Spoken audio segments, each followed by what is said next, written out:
When a plane spirals out of control in a freak storm, three friends must jump to save their lives. Once that door was open, I just jumped. Without knowing the fate of his friends, Will Slattery faces a terrifying ordeal. He battles strong currents, the threat of deadly sharks, and of being driven to the edge of insanity. Death was imminent and very, very close.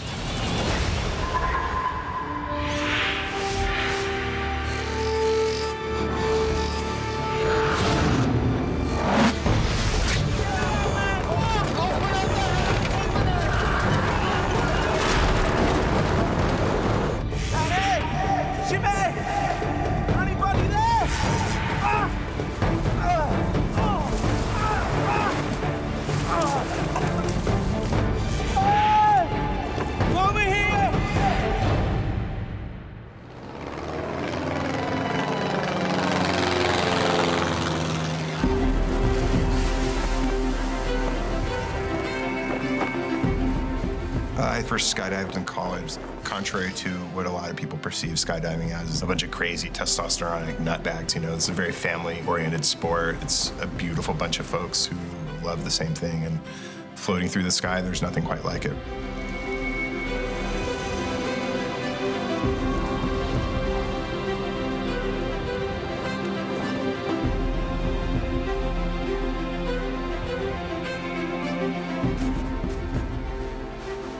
Will Slattery and his two friends, Jimmy Simplicio and Manny Sanchez, are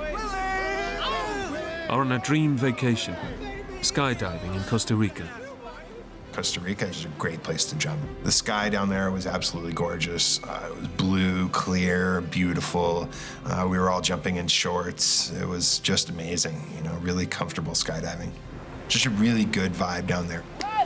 A perfect time away in this exotic tropical location.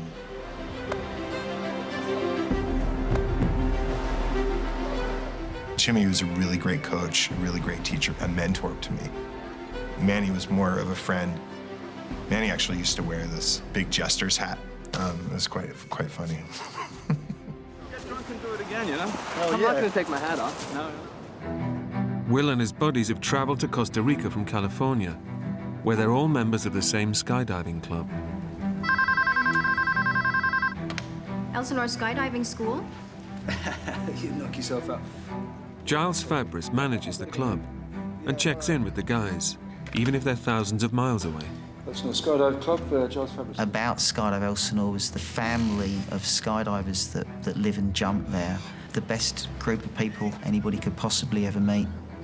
Fantastic family atmosphere between the skydivers, it really is. What will I mean with all this paperwork? They were going down to Costa Rica to kick back, relax, do some jumps, enjoy the scenery, and generally just have a great vacation with a ton of skydiving in it. Yeah, all right, you enjoy it. Cheers. Hey, it doesn't get much better. Good stuff. Hey, listen, we're gonna chug a while. We're gonna chug. Slide back. Hey, Bill, please, he's gonna talk. It's a clear blue skies. And wind Clear blue skies. Yeah, wind in your hair except for mine. The next day, Will prepares for his final day's jumping. And as always, safety is the #1 concern.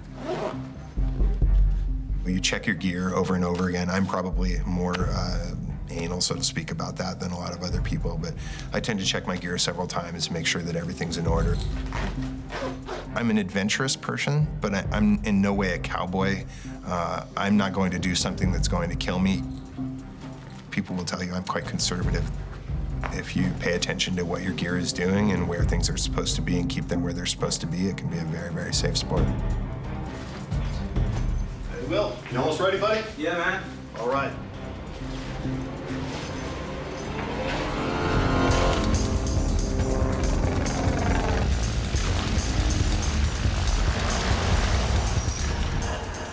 The guys have delayed the day's jump until the afternoon. There's been a storm in the morning, but by lunchtime, the skies have cleared. Cloud's gonna blow over. It was sunny, you know, some white clouds, but nothing stormy. Minus the intermittent clouds, things that day looked like they would be just the same as the day before. Hey, Bradley. What's up, buddy? So we all started getting our rigs together and getting our gear on to get ready to go skydiving. Yeah? Good to go. Ready? Let's go, Jimmy, baby. The plane we flew down there was a Cessna 206. It was a small airplane, smaller than probably most cars. All right, my man. Planes for skydiving are generally, they'll take out the seats. So it's basically an open compartment in the back, and we'll sit back to leg, you know, so kind of sit in a row so that we're packed in there nice and tight, you know. Okay, blue skies, safe landing. Fire up, baby. You're up. Ready? Yeah.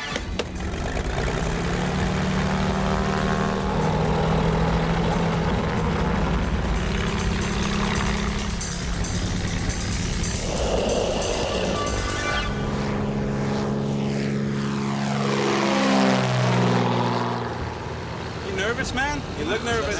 A little bit. Yeah, dude. All right. The atmosphere on board is light-hearted. I was there. But as the plane climbs, the weather begins to close in. Within 5 to 10 minutes after we took off, we actually entered the clouds. And from that point on, for probably 20 minutes, we were in complete whiteout, meaning all around the airplane was white. We couldn't see the land, we couldn't see the ocean, we couldn't see anything. Pretty thick, huh? Freaky. A little bit unnerving, you know. Will and the guys hold tight, obeying the golden rule of skydiving. Skydivers aren't supposed to fall through clouds. It's just a matter of safety because people can get disoriented. Sorry, guys. I thought we might find a break.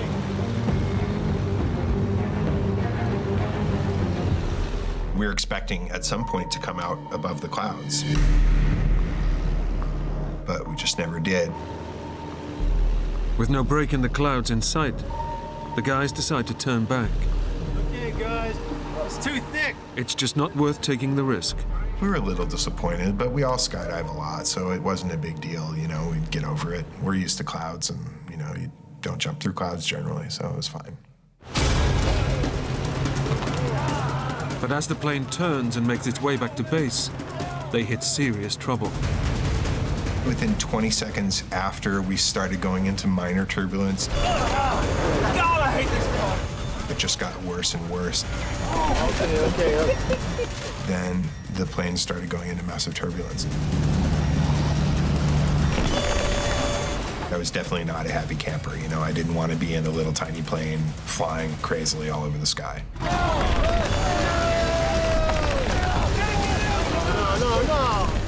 Seconds later, the plane begins to lose control.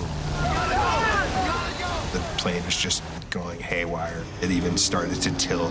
I was on the ceiling, I was on the floor, I was on the ceiling, I was on the floor. I was frightened.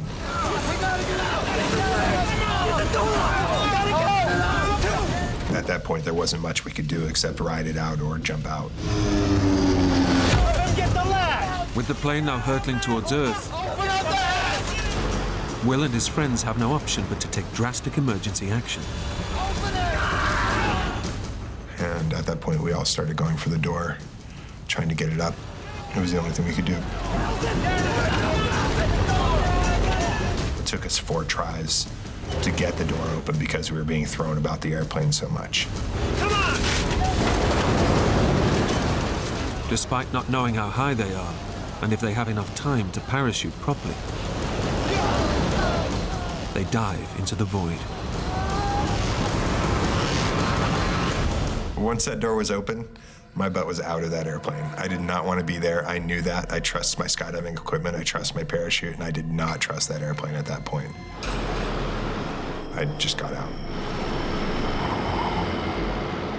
5 to 8 seconds later, my automatic parachute went off, which means I was going at a very fast velocity at about 700 feet.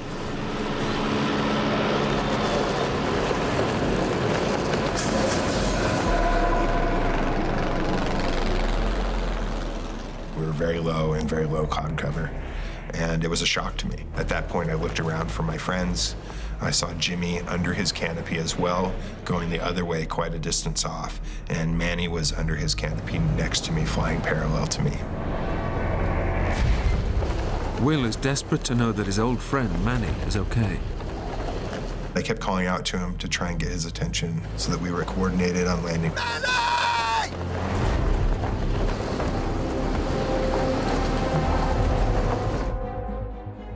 But he never answered. He was just kind of limp, you know? His head was hanging down, and my assumption at that point was that he got hit by the airplane coming out. It occurred to me that he might be dead.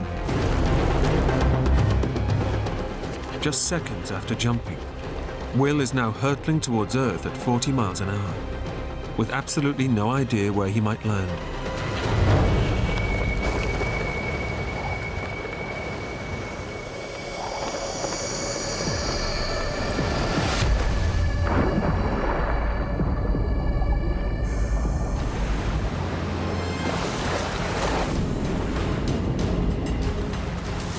The plane crashed in the water behind me, and I looked back and saw the tail of the plane sticking out of the water.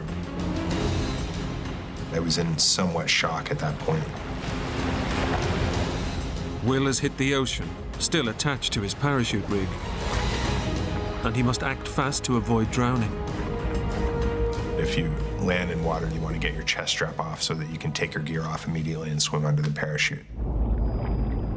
At that point, it was really about focus and trying to do the right thing, so if there's a chance of survival, that you survive.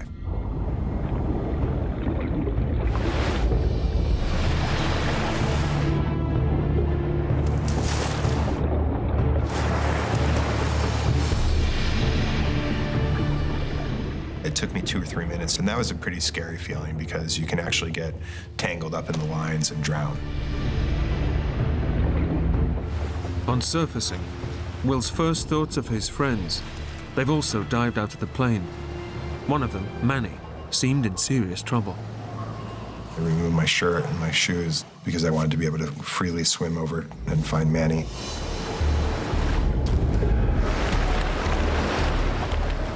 I felt the need to act fast because if Manny was unconscious, then it was important to get to him and keep his head out of the water.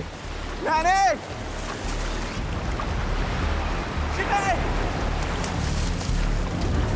Manny! He wasn't answering me. I didn't see his parachute. I didn't see anything. Manny! Is there anybody there? Don't worry. So I swam around toward where I thought he would have landed.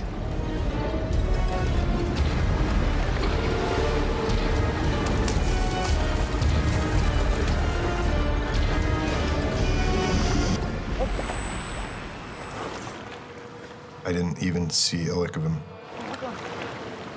With his friends gone, Will quickly has to face up to his complete isolation. Hello? I accepted the fact that I was alone in a pair of shorts in the middle of the ocean. There was nothing. The plane went under. I saw no parachutes, no Jimmy, no Manny, no nothing, except ocean. Stranded miles out in the Pacific Ocean, Will is overcome with a feeling of complete hopelessness. And he can see no way out. I couldn't see land. I saw no boats. I didn't think there was any way I was going to last overnight in the ocean. If I'm going to die, why couldn't I have just gone in with the plane instead of have to struggle out here until I drown? If there's a chance at life, I'll fight, you know? But if I'm going to die no matter what, why stretch it out, you know? Give me instant death. Will knows he's landed in shark-infested waters. Had remembered what I'd known about sharks being able to smell blood and realizing that I was vulnerable in the middle of the ocean. If they want you, they can find you from very far off. But he begins to replace his fear of sharks for a feeling that they may actually offer him a quick way out.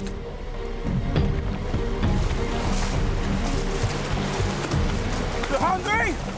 I didn't want it to be some long, drawn-out process. Like, who wants a long, drawn-out death? Come on! Which is why I decided that being eaten would be a much better option. Come on! You hungry? Ah!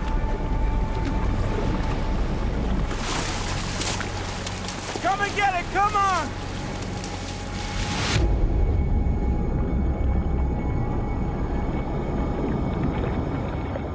But the sharks don't come, and Will begins to take stock of his predicament.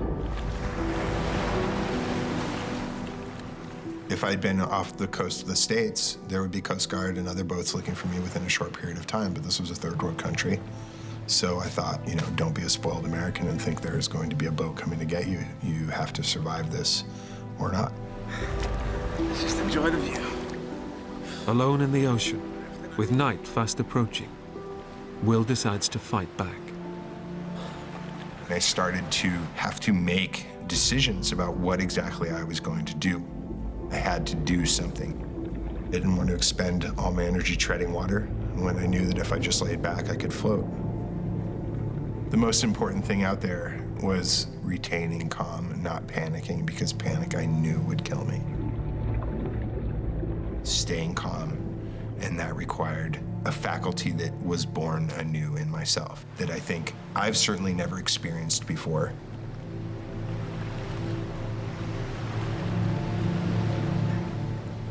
There's something very pure about the action of trying to live and saying, whatever happens, happens, but I'm going to do my best to try.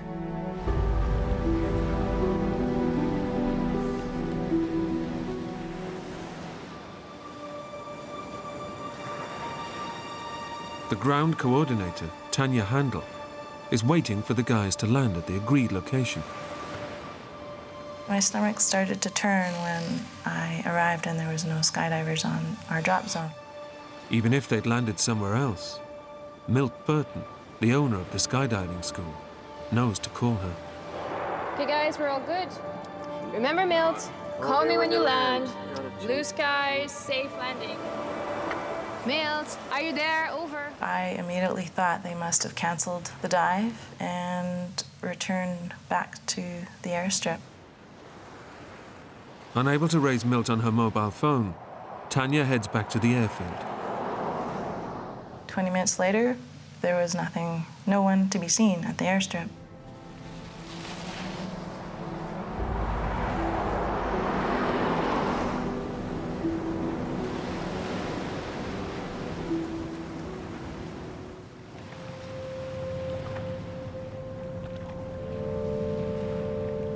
Out in the ocean, Will has been struggling to stay afloat for 5 hours.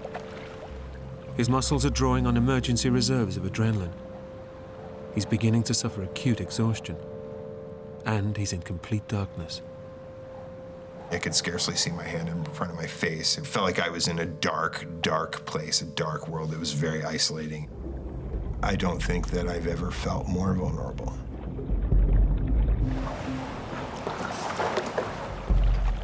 But as he drifts alone in the dark, Will suddenly gets his first ray of hope.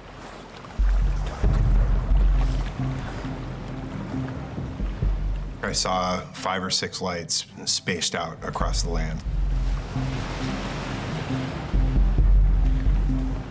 I had no idea how far they were.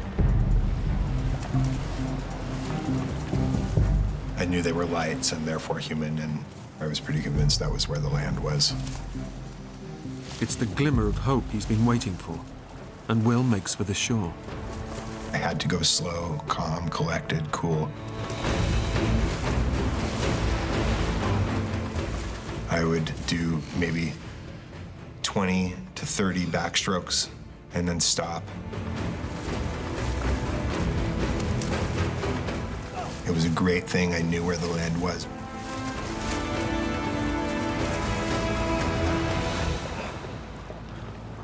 Just as safety seems within reach, the undercurrents begin to pull him further out, back to the ocean, and back into the night. I was exhausted.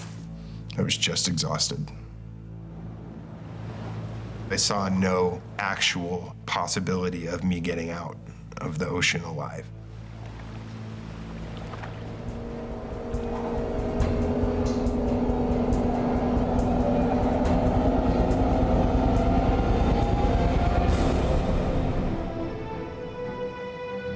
Back at the airfield, Tanya is waiting for the plane to return to base. It's been missing for 6 hours, and there's been no sighting of the aircraft. Tower, any sign of them yet? Over. She needs to check the plane hasn't diverted to another airstrip before alerting the emergency services.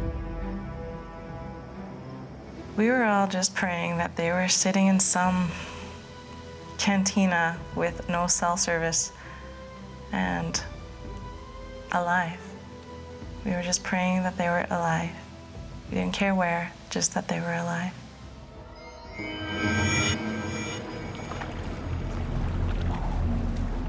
Alone in the ocean, his thoughts turn to the people he may never see again. I thought about family, about friends, people back home, about Jimmy and Manny, certainly. I wondered how they were. Had they survived the initial landing in the ocean, getting out of the airplane, would they be able to survive the night?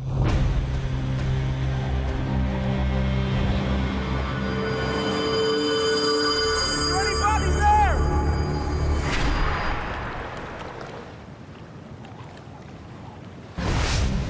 Ahora mismo. The weather's getting really bad. On shore, Tanya now realizes that something has gone badly wrong. The skydiving plane has not returned and is missing. Sí, tenemos que buscarlos. No, listen. Escucha. The plane has not landed.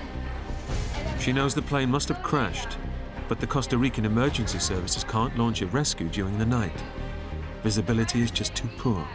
No, not tomorrow. Now, we have to go now. Panic was going through my head. I mean, they haven't called me. They always call me. We didn't know where to even put our energy into looking. Where could they have gone? North, south, up the coast, down the coast, in the mountains, off the coast. We had no idea where to even start to look for them.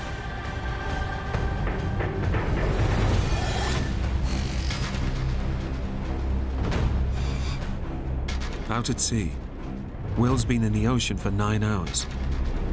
The water temperature has dropped to 45 degrees. He's rapidly losing body heat and dehydrating even further from the effects of swallowing seawater.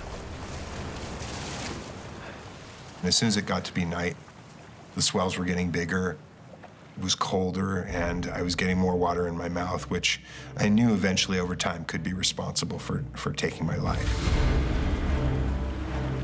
No search has been mounted, and he's fast running out of hope. I saw no boats. It was dark. I didn't think there was any way I was going to last overnight in the ocean. No boats, no planes. I'm dead, man.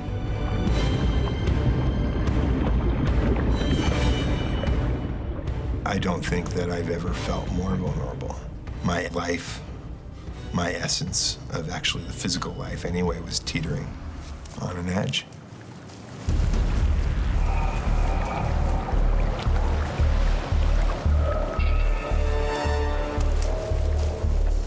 Just when it seems things can get no worse, Will comes under attack from beneath the water.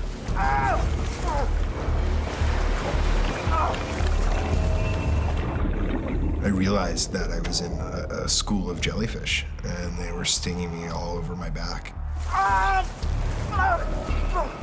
Jellyfish tentacles contain thousands of tiny needle-like filaments that deliver small doses of venom just below the skin. The pain was excruciating. It was all over my back, my legs, my feet, everywhere. It was extremely painful. The jellyfish is stinging Will's skin, leaving welts and bleeding sores.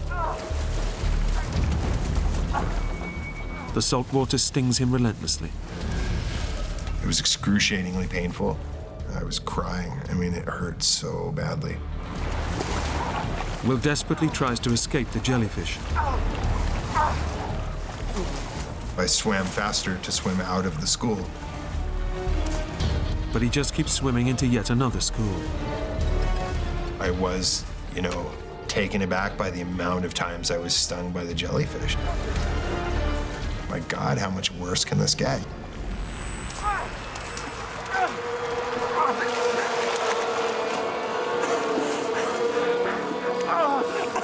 Come on.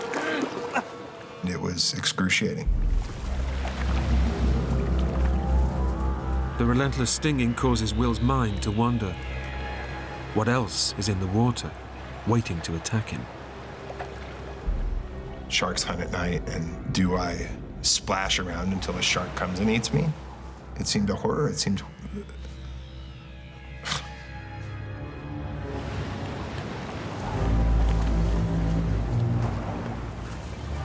And then his worst fears become real. There is something in the water, and it's heading straight for him. I saw something floating in the water. And be it shock, I don't know, but I thought, oh, it's crocodile. As it moves closer, Will is about to find out if a deadly nighttime predator is about to get him. I thought, oh, great, I'll get eaten and drowned at the same time.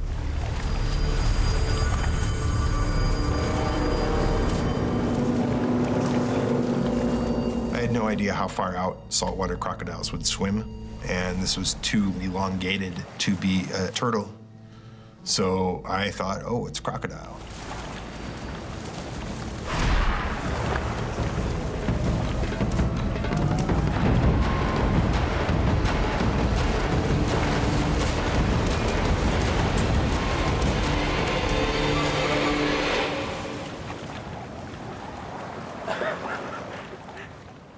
I laughed, because who would think a log, a tree, is in the middle of the ocean?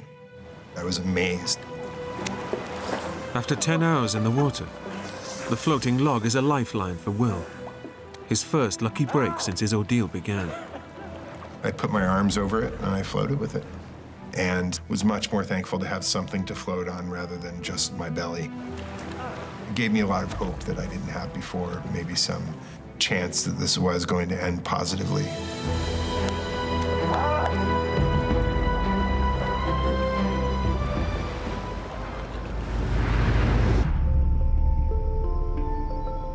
News of the accident reaches Will's skydiving club in California. Giles Fabris here from the club. I know it's late. His friends fear the worst. Will's plane's gone missing in Costa Rica. The first thing I did was the difficult task of contacting relatives and loved ones of the missing. That was one of the most difficult tasks I think I've ever had to do.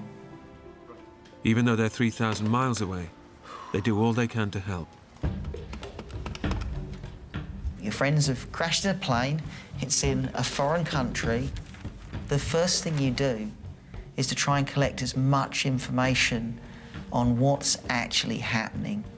I had an image of my friends being in the water and their life slipping away in the darkness. That was a very difficult thing to have to think about. Call me the moment you learn anything. Then they hear that the air-sea rescue operation won't start until daylight. I don't think anyone's organising a search of the coastline, so we're going to do it, okay? From their base in California, they try to do all they can to help. Get in touch with as many boat captains as possible, okay? We decided that we would start calling fishing boats, calling charter boats in Costa Rica, and to ask them whether they would send their boats out to look for our friends. Yeah, thank you. Yeah. At least I got one boat out. Will has survived 12 hours adrift in the ocean. He's clinging onto the log for his life, but prolonged exposure to salt water means his muscles are beginning to shrink, and he's suffering extreme fatigue. The log was giving me something to float on, but I was exhausted. I was just exhausted. I was certain, because of the amount of water I'd ingested, the amount of pain I was in from the jellyfish, and the fact that it had gotten much colder that I was going to die.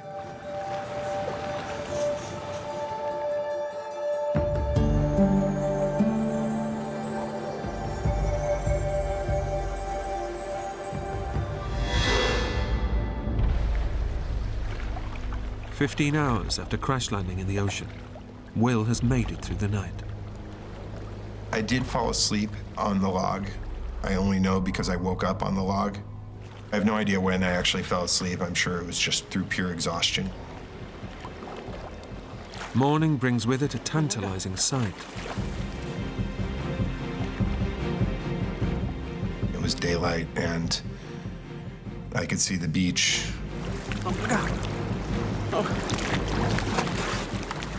And it seemed like the swells were pushing me toward land almost, and I could maybe, halfway surf the log into the shore,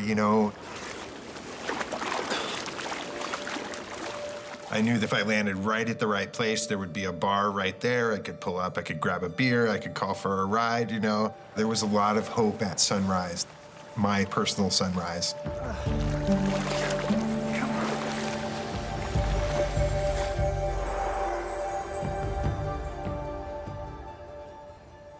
It was a long night. We were pulling data from the internet, we were calling the State Department, we were getting very varied sources back. Even when you have news reports that tell you that the chance of survival is very, very small, there's always a little bit of hope. Hello? And it's very important that that hope doesn't die. It's a frustrating feeling knowing that people you love are in a situation and you're many miles away trying to do the best you can. Yeah, that's what we thought. It's raining. When your energy's focused on the well-being of your friends, the hours and the minutes tend to disappear. Time becomes kind of distorted. Everything takes on a rather unworldly feel about it. Becomes a very surreal nightmare.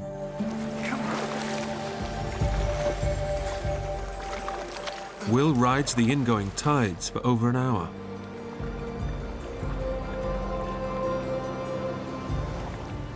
I wasn't making as much progress as I needed to. But the tide turns, and the undercurrents begin to work against Will, pushing him back out to sea. I didn't feel visually like I was closer to the beach.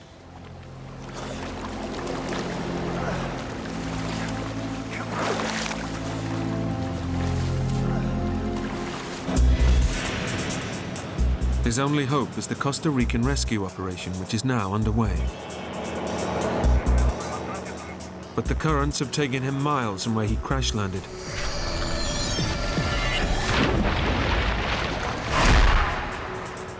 And the rescue teams are looking in the wrong place.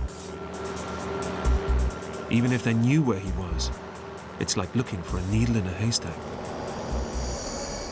Throughout that day, boats and planes and helicopters would just pass, probably just doing their own thing and not looking for me. But it didn't make sense not to wave to it, so I waved a couple times, and then the log would roll over and I'd fall in the ocean. And that was a scene repeated over and over throughout that day.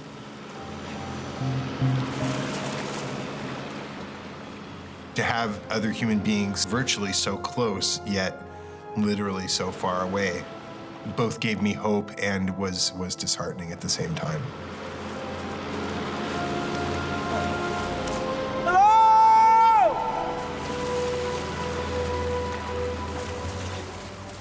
I realized how insignificantly, physically, visually small I was in the ocean and how virtually impossible it was going to be for any of them to see me. Hey! Oh, man!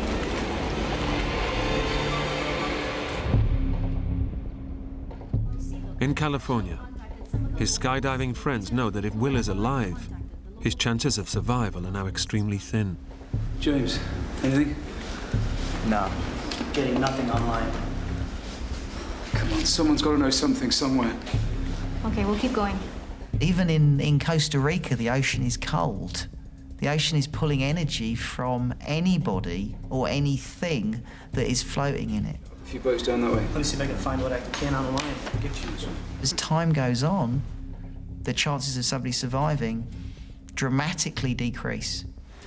It's a pretty big chunk of ocean, so our best chance is still the boats. Fingers crossed, yeah, let's keep hassling them.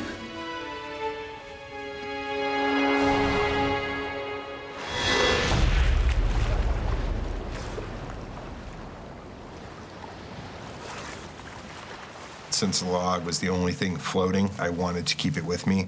So I would try various techniques of pushing it forward and then swimming along to it and then pushing it forward. But despite his efforts, Will knows he's still getting no closer to shore.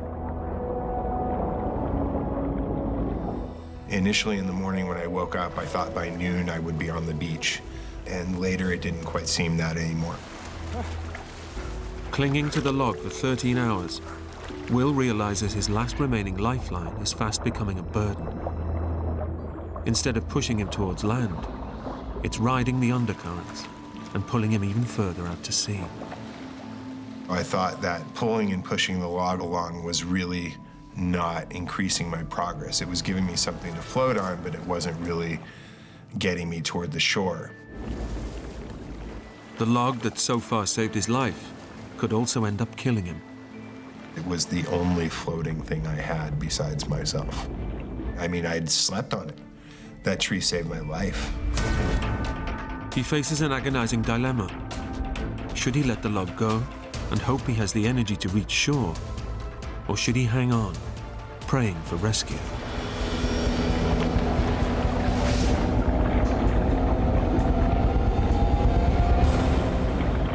I ultimately decided that the tree was keeping me in the same place, that I wasn't making as much progress as I could were I just swimming with my body.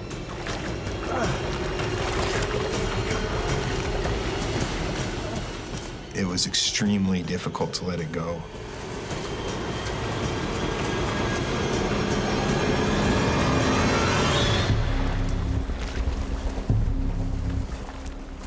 I swam maybe 20, 30 yards away, and then I said, forget this, and I swam back to the tree and was very glad to have it back. To let it go was tantamount to saying goodbye to the one floating thing I had besides myself.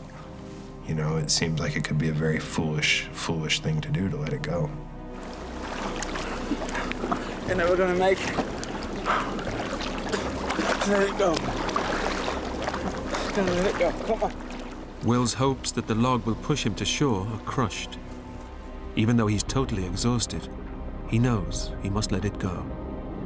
The third time I let it go, I just watched it go over the swells and go away from me. Having let the log go, and with nothing to float on, Will's energy quickly runs out.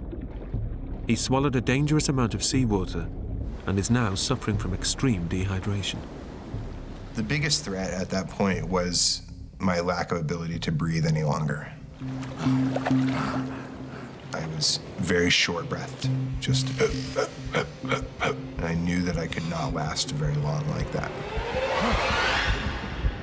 The effect of dehydration means Will's blood pressure is rapidly increasing. His pulse is racing, causing severe heart palpitations. If his body loses any more fluid, he could slip into unconsciousness and even die.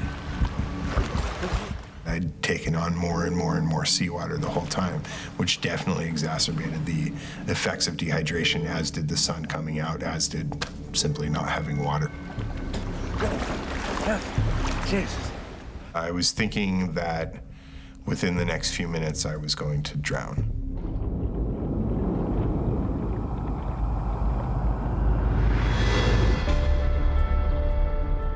"3,000 miles away, Will's friends are desperate to find him. I really wanted to know any piece of information that might give us an advantage in helping our friends. We found basic maps of Costa Rica and we looked at the weather data, and there'd been a large storm in the area. So it really told us that if the plane had crashed in turbulent weather, it had crashed in the ocean. Now, we reckon with the way the current's going, they may even be further down the coast. We've got boats coming out here, and here.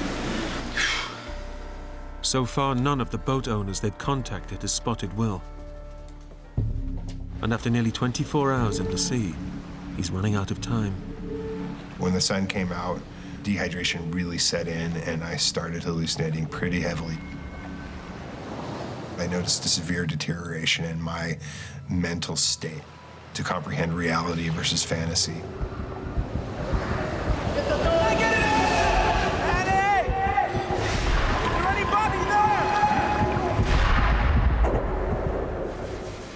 Will has swallowed so much seawater, his kidneys can't flush out the excess salt. His body is gradually shutting down, bringing on hallucinations. I would think I saw a shark fin over here, and I would look over there and, and think I saw something else over there, and I knew that there were turtles there that can just slice you open and eat you, So those things were seeping in.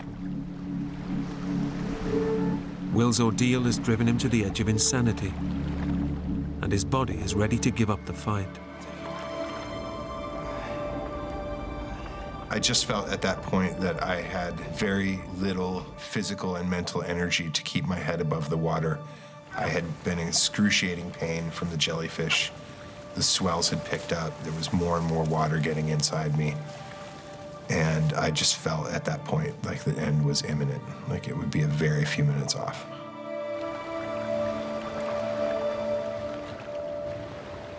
He begins to say goodbye to the family and friends he thinks he will never see again.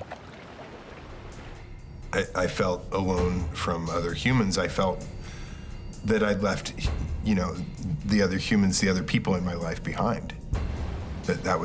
That part of my existence was over, and that I was going to die, and that I hoped that I'd done well in life, that I'd shown compassion and kindness to people, and that they felt that love,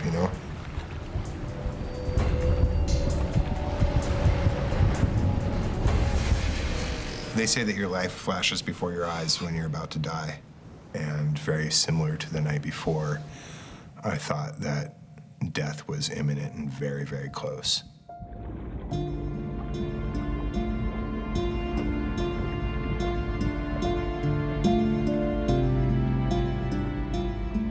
I felt that I'd left the other people in my life behind, that part of my existence was over, and that within a very few minutes I would be dead.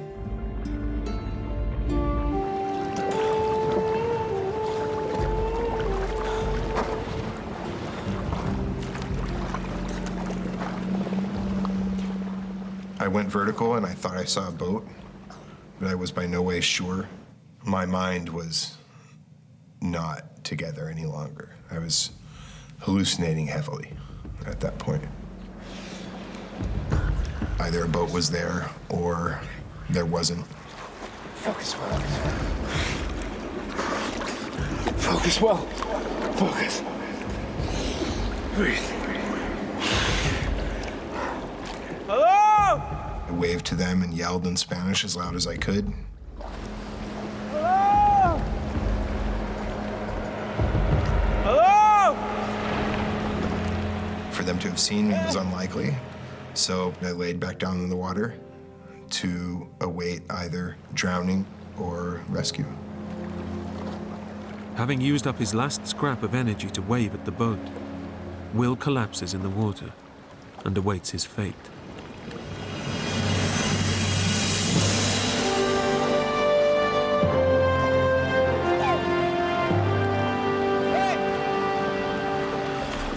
I looked up and saw them, and I couldn't believe it at first.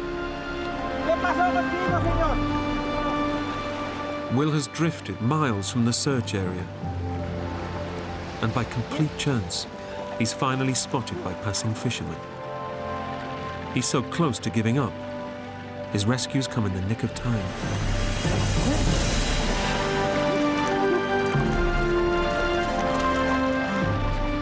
They said, "Come on, get on the boat." And I said, "I can't." I had no strength, And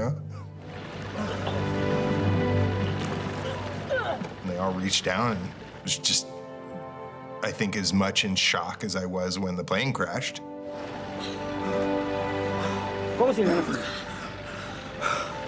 Oh my God.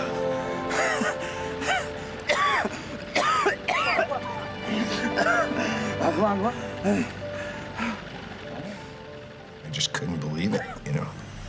It crashed in the middle of the ocean, and my fat, pasty butt made it through 24 hours in the ocean. When I found out Will was alive, that brought a lot of joy. Hey, guys, come here. It's him, look. It's Will. He made it. Wow, yeah. Come on. See? How did you do that? Oh, look. He didn't just survive the crash, he survived the crash and he survived the bloody ocean. I just literally said, oh my God, I'm invincible. And I collapsed onto the boat and held onto this guy's leg until we got to shore.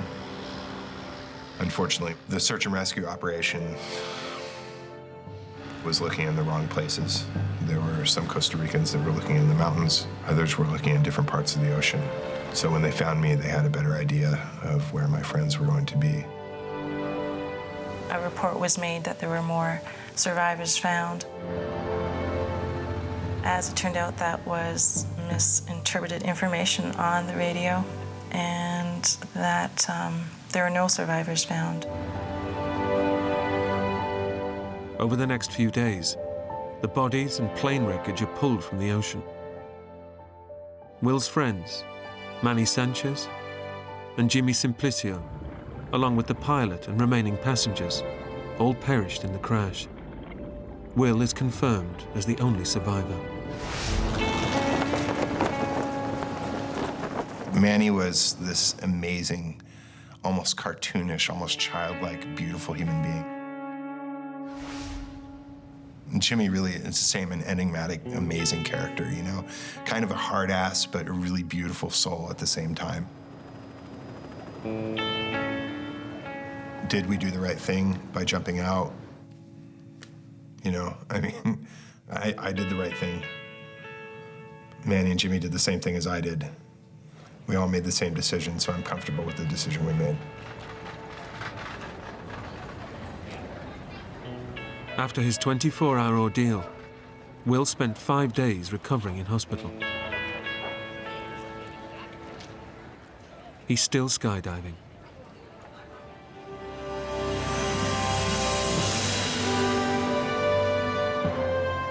I love skydiving. I've done probably 2,000 jumps since the accident. The airplane was the dangerous thing there. My parachute saved my life.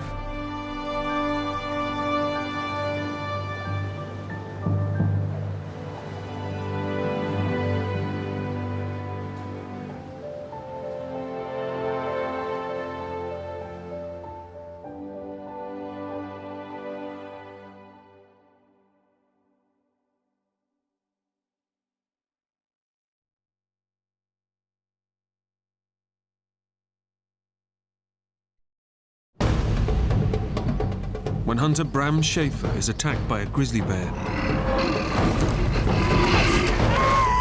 he faces a life or death battle for survival. I thought to myself, oh, you're dead. Severely injured and alone, Bram has to fight to get off the mountain in a violent storm.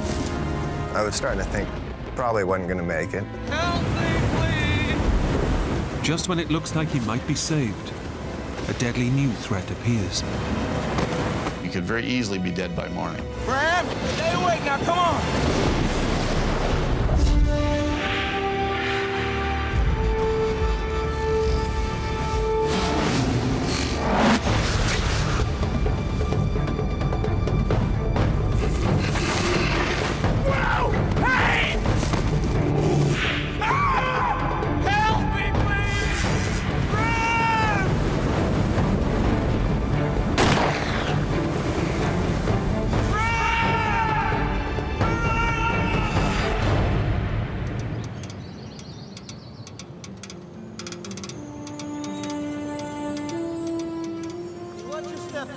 I'm watching my step. You watch your step. I'm doing fine, don't worry. Bram Schaefer has just finished high school. To celebrate, his father Dennis has brought he and his brother to hunt elk with some friends on Horseshoe Mountain in Montana. My dad and a friend of mine's dad had decided they just wanted to do one last trip. you know, since we were kind of moving out and getting on with our lives. Watch out for these potholes. I'm looking. Eyes like a hawk, son. Eyes like a mole, Dad. Your kids are going from boyhood to manhood, and it's part of the transition. Learn from their fathers when their fathers are having fun. Keep up, Dad. Keeping up, son. Don't you worry. But after a week of hunting, they still haven't shot anything. Sure your rifle's shooting straight? Yep. You ain't bagged one yet. Well, just a matter of time, son. The mountain rises to 10,000 feet out of the wilderness. There's no roads. It's just trails, and it's just pretty wild. September is hunting season, for people and for bears. We've seen lots of bears. It becomes a feeding ground for them once this rifle season starts. The bears are more dangerous towards fall because they're getting ready for hibernation, so they're scavenging for whatever they can find to fatten up for winter.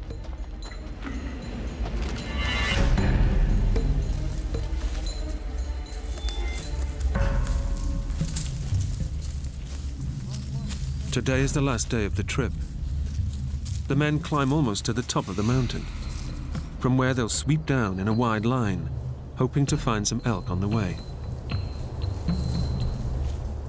They don't have much time. A big storm is heading their way. Okay, guys. Why don't we all spread out, see if we can't flush something out. Bram goes to the end of the line. Okay, let's move it. Last chance, Pop. Last chance for what, son? Last chance to bag an elk. You said it. Bram had his own speed, and the way he went, he just went over a ridge, see? So he wasn't in sight of us. Bram takes off alone, ignoring any possible dangers. He was very strong physically and strong-willed. He's fearless. What's gonna hurt me? Bram's orange vest might stop other hunters from shooting at him, but it also makes him more visible to predators. But Bram's a high school football star, bold and brash. I was a pretty cocky kid. I didn't worry too much about anything. You know, I was 18, bulletproof.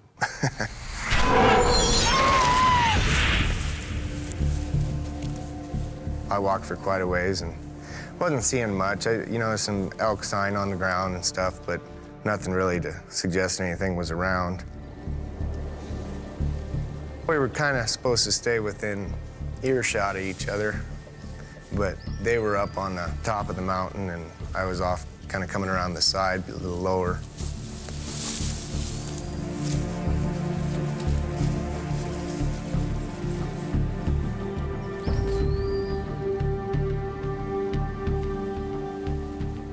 Now a few hundred yards away from his dad and the other hunters, Bram is suddenly aware that the forest is too quiet. I kind of got a weird feeling about then, and there wasn't hardly a noise. You know, there weren't no birds chirping or ground squirrels running around or anything. And there must be something around here keeping the birds quiet, you know, a predator of some sort around. Kind of made the hair on the back of my neck stand up.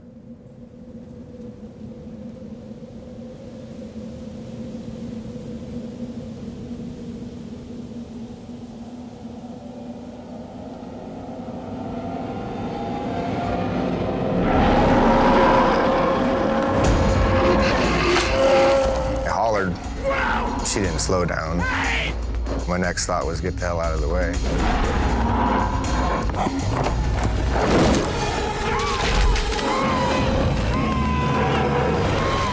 I was just freaking out.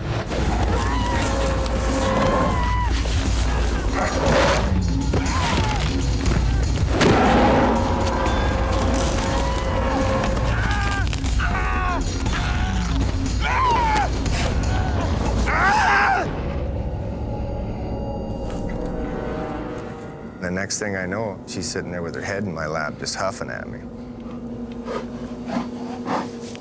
I was very terrified.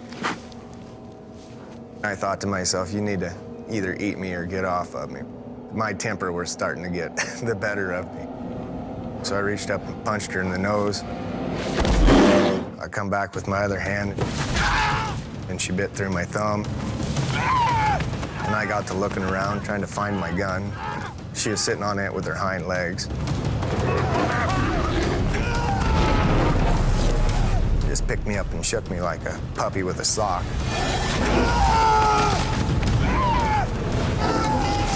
It felt like vice on your leg. And then I thought to myself, oh, you're dead right there.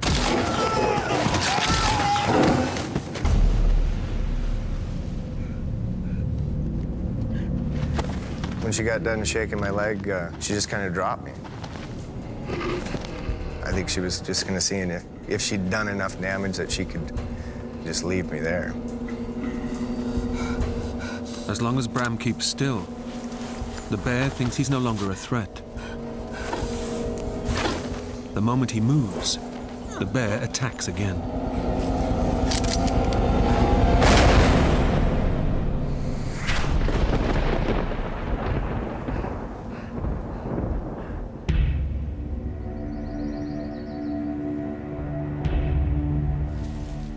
Unaware of Bram's terrible ordeal, two hunters further down the mountain, Bruce Pisecki and his son Bryce, are also looking for elk.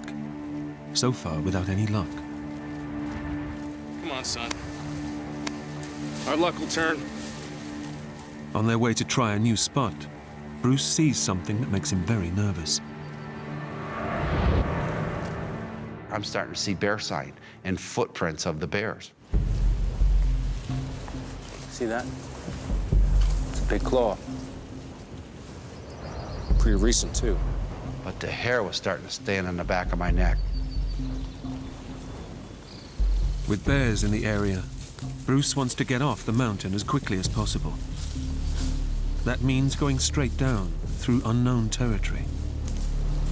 At the bottom, they'll try to find a trail to lead them back to their camp, a couple of miles away. There was something crawling up my neck that told me something's wrong. Pay attention. And part of it I told myself was, you just don't know where you're going. You're worried about getting lost. I'm getting very concerned because now I'm walking in an area that I can surprise a bear at a moment's notice. So I'm trying to make noise. I was saying things like, okay, bear, here I come, you know, get aside, here I'm coming through. Okay, bear! Here we come! Coming through!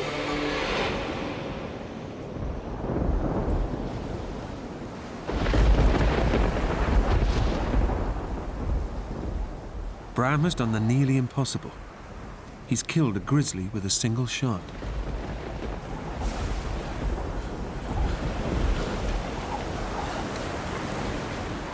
I felt just a lot of relief. I was pretty happy for, a few seconds anyway.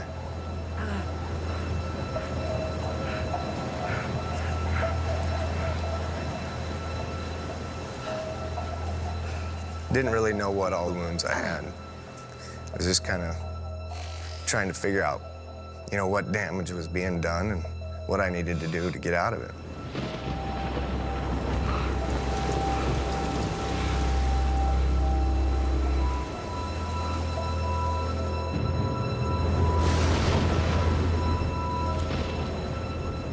A mile and a half away, at the bottom of the mountain, Bram's father and brother arrive back at camp. They haven't seen Bram for nearly 2 hours. We got to camp, no Bram. So I asked everybody, where's Bram? Have you seen him? No. Have you heard from him? No. I said, well, something's wrong.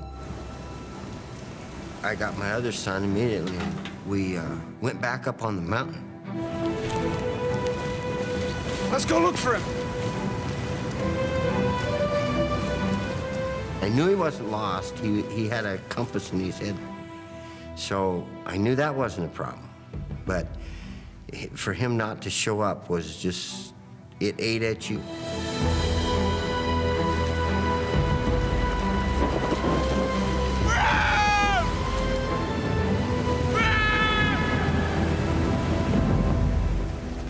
Back up the mountain, Bram is taking stock of his wounds. Adrenaline is pumping through his body, so he has no idea how badly he's hurt. I noticed my shoulder hurt. My head was bleeding, but I didn't really know what all the wounds I had. Bram has been savagely mauled. The bear has ripped his scalp and bitten deep in several places. But the adrenaline is stopping him from feeling the worst of his injuries.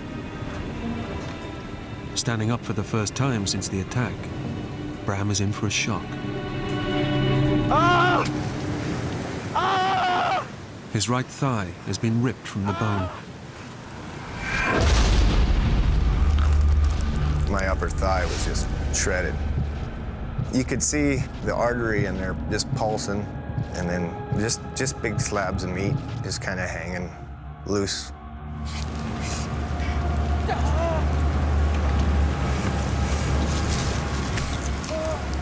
I pulled the meat back up and kind of laid it back in the hole.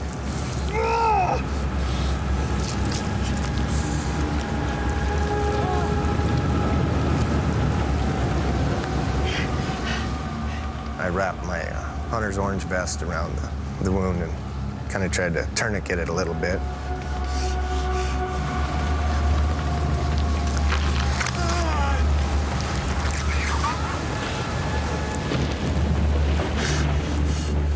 It hurt pretty bad when I pulled it down tight.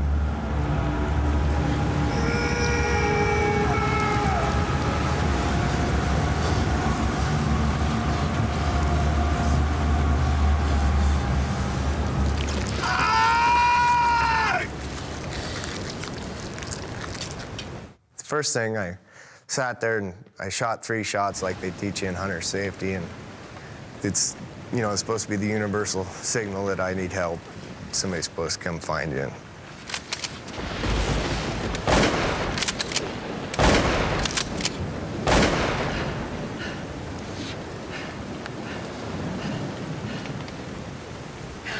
Come on! Damn!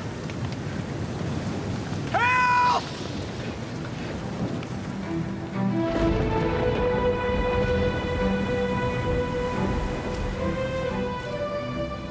Climbing the mountain through the storm, Bram's father, Dennis, cannot hear his son's gunshots. Bram! Son, can you hear me? Bram! It was getting really nasty.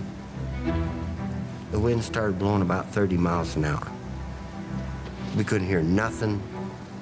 If he fell down, broke a leg, whatever, with the thunder and lightning, this was starting to become a life-threatening situation.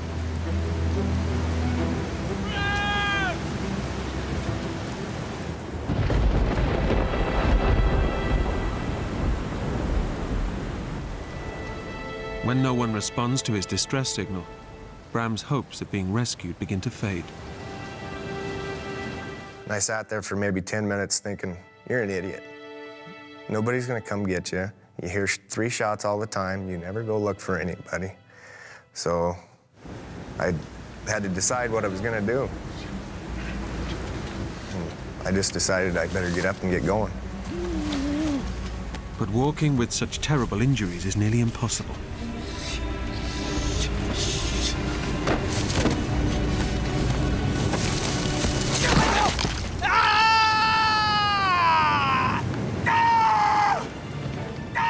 Bram must get off the mountain quickly. If he doesn't get help soon, his injuries will kill him.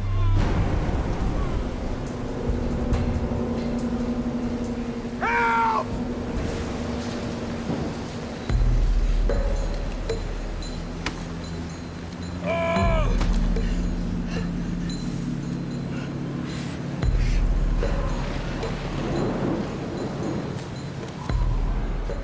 I was gonna try to head towards camp, but in order to get there, I would have had to go uphill. And I didn't have the strength in my leg to go uphill. I could just kind of peg leg along, and if I kept my knee straight, I could use it. So I just picked out a point out there where I knew I would come across a trail and started heading for that.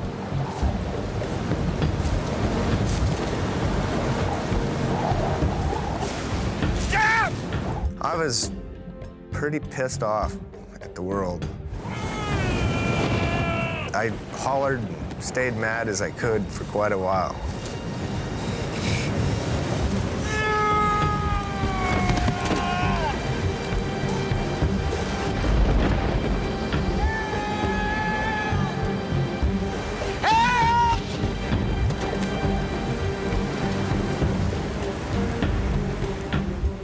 Bram's anger is fueling the adrenaline that's pumping through his system. It's the only thing fighting the pain and keeping him alive.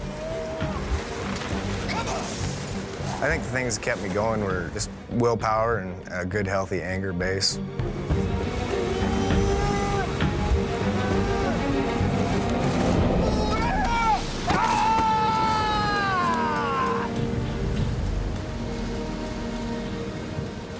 It was hard. There was a couple of times I thought about, maybe just sitting down and quitting, but I'm about as stubborn as they get. I knew if I didn't keep going, I probably wouldn't make it anywhere. Nobody would find me. Oh, damn!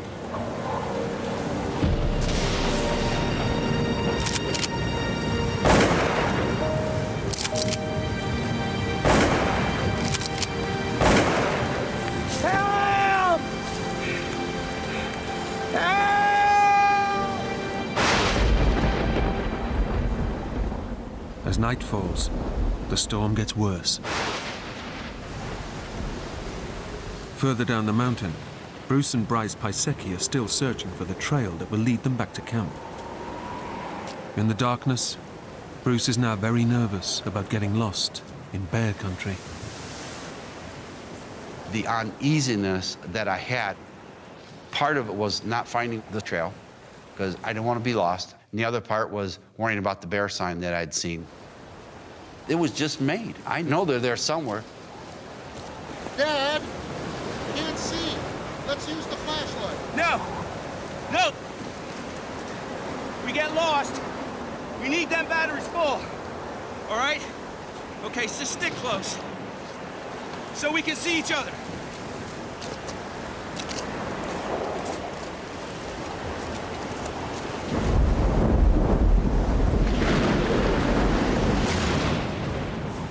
On the other side of the mountain, Bram's father, Dennis, combs the slopes in a desperate search for his son.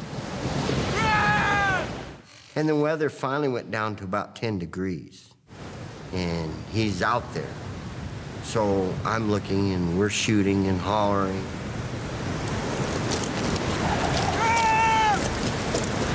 Son, can you hear me?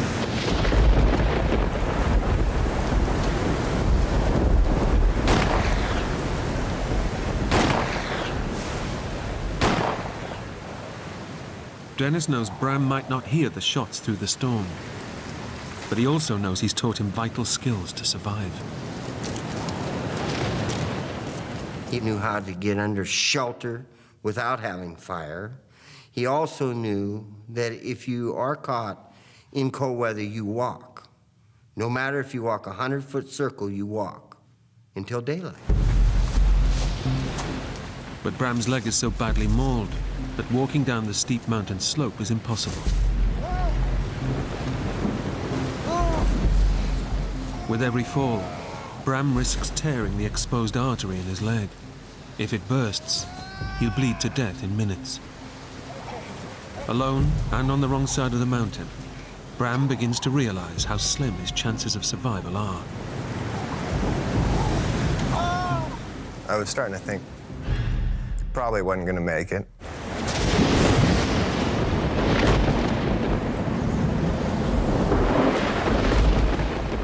But help is closer than Bram realizes. Further down the mountain, Bruce and Bryce finally hit upon the trail that will take them back to camp. Dad, over here. Look. So I'm saying to myself, I hope this is Rock Creek Trail. I hope this is Rock Creek Trail. And by God, it was. Hey! That's our trail. Excellent. All right, look. We're both tired, soaked through. Let's take a short break. But Bruce's nerves are still on edge. I'm still got this uneasy feeling about this bear sign that I'm seeing. His fears are aggravated by the fact that he and his son are using old-fashioned muzzle-loading rifles. It's a fun weapon, and it is a primitive weapon. It's kind of like shooting with a bow and arrow. You only get one shot, basically. But if the powder gets wet, the gun is useless. And I thought, you know, we're all wet. These weapons are wet. We don't know if they shoot when they're wet. Let's see if this thing works.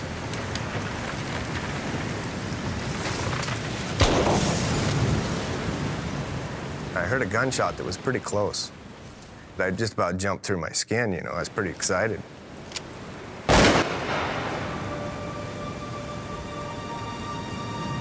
think that's Dave. I thought it was my friend Dave because now I'm an hour late for dinner. Dave!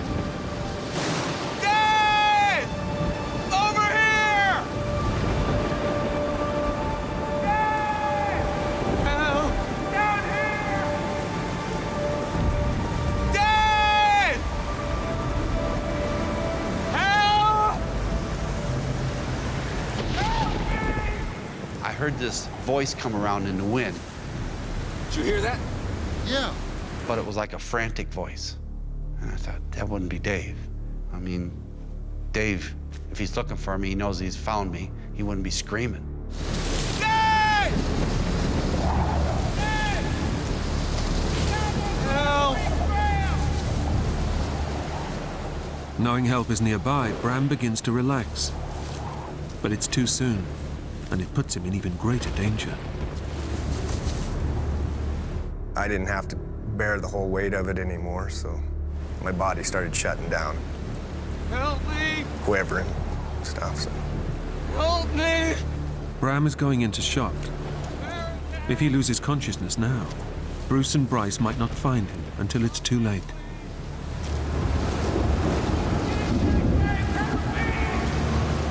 He was yelling back at me, but it was frantic. I couldn't hear what he was saying. All right, shine your flashlight up in those trees. Let Dave see where we're at. Dave! I didn't see no light from him, and I kept yelling. Dave! We're down here! Rock Creek Trail! At the trailhead! And this wind wouldn't let up. And then all of a sudden I heard, help me, help me.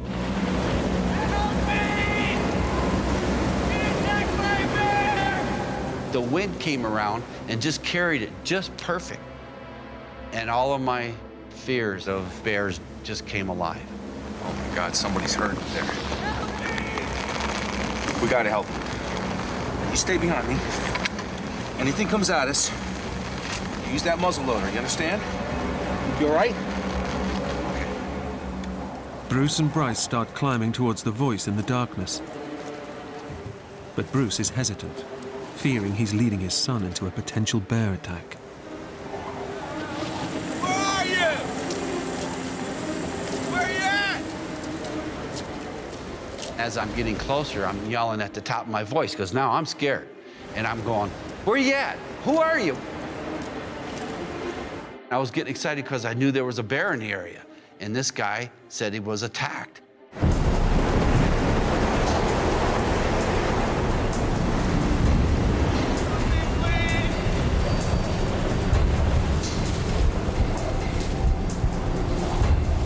I flashed the light and I hit something up in the woods, but it was a red glow. And bears' eyes are red, I'm thinking, when they see him with the flashlight. I said, Bryce, the bear's right on him. Let's go. Let's get up there.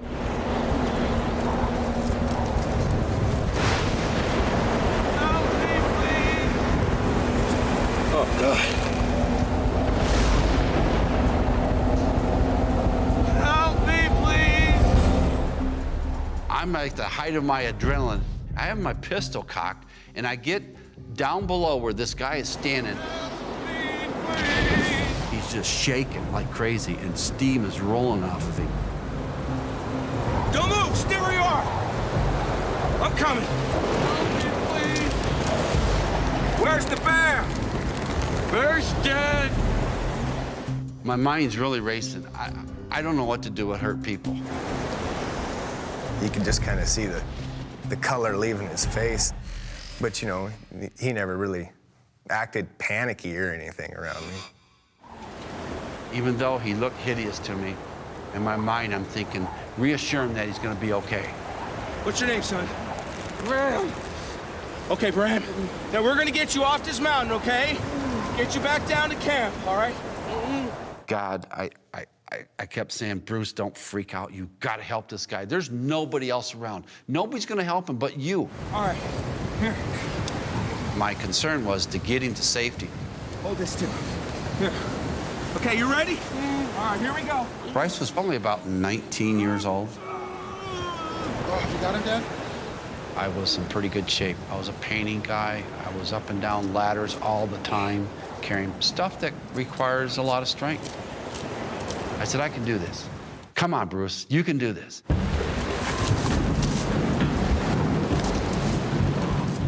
I just didn't realize how hard it was going to be.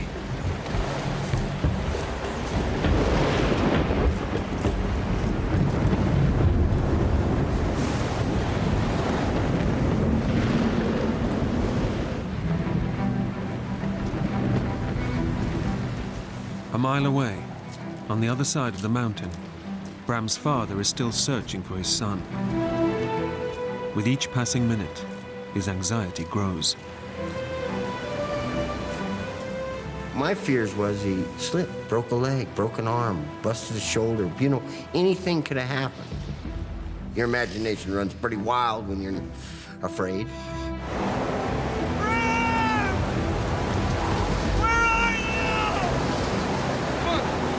Let's drive here. Dennis won't ever give up. But the others know that the chances of finding Bram at night, in the raging storm, are slim. On the other side of the mountain, Bruce is struggling to carry Bram. His strength is running out. And I'm saying to myself, Jesus, this can't be this hard. And it was like the worst thing in my world. I thought, how am I going to continue this? But I said to myself, whatever you do, Bruce, don't give up. You have to get this kid back to safety.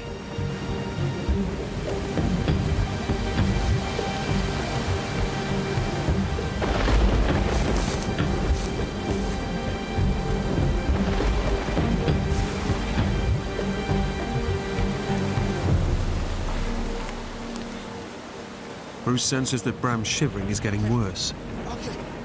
He's in severe shock, and his body temperature is dropping. All right. Hold him up. Hold him up. So I took my raincoat off, and I wrapped it around him to try to keep that warmth in him. All right. Put your arm in there. That's it. That's it. Every time we stop, all right? I'm gonna stand you up. I'm gonna put my arms around you and try and get you warm, okay? Okay. You ready? Here we go.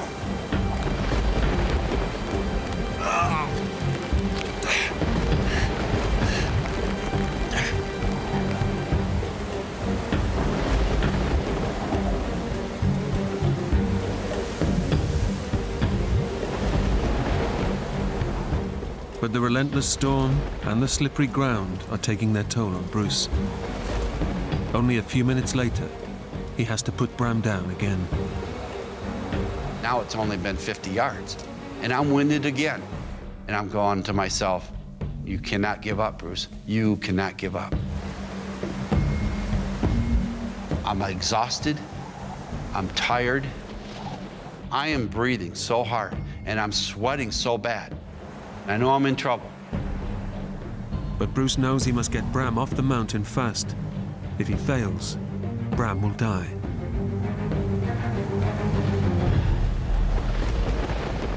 I said, God, I need some help. And then I fired off my 3 last rounds of my pistol to try to get more help. I heard a gunshot, and I thought to myself, what a fool. Who would shoot an elk at this time? By chance, Andy Wolf has also been hunting on Horseshoe Mountain. When I heard the second shot, I got that uneasy feeling. And when I heard the third shot, I knew something was wrong. Somebody maybe was disoriented. I thought maybe we would just go find him and help him off the mountain. Andy knows there are others camping nearby who can help him form a search party. I knew better than to go up onto that mountain in a storm alone. Joined by the other hunters, Andy Wolf sets off in the direction of the 3 gunshots. So here we are going this huge mountain in the middle of the night with roaring wind. We're having to yell to each other to even talk to each other.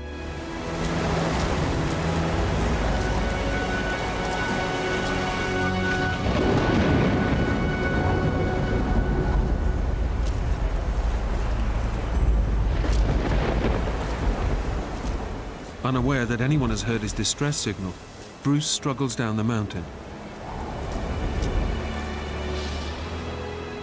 But the going is so tough, he can only manage a short distance before he has to put Bram down again. I said, God, I'm asking for help. I need the strength that this guy has. I need the strength that I had when I was his age. Give me that strength back just to get him to safety. He goes over my shoulder again, and I'll be damned, I started walking. And I didn't feel the pain anymore. And I felt stronger. And I walked, and I walked, and I said to myself, thank you, thank you, thank you.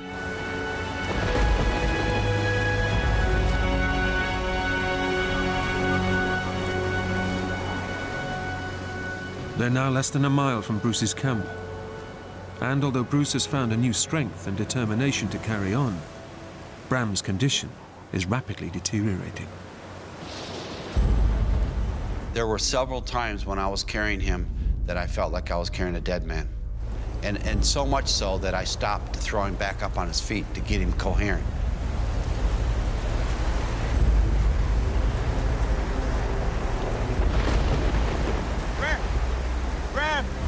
Bram, wake up, Bram. Stay with me. Bram? Well, Bram was like in and out, in and out. He was okay, then he wasn't okay. He was real coherent, and then he wasn't. I'm saying, don't you dare give up. Don't you dare give up. All of a sudden, Bryce started yelling, says, Dad, Dad! Bram! Bram! Bram, you're gonna make it! You're gonna be okay! Somebody's hit! Hey! Up here! We were probably 45 minutes into our hike when we started hearing screams for help.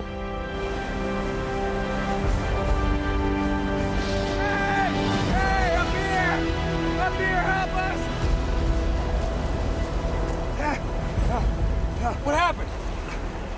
I'll never forget the sight that I saw. It just was very surreal. Like, holy moly, you know, this is serious. It's chewed up really bad. I don't know if he's gonna make it. I need some help. It's okay, I'm a doctor. You're a doctor? By an extraordinary stroke of luck, Andy Wolf is a doctor with specialist training in shock trauma. What's your name? It doesn't take him long to see how serious Bram's condition is. He was going into shock. Shock kills people. Man, come on now, stay awake, son. The doctor's gonna look at your leg now. Just take a second, and we'll get you back home. Stay awake now. When I examined this thigh area, I reached my hand up in there, and my heart just dropped. I could feel his femoral artery just like a garden hose. And right then and there, I thought, this kid's can either lose his leg or his life. We're gonna be lucky if we save his life. You still with me? Talk to me, Bram.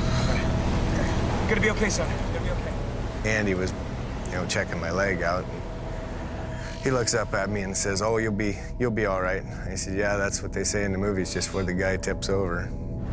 Let's go. Bram, come on now. That's it. Almost home. If we don't lose this kid from loss of blood, we can lose him from shock. Come on, give me your hand. If that artery goes and I don't get it stopped, we're gonna lose him from that artery. bursting. We needed to get him off that mountain to save his life.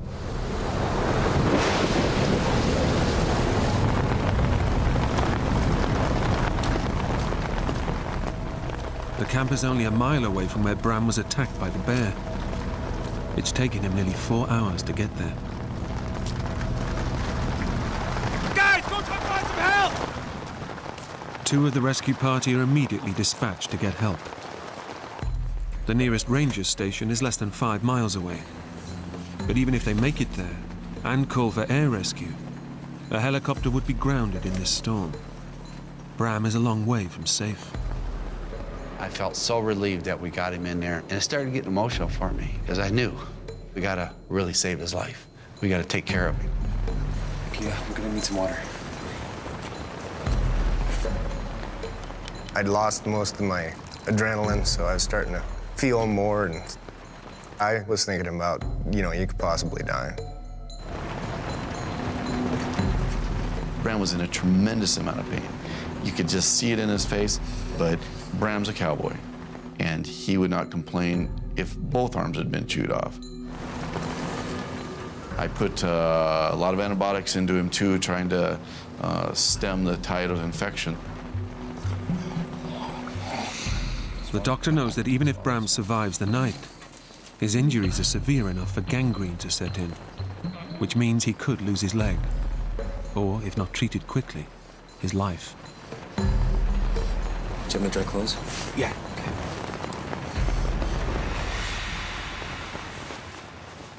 Unaware of the severity of his condition, Bram's thoughts turn to his family. I was pretty concerned about my dad and my brothers. They had no idea where I was or if I was alive. I was sure they'd try to look for me and, you know, possibly get hurt themselves. Once we got him stabilized, I thought I could take a moment to myself. I wept. For Bram's sake, I wept because his father is without him. He's got to be going crazy. I would be if that happened to me.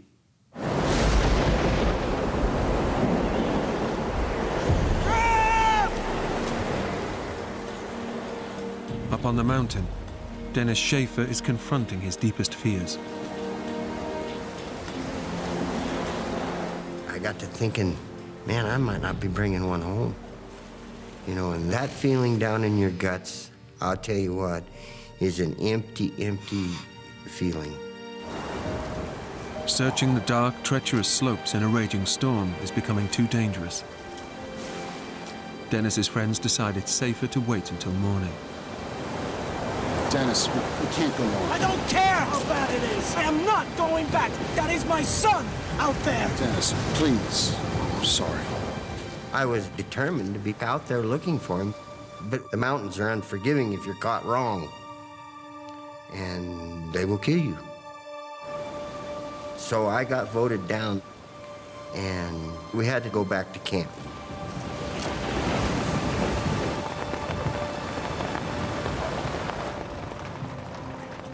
Andy has managed to keep Bram alive so far.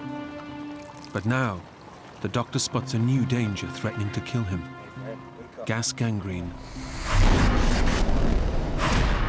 Gas gangrene is a deadly poison produced by bacteria trapped in infected tissue.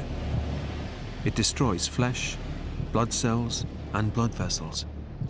Gas gangrene can travel 6 inches in an hour. If Bram's femoral artery was being attacked by bacteria, it would burst. Bram was in serious trouble at this point. He could very easily be dead by morning. How you feeling, Bram?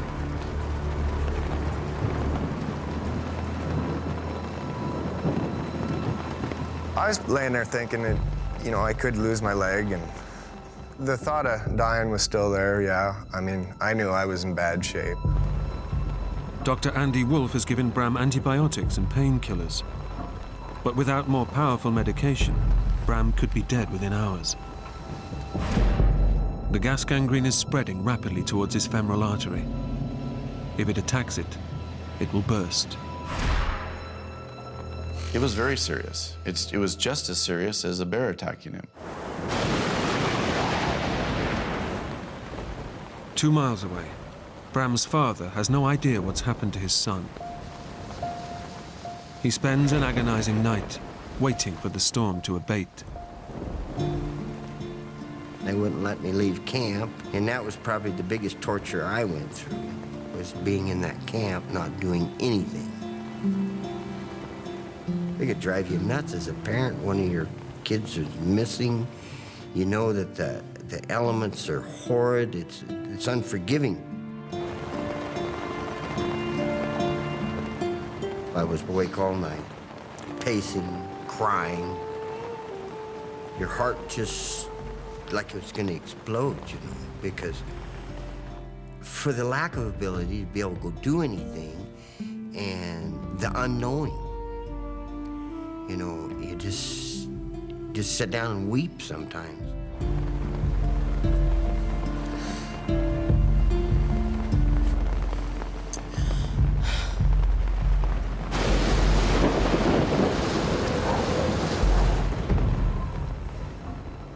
Andy and Bruce also spend a harrowing night, hoping Bram will survive until morning. Bruce tries to keep Bram from falling asleep. Wake up. How you doing? Andy said we need to keep him active and keep him going so he doesn't slip into like a coma or something like that. Talk to me, Bram. Come on. How you feeling? I didn't know how long Bram could last, but I knew that at the level of care that he was at, that he would not last.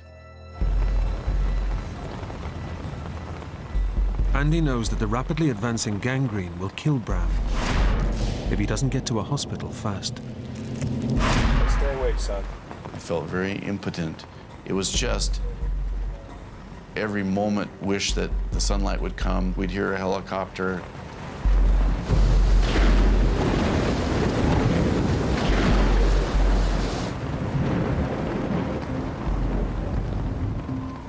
We stayed up the whole night. We took turns looking at his wounds, changing his bandage, waiting for help to come. But help is a long way away, and time is running out for Bram. Bruce and Andy don't know how much longer he'll survive.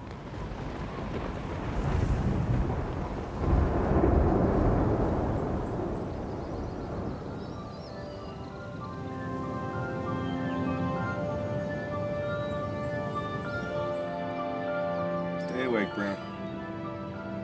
Just at daybreak, we heard the chopping noise of the helicopter coming. You hear that, Bram? You hear that? I was pretty excited when I heard that helicopter coming in. I've never been so happy in my life as to hear rotor blades.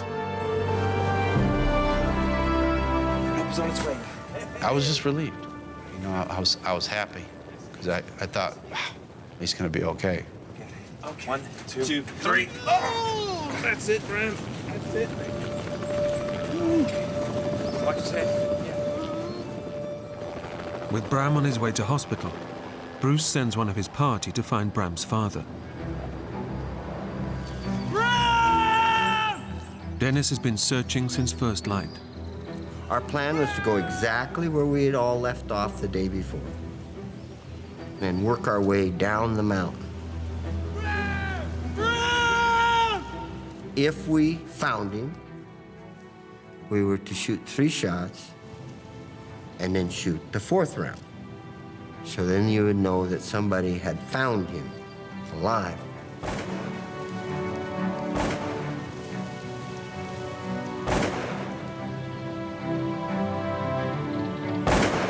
Jubilation.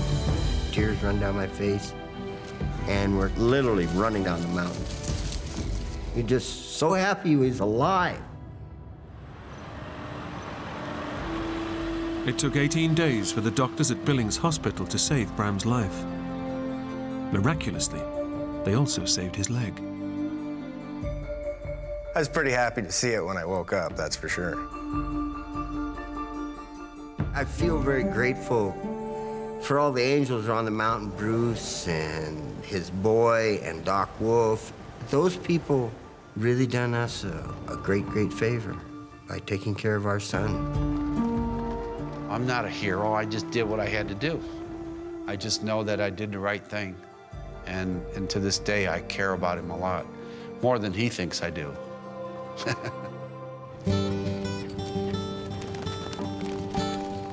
When I left the hospital, they told me I probably would never be able to ride a horse or do this or do that. Riding horses is a pretty big part of my life, so I think it was less than 2 months before I got on a horse, and I've been able to do just about anything I want to do. Despite his ordeal, Bram suffered no lasting injuries. Today, he's also a father and looks forward to the day he'll take his own son hunting on the mountain.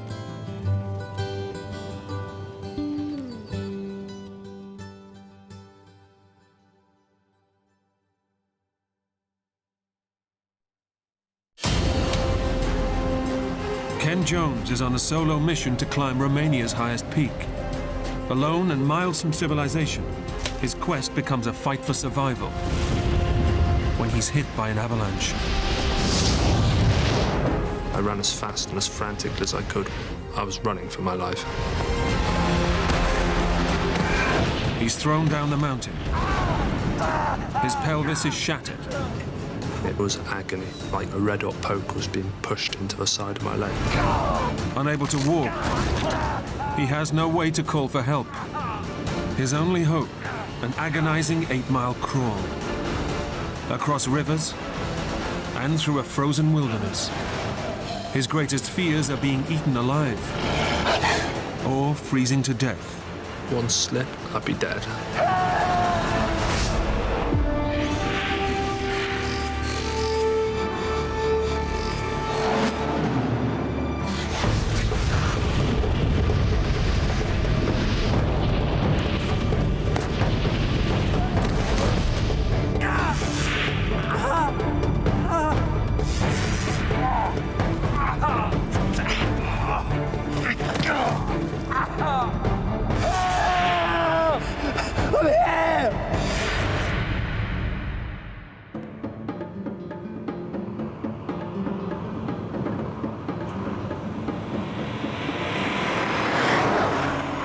Journeying into the heart of the Transylvanian Alps, a remote region of central Romania, is Ken Jones, a former British paratrooper in search of a holiday with a difference.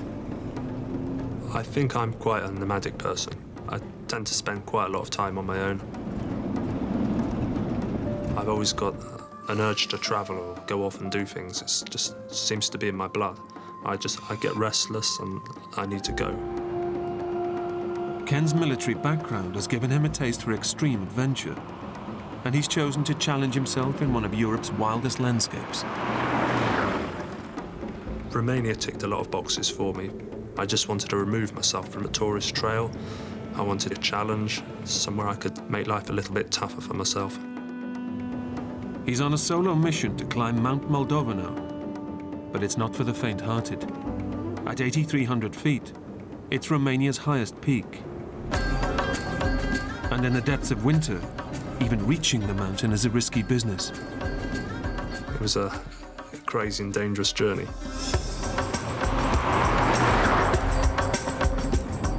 The taxi driver's just driving like a lunatic up the road. I just thought, what the hell am I doing? This is probably as dangerous as the mountain.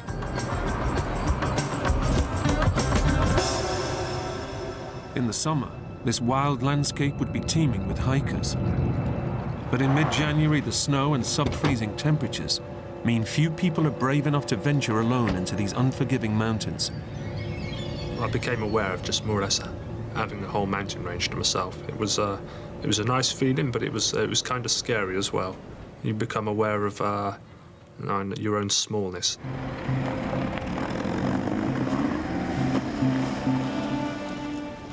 Normally, it's a 2-day climb to the top of the mountain. But super-fit ex-army man Ken has challenged himself to conquer it in a single day. Me and my brothers were always really competitive. We'd always race each other to the bus stop each morning, and on the way to school, everything was a race.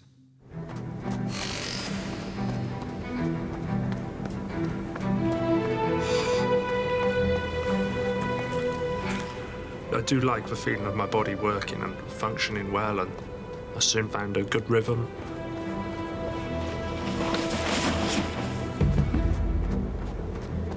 I'm a fanatical lover of freedom. And sometimes you've just got to put yourself out on your own just to enjoy a different kind of peace.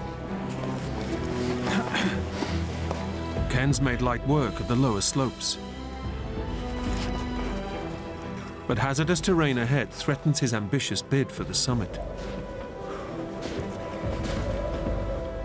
A clear channel through the trees offers the most direct route to the top. This man-made fire break prevents the spread of fires in the summer months, but in winter, it's a hotspot for deadly avalanches.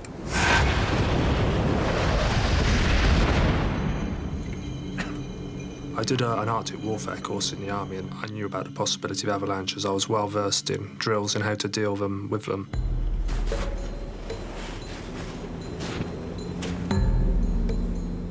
With his goal in sight, Ken ignores the risks and opts to fast-track it to the top.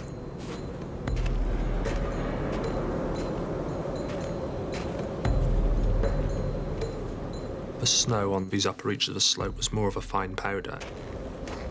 And at points, I'd sink up to my waist. My going slowed down significantly, and it became really hard work. There was a ramp. It was a really steep wall, so I needed to rely heavily on my crampons and my ice axe, and that was pretty tricky. At one point, I got halfway up, and I just slipped.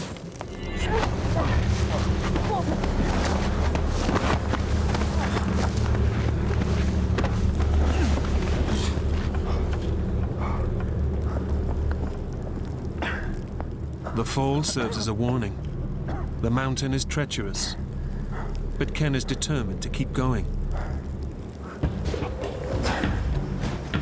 Ken retraces his steps and soon passes the point of his slip.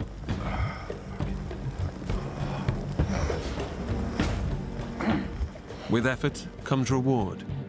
His choice of extreme location is starting to pay off.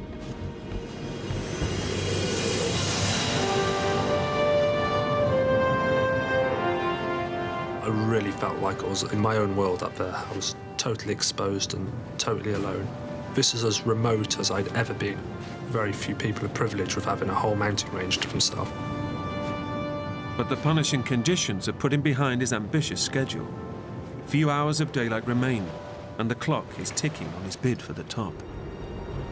I knew with the amount of snow on the mountain, it would be pretty tough. But I felt really fit and strong. I trained hard, and so I felt good about getting to the top.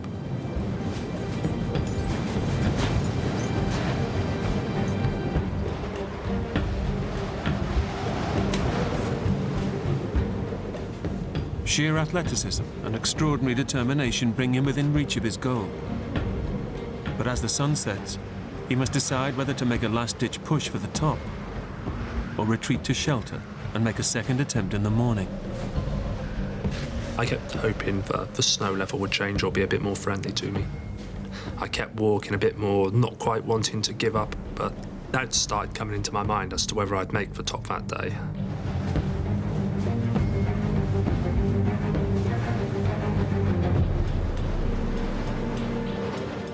Summits are always important, but there comes a point when you've got to say, enough's enough, don't do anything silly.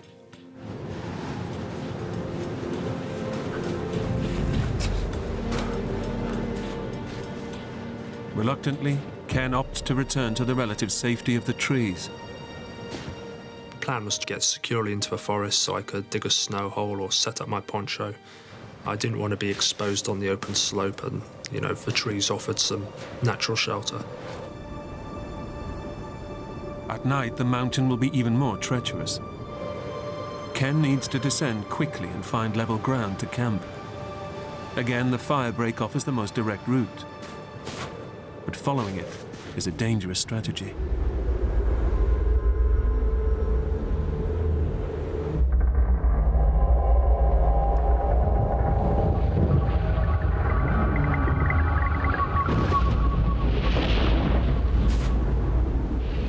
All of a sudden, there was just a noise from the top of a mountain. At first, I thought it was something like an animal. It was so strange and unearthly. I'd never heard anything like it before.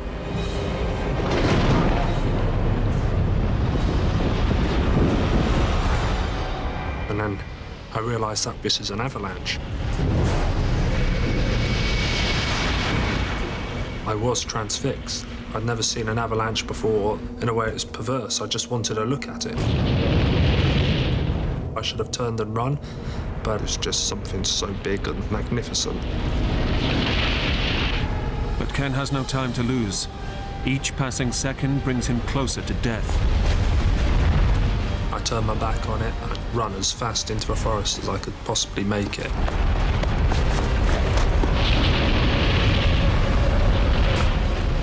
And all the time I could feel like it was chasing me. My heart was beating, it was just going crazy. It was going to hit me, bury me. I thought I was going to die.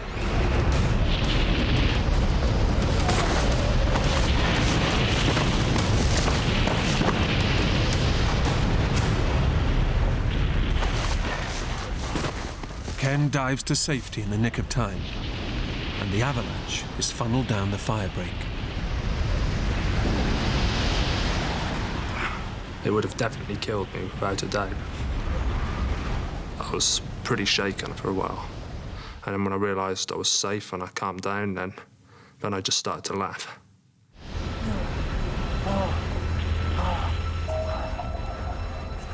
He's had a narrow escape, but he's still in danger. The snow on these upper slopes is unstable. After the avalanche, I began to feel really vulnerable on the slope. I need to find somewhere safe to sleep. So I wanted to drop down, get deeper into the forest, sleep for the night, and still possibly be able to make an ascent the next day. It's now a race to descend to safer ground before nightfall. But through the trees, the going quickly gets tough. But the terrain became more treacherous. Branches were poking in my eye. It was becoming a bit of a nightmare. The rough terrain and the slope of the mountain forces him back onto open ground. I knew the quickest passage was down the firebreak between the trees. I didn't want to go anywhere near it again. But I had no choice. I had to go down it. But taking this shortcut is a serious gamble. In his race against the light, Ken decides it's a risk worth taking. But his luck has run out. The mountain is about to show him how lethal it can be.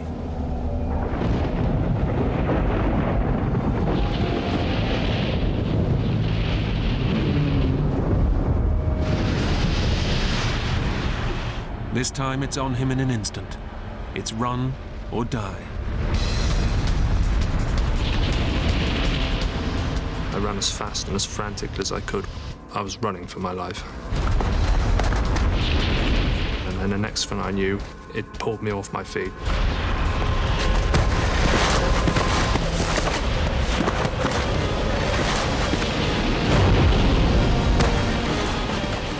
I was utterly terrified. It swallows you and engulfs you. You can feel all your bones and organs inside, everything's rattling.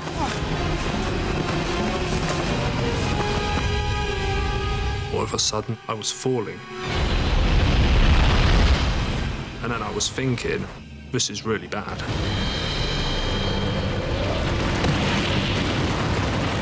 I landed on my ass and I heard a massive crack. And that was my pelvis shattering and the head of my femur snapping off.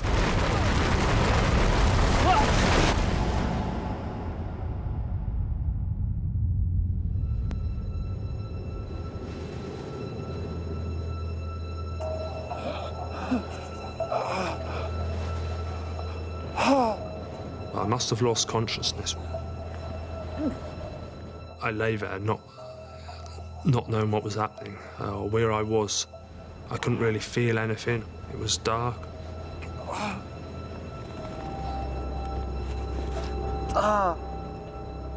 The fall has inflicted a bloody gash to his head.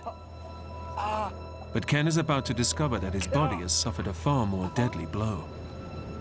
The pain finally hit me. It was absolute agony. It was like a red hot poke was just being pushed into the side of my leg.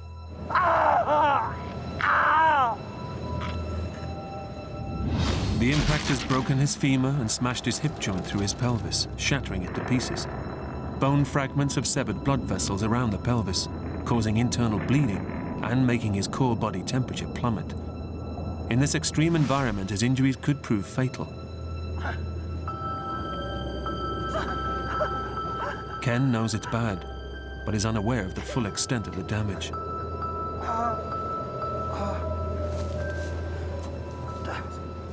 I sat up and started assessing my situation. As I put my hand to the side of my leg, my left hand felt wet and sticky, and I got a big open wound on a couple of inches on the side of my left hip. It was bleeding quite heavily.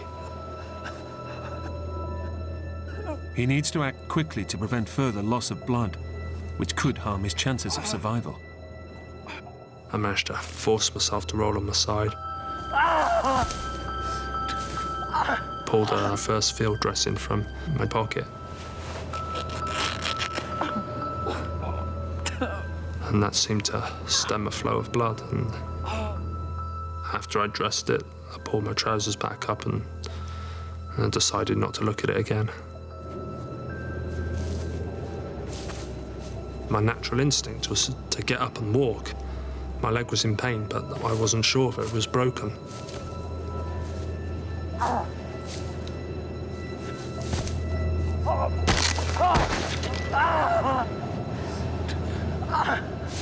I felt a jolt of agonizing pain shoot up my leg, and it became apparent that there was no way in hell I could walk. My leg was gone. It was a pretty desperate situation. He's in urgent need of medical attention, but he's 8 miles from the nearest village and has no mobile or satellite phone. With military discipline, he's packed for the harsh conditions, but the avalanche has torn off his backpack and buried it further up the mountain. I was deprived of all my provisions, my sleeping bag, my stove, my meals, everything I needed to survive.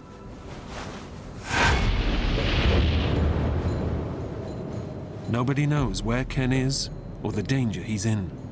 If he's to cheat death, the stamina and self-reliance that brought him here must now get him out. But he faces a tough dilemma. Go up in the vain hope of finding his life-saving kit, or conserve precious time and energy and descend in search of help. It was a real tough decision to know what to do. The implications of making the wrong decision were deadly. He then spots his torch, which has fallen from his backpack and miraculously turned itself on. This torch was now my best means of survival. If I could get the torch, then I'd possibly have a chance, even if it's a small one, of finding my other items of kit. I'd have a bit more food. I'd have a sleeping bag. It was a small distance, but it was so painful and so difficult to cover the ground.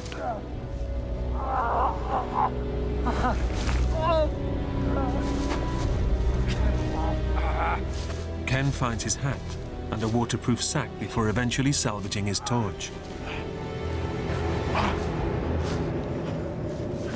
But hopes of recovering his backpack and sleeping bag are futile. His route is blocked by a vertical ledge. Under normal conditions, I could have negotiated it effortlessly. But like this, it was impossible.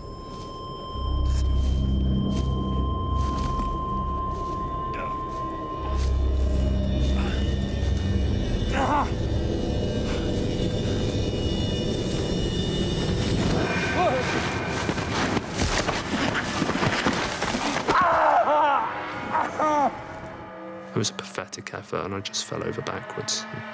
My leg folded up underneath me, but it just wrenched at the joint. He has two options: to keep searching for his kit, or conserve time and energy and head back down the slope to find help. I decided I was going to go back down the mountain.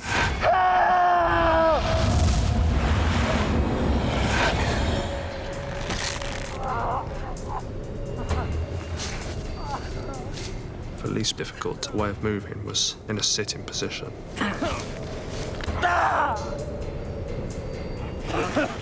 Every time I moved, I could just feel bone grating and sliding inside of me. I'd be retching in agony.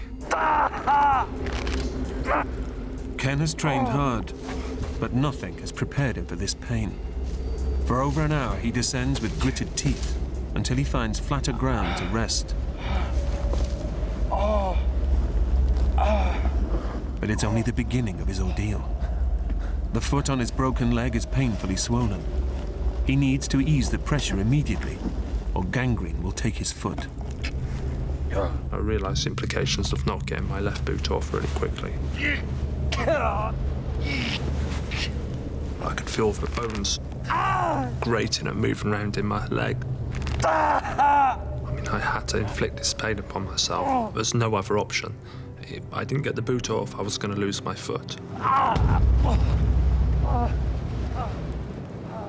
It was almost blissful just to have my feet free, and all the blood that was stuck in my foot could work its way back up my leg.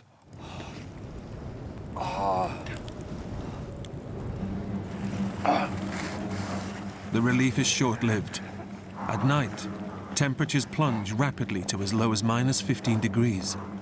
His only protection is a mountain jacket and a waterproof sack which he uses to shield his feet from the biting wind.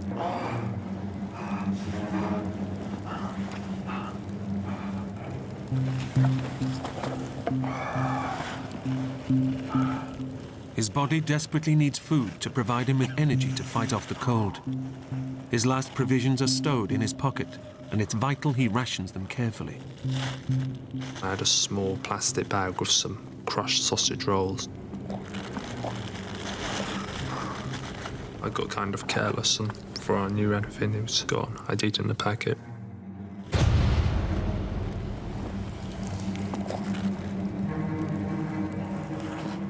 Ken faces a long night ahead. The idea of being alone in the middle of nowhere preys on his mind. The scenarios are running through my head were, I know, what if I don't get through the night?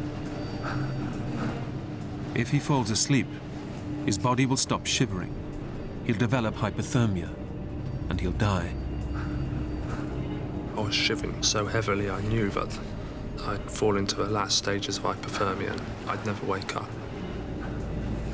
I just thought, oh God, how am I going to get through this night? Just don't fall asleep or you'll never wake, you're going to die.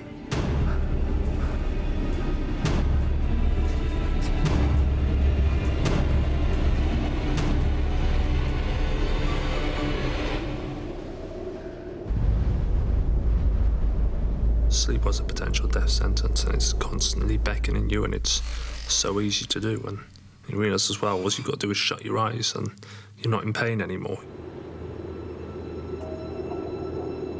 Facing a long and tortuous night alone in the wilderness, Ken's spirits hit rock bottom.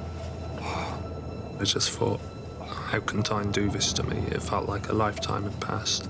There's maybe 7 or 8 more hours to go through yet, and it's going to get colder. By 3 or 4 in the morning, the temperature's going to plummet even further. As time went on, I got more lonely. I thought about all sorts of strange things, comforting things like being warm in bed, and I thought about my brother and playing football and anything to distract my mind from the pain and the suffering I was in. The night was just a battle to stay awake.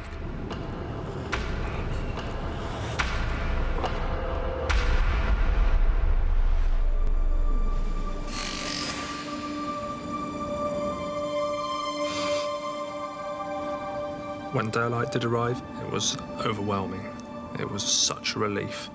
And the darkness can bring all this paranoia, and for daylight I realised I could do something. In the early hours of a cold mid-January morning, the chances of anyone being in this inhospitable wilderness are remote. Ken only has himself to rely on, but the enormity of the task ahead preys on his mind, and he can't help hoping for rescue. I kind of had it in my mind. Maybe emergency services would be called out.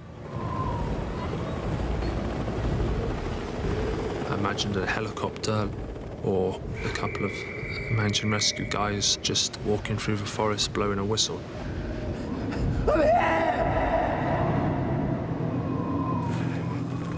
I imagined all these little scenarios, but the more I thought about them, I just dismissed them. I was pinning so much hopes on so many slight what-ifs.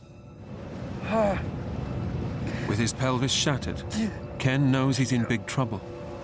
Nobody knows of his ordeal or is expecting him back anytime soon.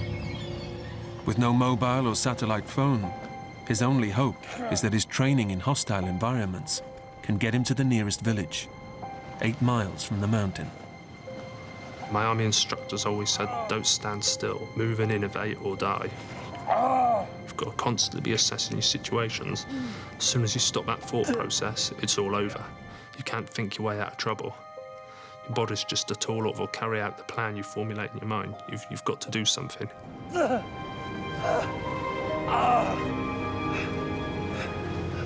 With no food and his water bottle already drained, Ken sets out on his marathon journey down the mountain.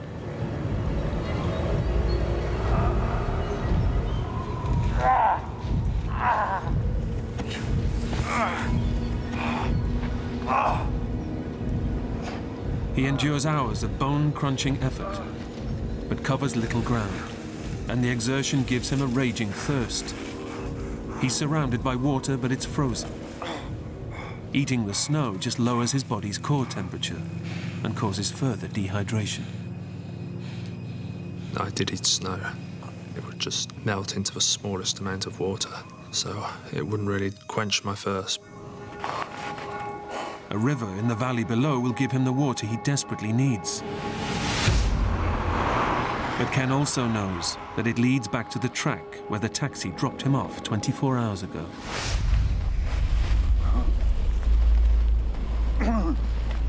I figured it'd be the most likely place I could be rescued, so I just needed to get there and make as much ground as possible.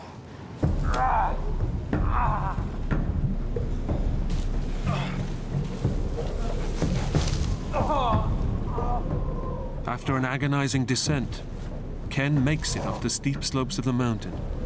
It's an incredible feat, but moving in the valley below poses an even tougher challenge. When I hit the valley floor, there was no more sitting down and sliding, no more assistance from gravity. It was all physical exertion from then on. Facing an enormous task to reach civilization, Ken sets small goals to measure his progress. I started trying to play these little games of beating the clock. I'd set myself times to get to targets. His progress is painfully slow. Each new target reached is a massive achievement, but also a harrowing reminder of the mammoth task ahead. Time is running out on his chances of survival, and he's still 7 miles from the nearest village. My desire to keep moving was just to reach water. I was so dehydrated, I'd exerted myself so heavily.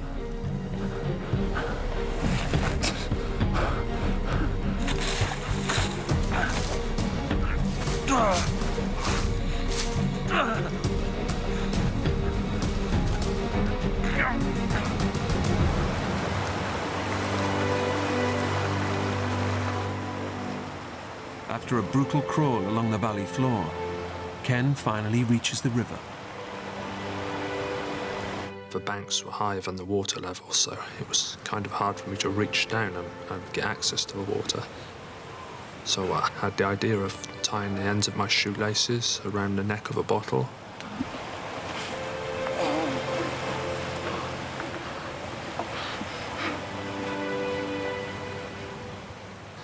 The relief on my mouth was blissful. The It's like petrol going into a car. I just felt my body reviving, being full of energy again. Re-energized, Ken wills himself on, in search of the road he hopes will lead him to help.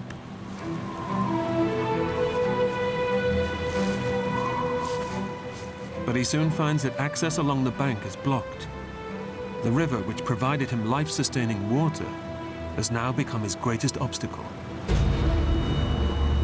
He's left with no choice but to cross. I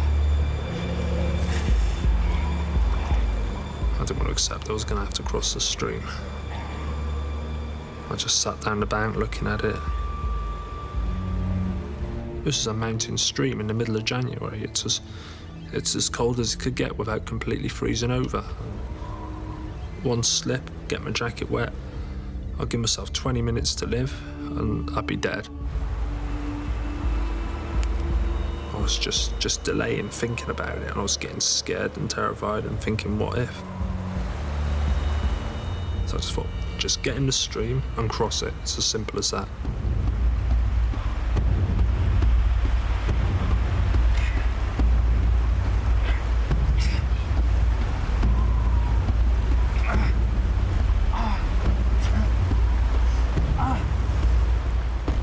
The human body loses heat 25 times faster in cold water.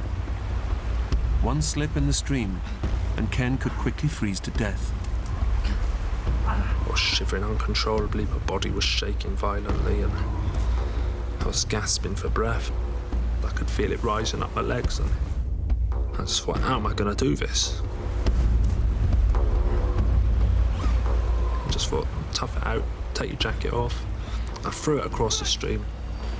I just thought, there you go, now you've got to go and get it, or you'll be dead.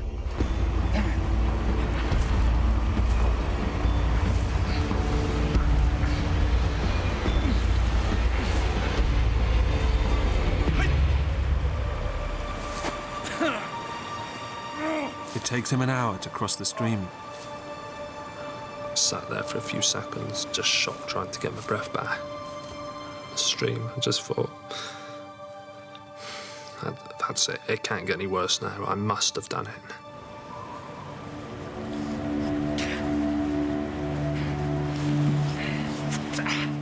Sheer grit and determination drive him onwards.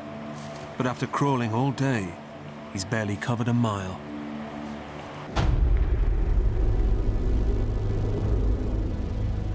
Now facing another long night alone in this savage landscape, he's suddenly consumed by his greatest fear: being eaten alive by wild animals.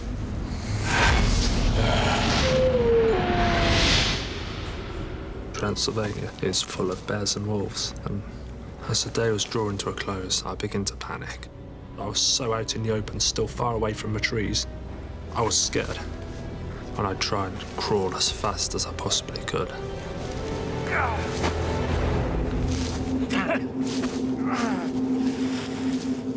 He makes it to cover, but the scent of his blood-soaked body and his weakened state makes him easy prey. I was really hungry, cold, dehydrated. I think it affected me. I wasn't sure if I was hallucinating or hearing things. I really believed I was hearing packs of wolves surrounding me.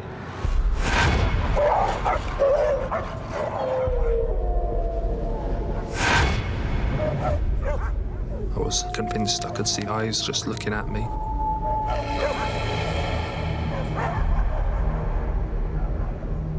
I'd just sit there panting, like breathing heavily, really scared, just waiting for them to attack me. I just thought, this is going to be horrible. Just being eaten's horrible, but to be eaten alive is just something else.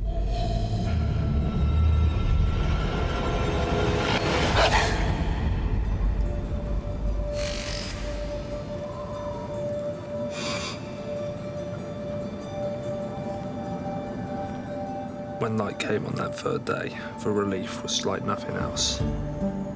I'd pulled through. It was such a big achievement. Crippled by a broken leg and shattered pelvis, Ken desperately needs to reach the village 6 miles away. or face certain death in this hostile wilderness.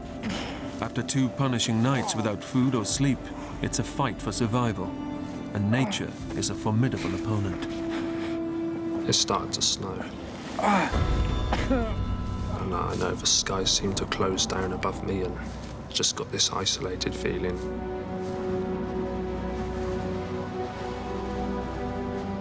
A storm was coming, and then within a few minutes the snow was powering down.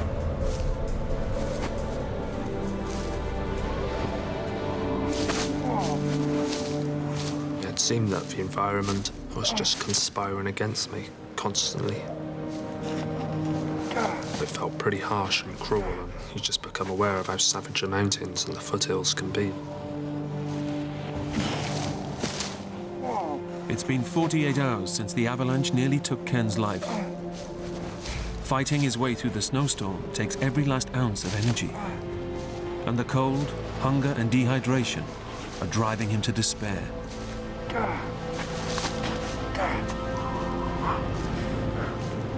It's hard to keep moving because you think dying doesn't seem like such a bad proposition. At least all this pain's going to be over. You fall asleep and you can die.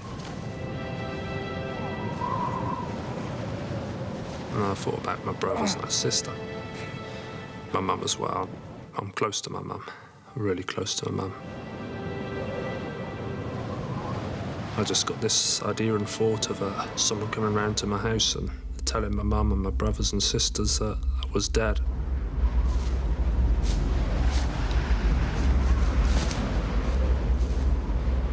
At this stage, I wasn't really sure why I was moving anymore.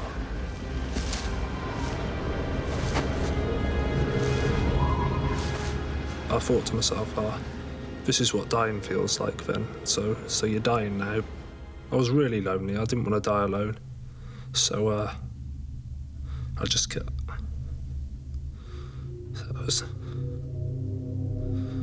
I just kept moving and picking... Give us a minute, boys.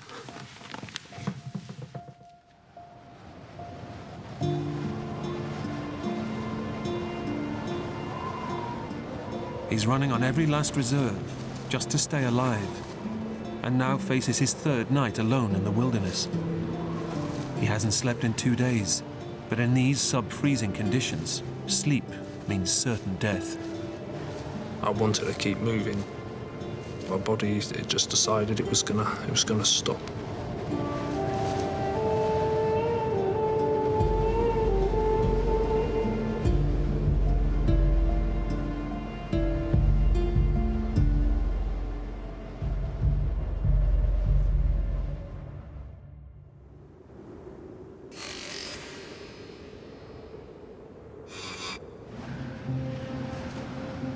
I woke up the next morning and I just thought, oh, you're not dying. You're still here.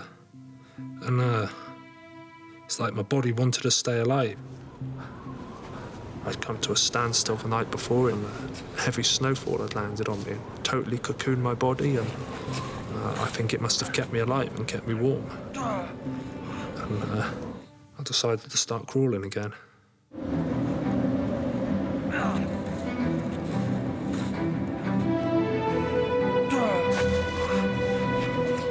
His shattered hip means every move is pure torture. Only his incredible fitness and superhuman reserves of willpower drive him on. In spite of the pain, he's confident the worst is over. It'd be stupid to even conceive of it getting more difficult. I've just got to get to the track. It's not going to be far away. One big final effort today, and you know, I'll be safe. At last, Ken is within reach of the road where the taxi dropped him off 3 days before. But suddenly, getting there looks impossible. A river blocks his path, and Ken knows just how deadly this might be. When I saw that there was no passage through, I was really angry.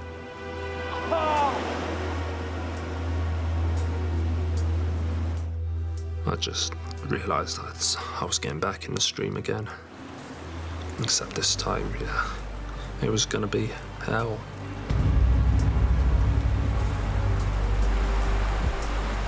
remember when I was little, I used to go on the big diving board at the swimming pool, and I'd be so scared to jump. And here I was sat on the edge of a stream, and I was putting myself through that same suffering. So I thought, just get in the stream. The ice-cold water could kill him in minutes. He needs to cross it quickly. But the far bank is too steep for Ken to haul himself out. Supporting himself by leaning on the bank, he's got to track along the river until he finds a suitable place to cross. And I was moving inches and inches, and it was painfully slow. It was freezing cold. For over an hour, Ken struggles along the river until the opposite bank is low enough for him to crawl out. But the current is strong and the water is deep. He'll either make it or die. Throughout this ordeal, it was just such a vital mission not to get my jacket wet. And again, I knew if that got wet, I was dead. His jacket and thermal top must come off. If they get soaked, he'll freeze on the other side. But by taking them off, he's increasing the risk of hypothermia, which could kill him. I was left with no other choice. It was a matter of being patient and being careful, and I just had to get across. With his severe injuries, Ken takes tiny hops on his good leg, letting the current carry his broken limb. One false move, and he could quickly freeze to death. All of a sudden, I became aware of my boot becoming loose, and before I could react, my boot come off my foot. His boot is swept away by the river, and the foot on his good leg is now exposed. He makes it to the bank, but with a 3-mile crawl through the snow ahead, frostbite is guaranteed. And my first thought was, I'm going to lose my foot. I'm going to get frostbite. I just thought, oh God, what am I going to do now?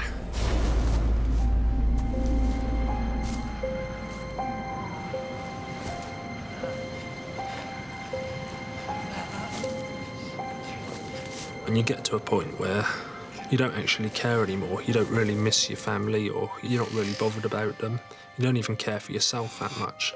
There's something inside you, a survival instinct, and it'll keep you moving. The body will do what it has to do to survive. It's just an incredibly reliant and efficient machine. It's kind of amazing to realise that about the body. Ken's never-say-die attitude finally pays off. He escapes the savage wilderness and reaches the road where the taxi left him 4 days earlier. It came as a massive relief to finally reach the track, but I still knew I got a long way to go. It's still 3 miles to the nearest village, and Ken's body is running on empty. He's fought through snow, hunger, and grueling pain. He's numbed by the cold, but he knows time is now running out. He needs to get help quick or die. So I figured, why don't I try and stand and walk?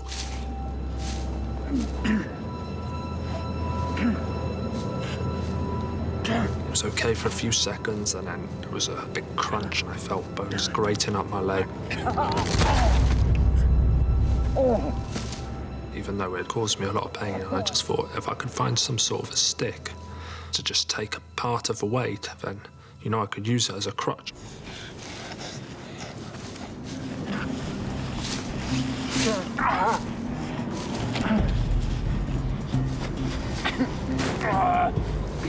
It was such a relief to be walking. It seemed like there was no more enemies or obstacles. I felt it was more or less home and dry. But his ordeal is far from over. And all of a sudden, it felt like I'd just been stabbed in the stomach with a knife. There'd been no pain like this. It was the worst pain I've ever felt, or the worst pain imaginable.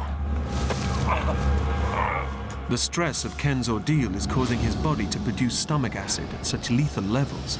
It's perforating the lining of his gut. The acid flowing into his abdominal cavity is literally eating him from the inside. It's a ticking time bomb that could kill him within hours.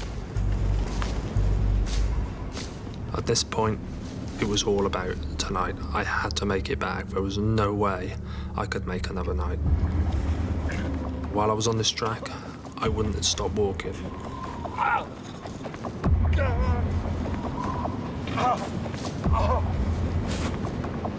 Every excruciating move is a step in the right direction. But the road ahead turns into his worst nightmare. The route splits, and only one way leads to the village. It's 50-50 he'll make it to help. The track looked less well trodden, but something told me there was a house up there.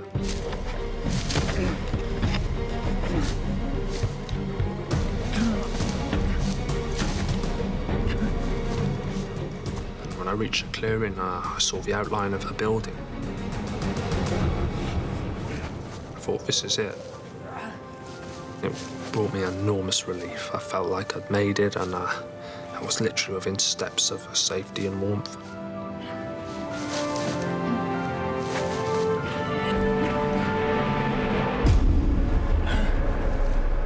But his gamble has failed. The building is just an empty barn. It was a crushing blow. I'd made this turn up the track, and it was a wrong decision, and I just thought, I hope this decision's not going to cost me my life. Once more, Ken draws on his inner strength to drive him from death's door. I didn't feel I was ready to die. I felt a bit of resentment towards the mountain. I wasn't going to let it beat me now, after all I'd been through. But his body is approaching total collapse, and he's wasted precious time taking the wrong route. He must now retrace every harrowing step back to the fork in the road. It's getting dark, and temperatures are starting to plummet. I reached a fork in the road again, and then I took my only other option, and I felt relieved again. I thought, well, there's only this way now.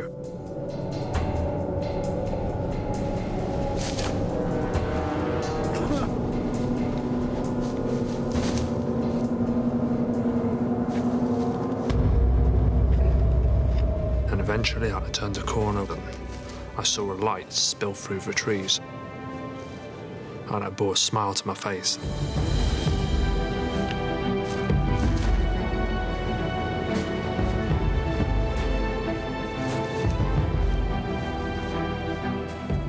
I just thought, I've done it, and just realised what an honest, faithful servant your body is. And I just felt really proud of myself then. I knew I'd got a strong heart and character, and I could get through things.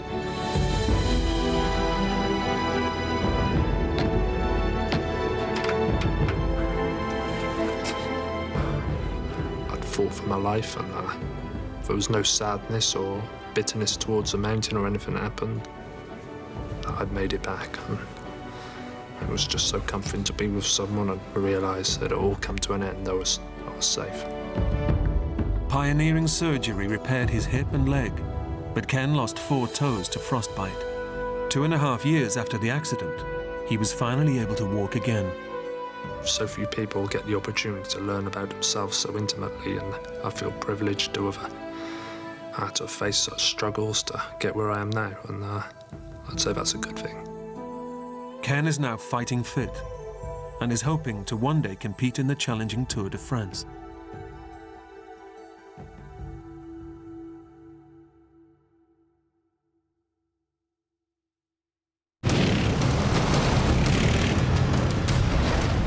When Ken Hildebrand is thrown from his quad bike in the remote Canadian wilderness, he's pinned to the frozen ground beneath half a ton of metal. I almost threw up just from the pain.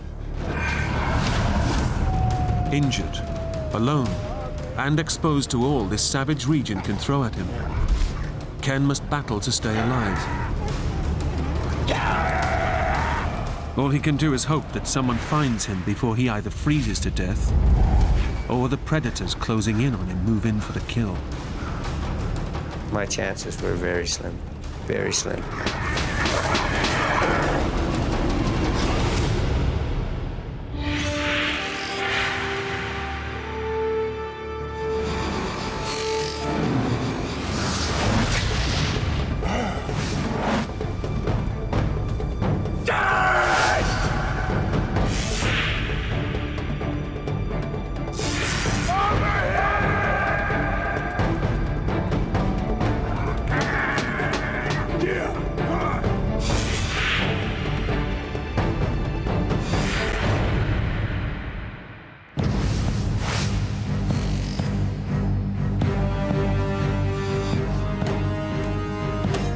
Ken Hildebrand is packing for a solo trip into the Canadian Rockies in the depths of winter.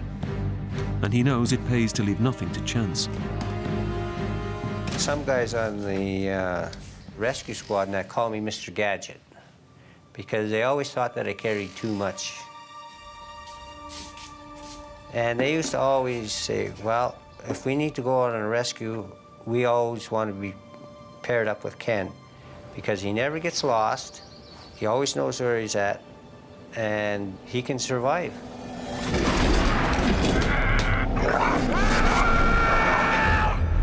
Yeah, no, I'm going up to Bob Creek to collect some traps. But, you know, I should be back in time, give or take an hour or 3.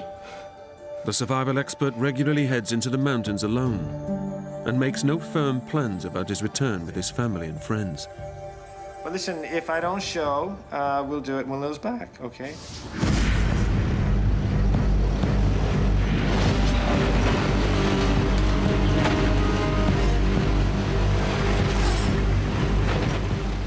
Ken is a registered animal trapper, and this trip is to check up on beaver traps that he set the day before.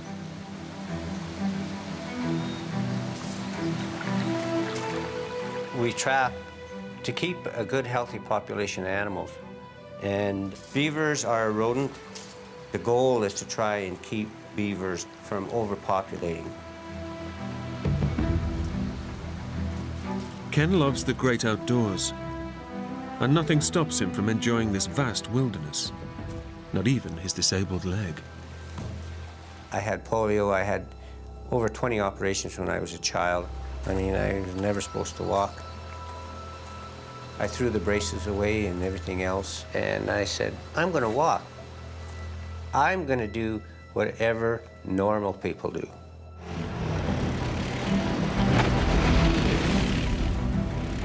Getting around this remote region is a real challenge, and Ken's trusty steed is his four-wheel quad bike. The terrain is very rugged. The country is very mountainous. The hills are very, very steep. And there are a lot of places on my trap line that people, even that are good quarters, they wouldn't even tackle. Today's ride is even more dangerous. Ken's bike is carrying a lot of extra weight.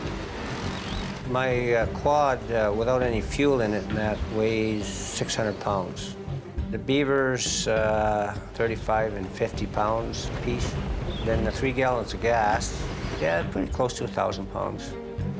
A small pickup truck would probably weigh that.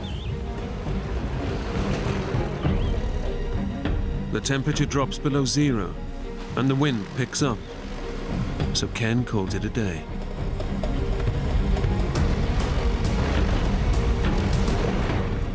The wind was blowing at least 80 kilometers an hour. It was stuff blowing in my face as I was trying to drive. It was blowing up small rocks. All of a sudden, I felt this sharp pain in the eye, and I blinked, and I felt like a piece of grass in my eye, and the second I let go of my handlebars, I grabbed a hold of this piece of grass.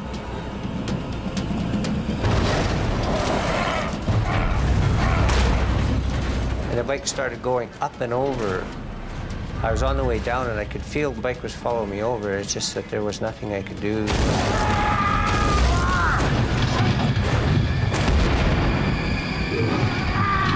It felt to me like I was fast enough that I was getting out of the way, but then, wham, it was so fast. It just knocked me right face first into the dirt. And then I felt this excruciating pain in my leg. I could feel my foot. I could feel my ankle just totally dislocating and the bones were breaking. I almost threw up just from the pain. The steel rack rammed me in the smaller part of the back and drove me down and knocked the wind out of me. The pain was from my ankle and in the calf of my leg. I couldn't push and lift myself enough to move the bike. No matter how I tried to move my legs, I couldn't. The heavily laden quad has pinned Ken to the ground in the middle of nowhere.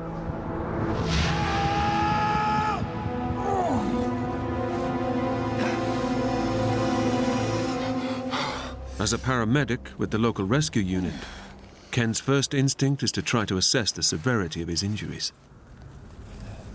I took my pulse. My pulse was at 160.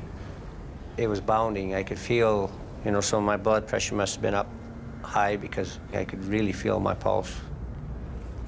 My skin was pale. If I pinched it, it was slow to come back to normal. It took 5 seconds for my color to go back in my finger, so I knew that I was in shock. Pain and the anxiety was causing me to make my heart rate go up. So I knew I had to slow myself down so that I could rationalize, I could think properly. Ken learned how to deal with pain as a child, fighting polio. I kind of mentally block it out. It's amazing how much pain I can actually block out.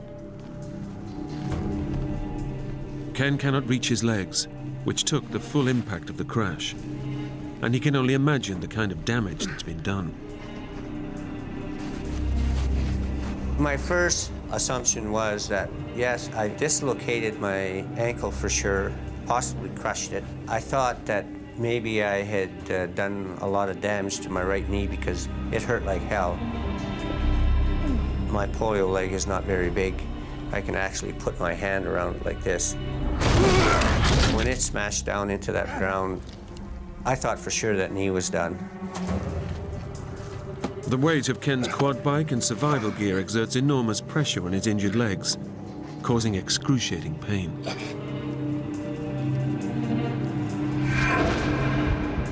It crushes his good right leg against his weaker polio leg, cutting off the circulation from his calf to his foot.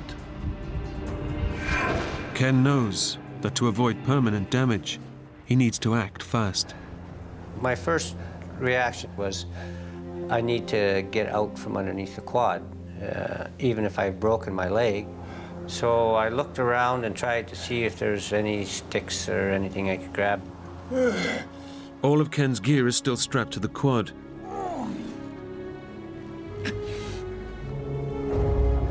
Only his axe has fallen clear during the crash. But it's tantalizingly just out of reach.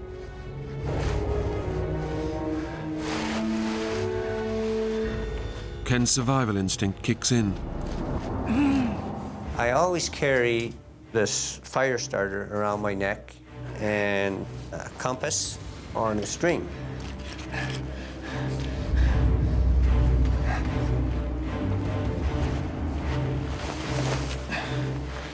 Getting his hands on the axe could mean the difference between life and death.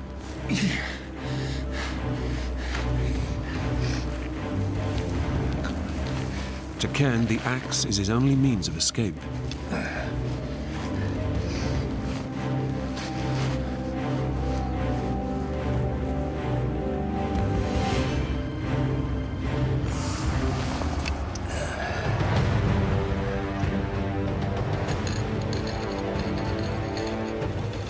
It took me several tries or more to finally catch the butt of the axe handle. I thought right away, well, maybe I can use my axe as a leverage to push the quad off of me. But, trapped face down, it's impossible for Ken to get enough leverage on the axe handle to lift the quad. Now I think, okay, I'm stuck here. I'm actually trapped. But when you're in that situation, you got to try something, and if that don't work, you got to try something else. I was thinking, well, if I can reduce the weight on the quad, maybe I'll have a better chance of getting out from underneath it.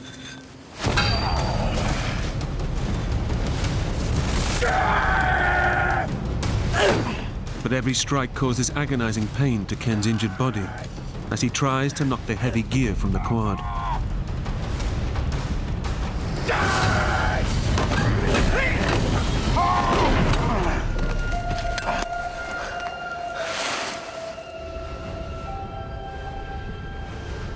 And then I thought, if I can perhaps maybe pile a beaver up, stick the axe in there on the corner of the rack. With the beavers under his arms, Ken's hoping the extra height will make a difference.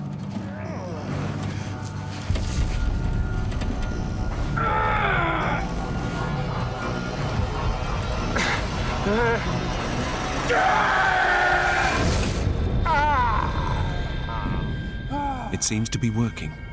The quad moves a fraction of an inch. It felt so good. I mean, it still hurt like hell, and it felt like the bones were broken, but at least that steady, constant pressure was relieved. Fueled by adrenaline, Ken decides it's time for a make-or-break effort to free himself.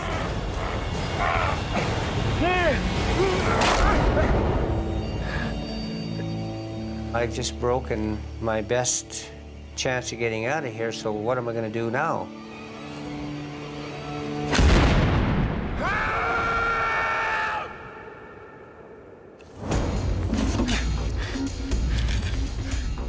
Ken is now completely trapped in this Canadian wilderness. He has to come up with another escape plan if he's going to survive. Now I thought, okay, the axe is broke, the handle's not as long. Perhaps now I can get underneath there and chop and hack away some of the ground. If Ken can loosen the soil beneath him, he might be able to work himself free. But weighed down by his quad and the equipment, it's a near impossible task. You try chopping like this here in a little space. It's a challenge. Because I couldn't get underneath my leg. I kept trying to get underneath, but every time I tried to chop to get underneath it, I'd either hit the ground and the axe would ricochet into my leg, or I would just hit my leg.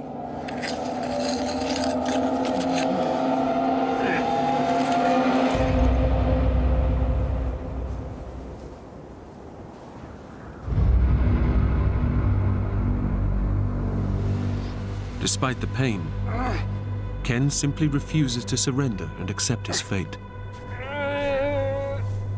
When you're caught in a survival situation like that, your attitude has so much to do with it. It's very easy to give up, to think that, oh, it's all despair, there's no hope. As long as you don't let those things get in your way and you stop and rationalize, it's surprising how many little things that you can do.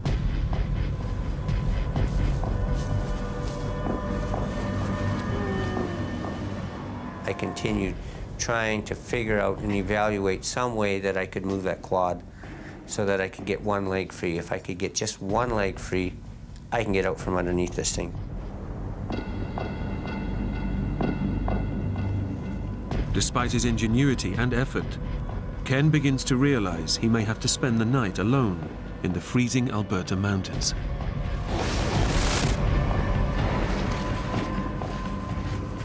All your nerves at that point in time is raw. Your mind is going through a million things, like, how long is this going to last?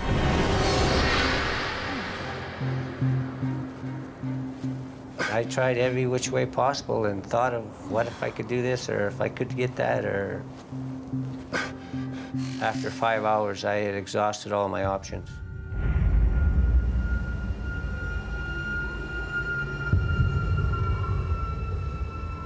Darkness is closing in. The Rockies at night are deadly, especially in winter when the temperatures can plummet to 20 below. Freezing cold winds rush down off the mountains, and these howling gusts play tricks with Ken's mind.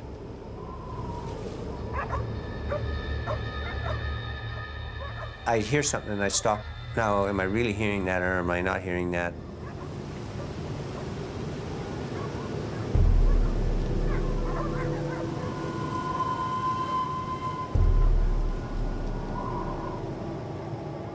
In fact, I was. Incredibly, Ken has crashed his quad just half a mile away from a farmer's house. If somebody would just hear his cries, his ordeal would be over. When I first heard the dogs, it gave me a little bit of spark of hope. Well, maybe I won't have to spend the night after all. Ken's prepared for every eventuality. He even carries a whistle around his neck, which he uses to attract attention. The dogs, of course, because they have so much better hearing than a human, they could hear me.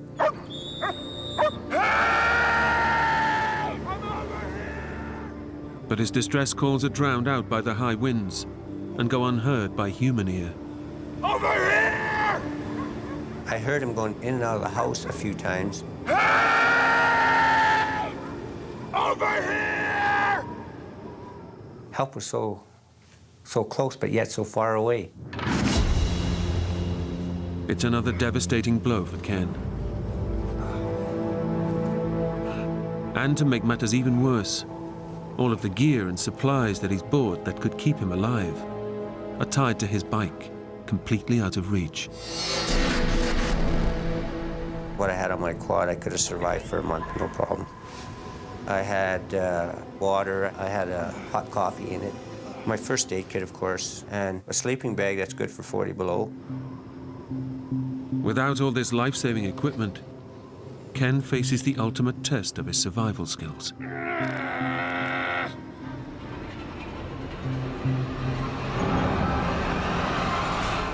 The temperature is already 11 below, and with the wind chill, it feels even colder.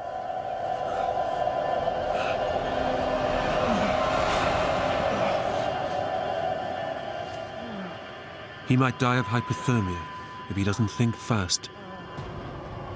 I knew that the wind, the cold could kill me easily in a matter of probably half an hour or less if I went to sleep.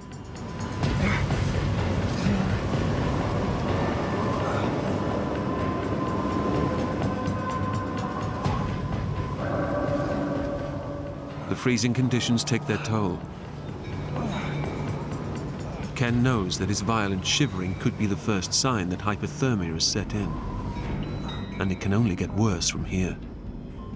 Once you stop shivering, you are in severe hypothermia, and your shock can be irreversible. People that go into hypothermia get this euphorium of being warm. They stop shivering, they go to sleep, and then they die. During my 15 years on rescue, I have probably seen 3 or 4 people that were in a situation that I was in, and none of them survived. So I forced myself to stay awake. And even when I got to the point where I couldn't shiver properly, I would force myself, deliberately force myself to move, to simulate shivering. I knew I needed to keep my body heat from going into the ground. If Ken skins one of the dead beavers, he might be able to slide its fur underneath his body for insulation. But there's a danger the smell might also attract predators. And with his axe broken, he's powerless to fight them off.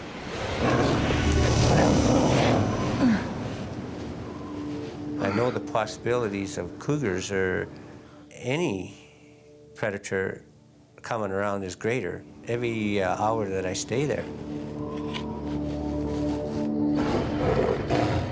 Had I been attacked by a cougar, my chances would have been 0. Ken knows without skinning the animal, he will die. There's little chance of rescue soon. His family aren't expecting him home for days, and even his dinner plans were tentative. But listen, if I don't show, we'll come when Lil's back. Ken decides the rewards of skinning the beaver outweigh the risk of attracting predators. I put the hide side down and the fur side up, so that made my stomach a lot warmer.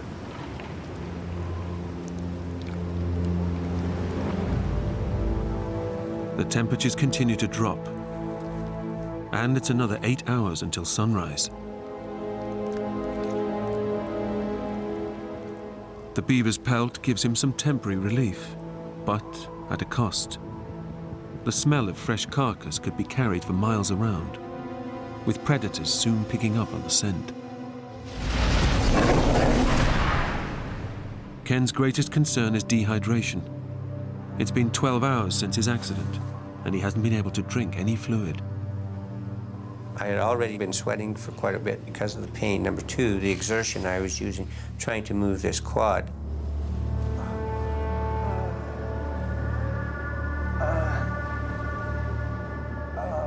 His body is losing water rapidly, and if he's unable to replace it, he will die.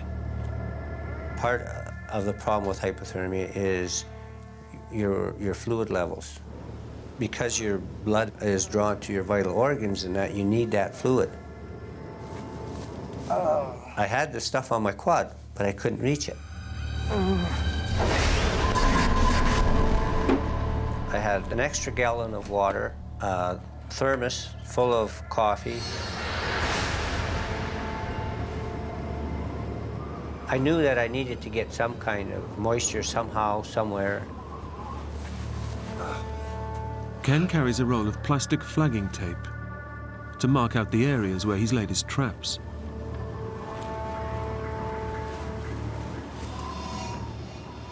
Now he has an idea that he can use it to save his life.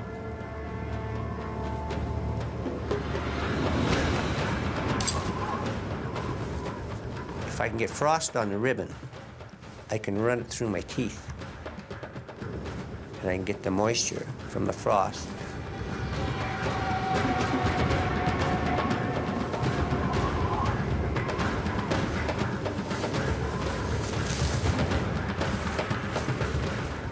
I don't know how much moisture I got from it, but it was enough to keep the inside of my mouth a little bit moist at times.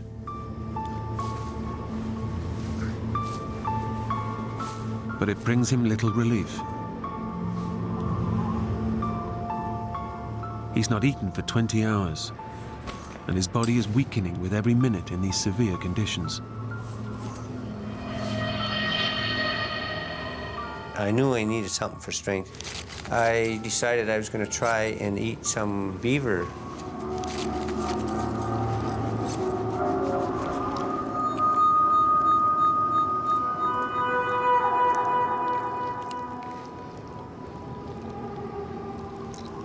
It was like meat that's crystallized, partly frozen. So that probably in itself probably helped me to kind of gnaw it and get it down. But it wasn't the pleasantest thing that I've eaten.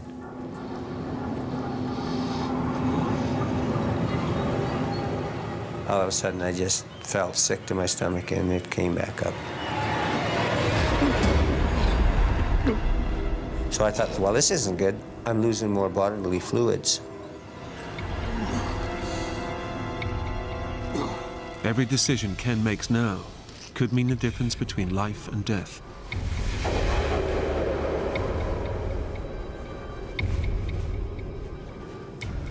The thing that played the most on my mind was the fear. I didn't want somebody in my family to have the anguish of finding me and, you know, partially ate by an animal or something. You know, who knows what can happen once you pass away.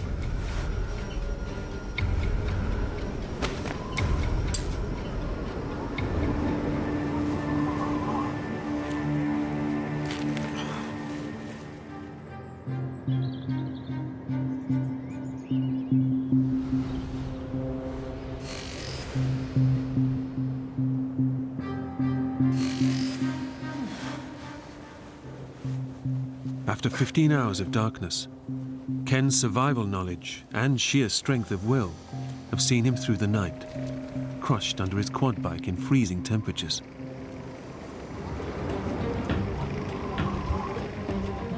Suddenly, the early morning silence is broken by a welcome sound.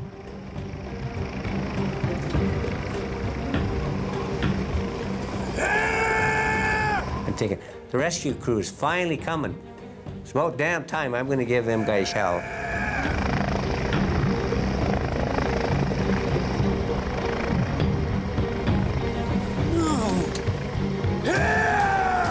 And it flew off in the distance.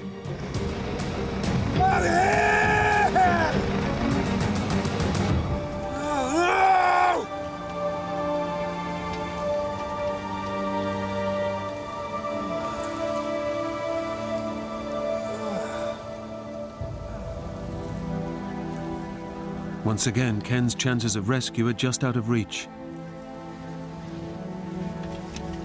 Desperate for help, he tries to alert the farmer again.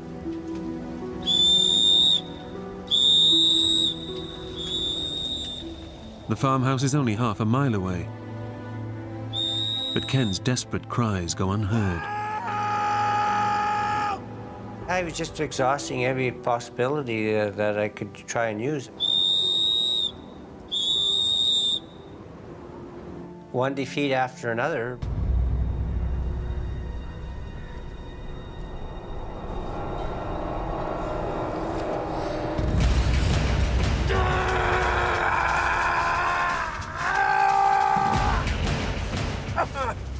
At that point in day 2, I wasn't really sure how long I'd be able to survive.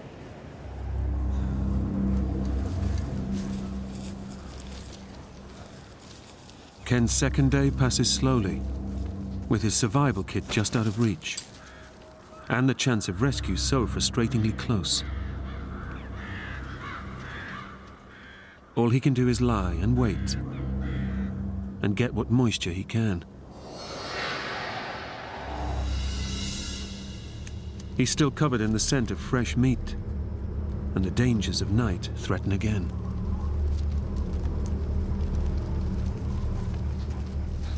I thought that I heard something move. And I seen a couple of coyotes off on the right.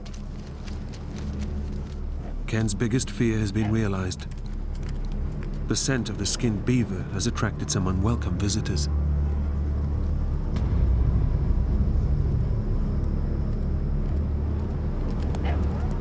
Even from a distance, the coyotes can see that Ken is trapped and can't move.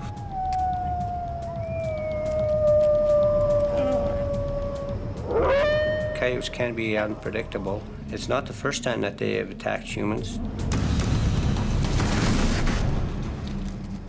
When I heard coyotes messing around, I thought there was a possibility that they might get more aggressive. My soul, my Savior, God to thee, how great thou art.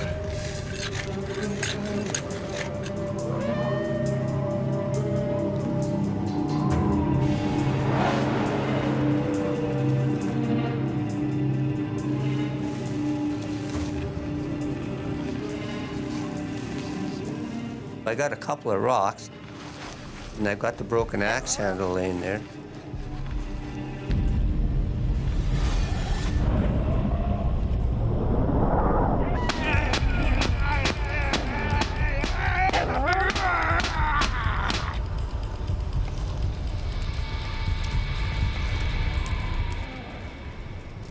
I thought, how long that would last, who knows?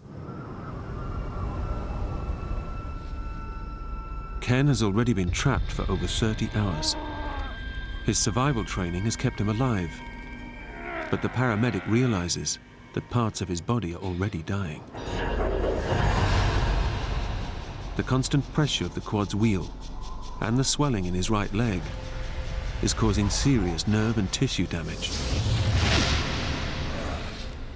Ken knows that even if he is found now, his good leg might not survive.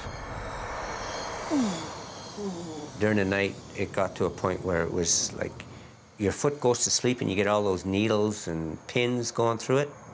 I figured, well, my foot is beyond saving now, for sure. The hopelessness of his situation starts to take its toll. We just finished celebrating my granddaughter's birthday, I was thinking about that quite a bit because my daughter had videoed me dancing with my grandkids.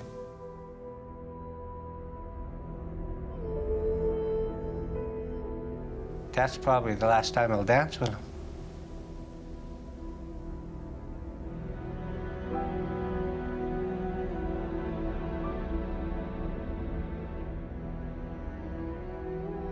I'll be missing out.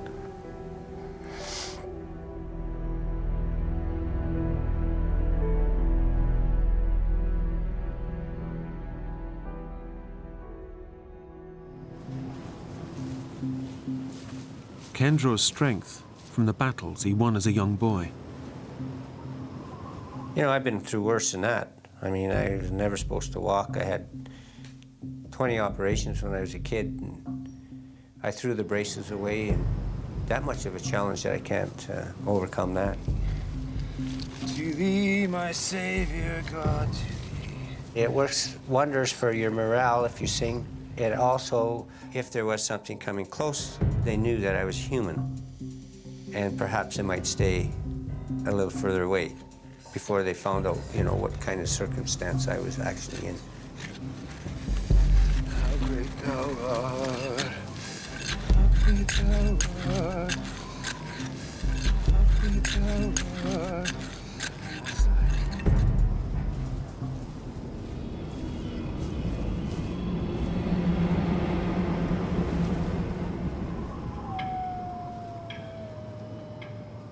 Just before daylight, they came back. The coyotes have returned, and this time they changed their tactics, closing in on Ken from behind. Unable to see them, Ken can only imagine their next attack. You can hear them scratching, and you can, you know, quick pitter-patters of feet. And then you hear a little yap. And then you can hear some more feet, so you don't know whether they're 200 yards away or whether they're right behind you. They were definitely excited, and they were getting each other excited. As the coyotes move in for the kill, they discover one of the dead beavers that fell off the quad during the crash. It sounded just like they were fighting over it. They sounded like they were a lot closer.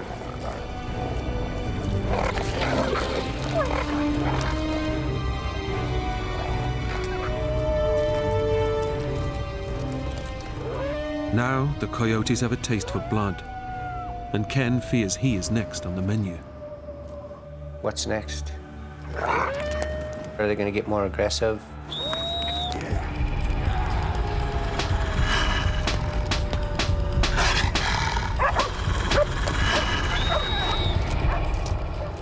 The frenzy of noise seems to attract the attention of the dogs in the nearby farmhouse.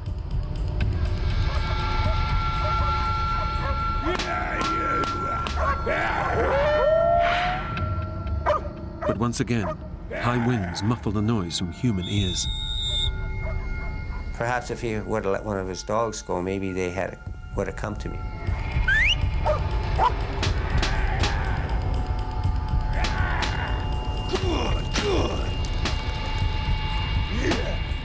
The noise seems to scare off the coyotes for now.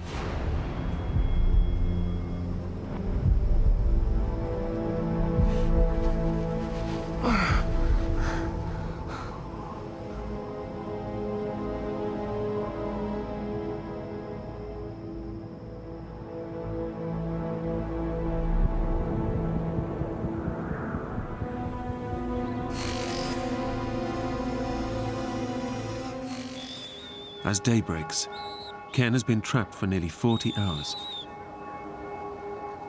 The chance of rescue remains so close, yet so far away. Every time that I could hear the sound of the dogs barking, or I could hear the farmer opening a door, and I would blow the whistle, nothing would happen.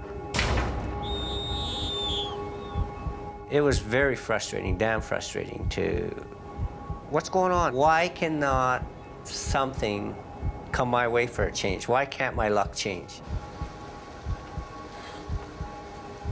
I'm the type of guy that, you know, like, I've always been very independent, and this is the first time I found myself in a situation where I couldn't rely on myself to get myself out of it. Ken's friends and family still have no idea he's missing, and no rescue operation has been launched. You know, I was down, definitely I was down. As a paramedic, Ken knows his body is rapidly deteriorating. I knew that shock was probably getting worse.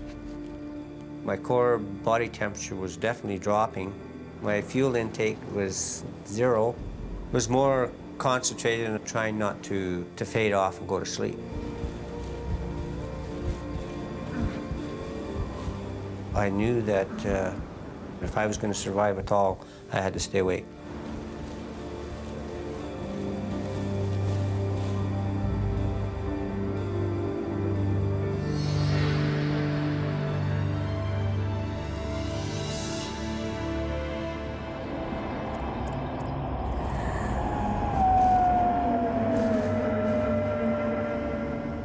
Just before dark again, the coyotes came back and there was a few more. I was so intent and focused on what these coyotes might be doing. One can only imagine and think because you can't see them, right? It's Ken's third night trapped under the quad, exposed, dehydrated, and close to death. And this time, the coyotes have returned to hunt as a pack.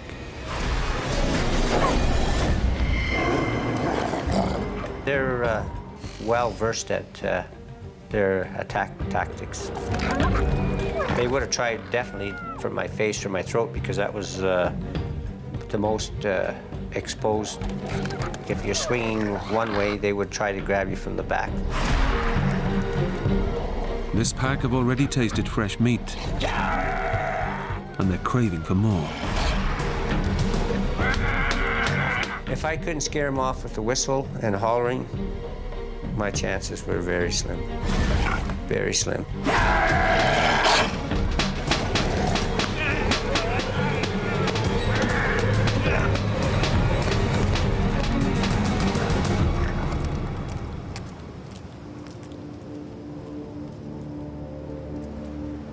Ken's outburst is just enough to fend off the coyotes. But if he has to spend another night out there, they'll be back, and he may not have the strength to fight them off for much longer.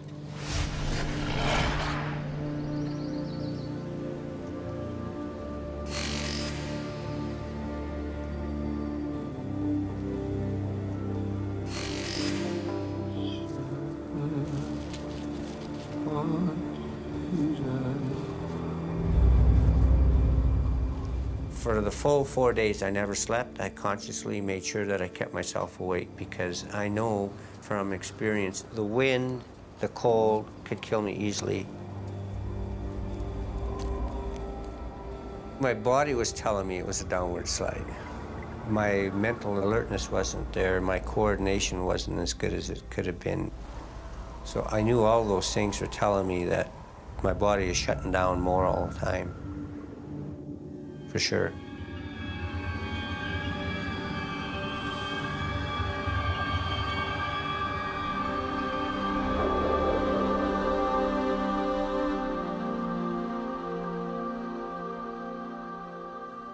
My family was my primary focus. I can deal with whatever comes along. It's how can they deal with it? You know, how will it affect them? I thought that if I didn't make it, maybe while I still got my faculties together and I'm still able to write a message, I should write a message to them, just in case.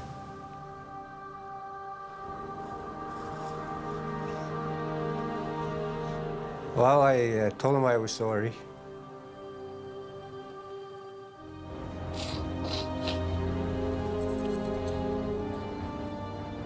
And I loved them.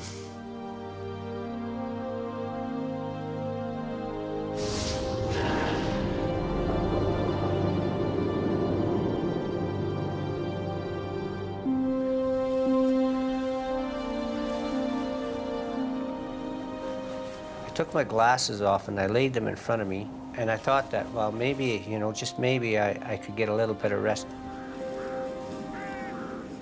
Finally, I actually closed my eyes.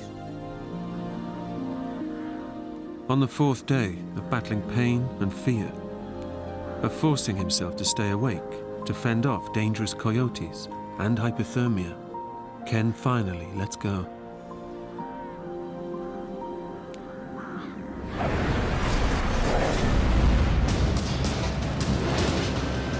That morning was a nice day for a walk, and I decided to take my dog to a particular area to visit friends. And looking at the beautiful hills and the mountains in the background, I changed my plans, went to another area, and found an area I'd never been before. Why did I change my mind? I have no idea. Let's go. Search and rescue expert Roy Davidson seems to be being led by fate to a certain point in the mountains. I had no intention of being in that area whatsoever. I changed my plans 5 times to end up where I was. When I got down into the bottom of the valley, that's where I changed my mind again. Let's go. Come on. Come on.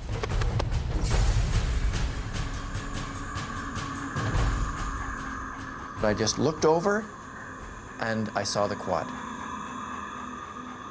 And it looked like somebody underneath it. Let's go. Come on. I'm on search and rescue, and about a year earlier, we'd had a search. We'd been looking for a missing hunter on a quad. We found this fellow, and he was underneath the quad, and he was dead. Oscar. Oscar. Oscar. Oscar. It was exactly the same scene. I figured there was probably somebody pinned under there that was probably dead. Hello? I'd heard something, and is my mind playing tricks on me, or is this real? Are you all right? Did I go to sleep? Am I dreaming, or?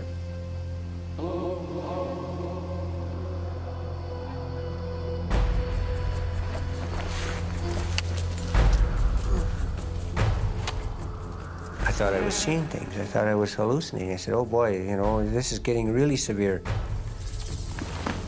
Is it real? What's your name? Ken. I felt blessed. I felt lucky to be alive. I don't have to say goodbye to my family. The relief of like when they lifted the quad off of me, it was fantastic. You know, I just can't describe how great it felt, but it was short-lived. Come on. I tried to move my legs, and then I realized that I couldn't move my legs.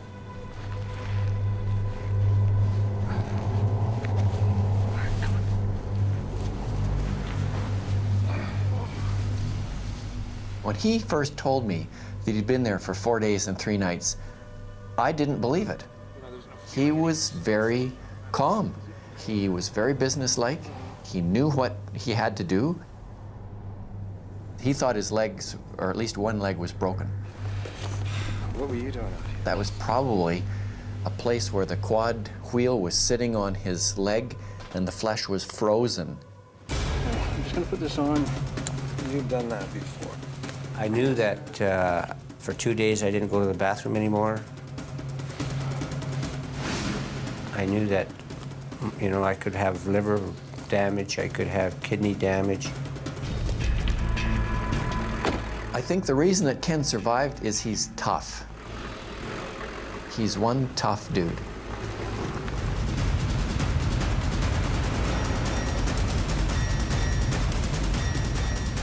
Roy has to get Ken to hospital as soon as possible. I tried to be as careful as possible driving out of there. It was pretty rough. There was no road. It was just up the bottom of the valley. And his leg was starting to hurt him. It was probably hitting the bumps and stuff where I felt circulation going into parts of my legs and that I could actually feel. And it's ironically that the pain actually felt good.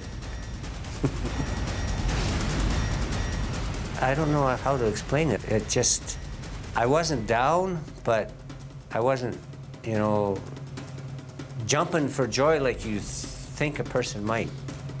Because I knew I was still alive, but I knew I had a ways to go yet before I was out of the woods. How far, I wasn't sure. And I knew I wouldn't know until I was in the hospital.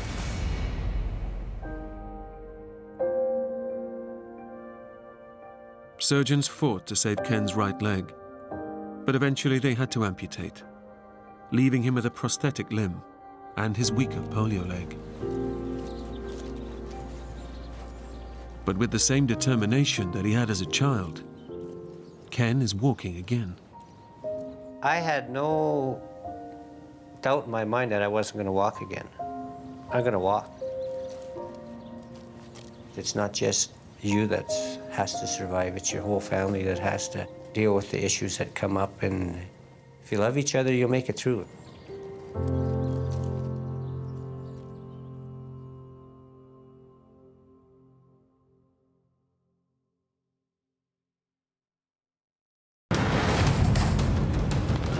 Three men set out on the expedition of a lifetime to capture one of the rarest big game trophies, high in the remote mountains of Central Asia.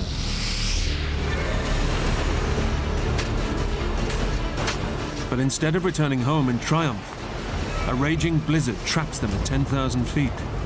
That was one of the worst feelings I've ever had in my life. And just when they think their nightmare is over, their rescue helicopter goes out of control and crashes into the mountains.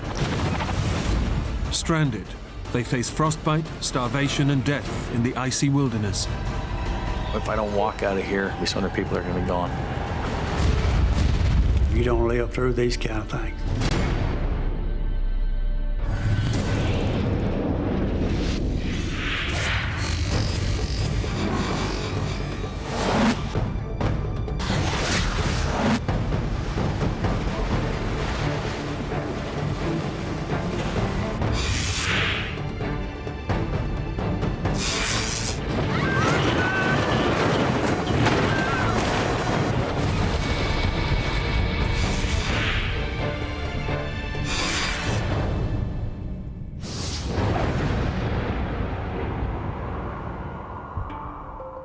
Kyrgyzstan is a remote mountainous country in Central Asia, formerly part of the Soviet Union.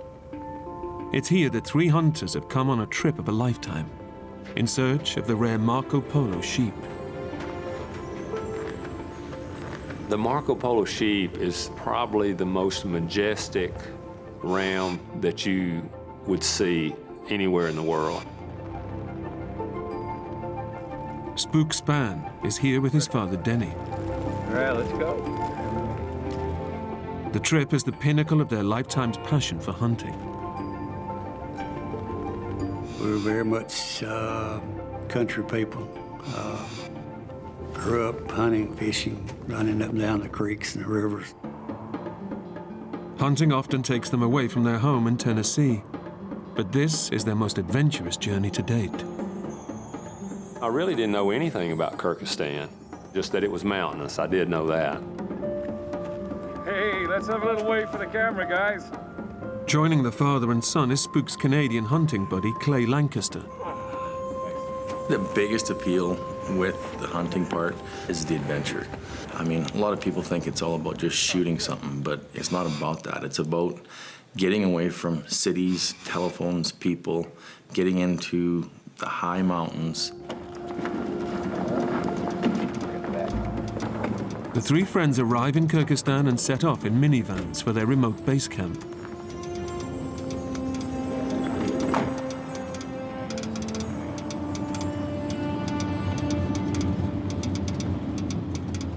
It's a whole 36 hours drive. The journey out to the camp was the hardest part. It was a long and tough drive, it really was.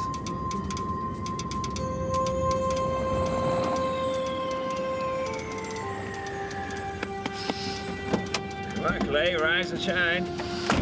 There. I remember waking up and going, wow, is this ever cold? My feet were cold, my body was cold. Hey. Oh. Yeah, we're trying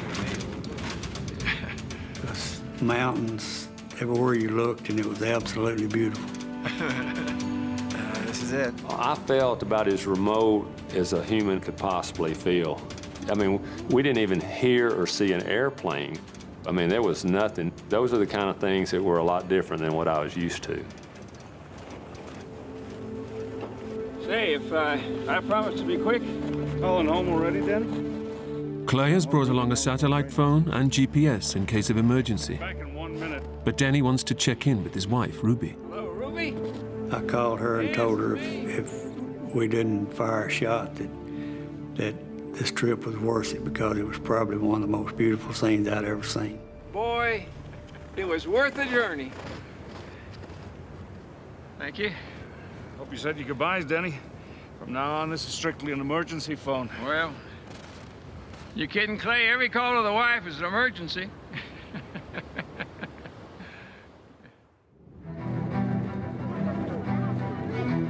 The hunters are on a tailor-made VIP tour, arranged in America.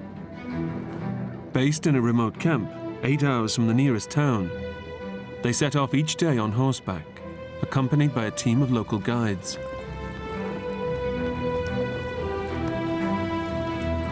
They were extremely friendly, extremely proud of their country, and they really wanted to teach you stuff.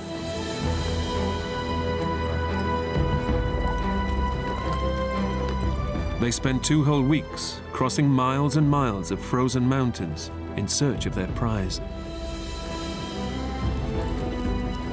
They are a real challenge to hunt, because there's times when you're in, snow waist deep.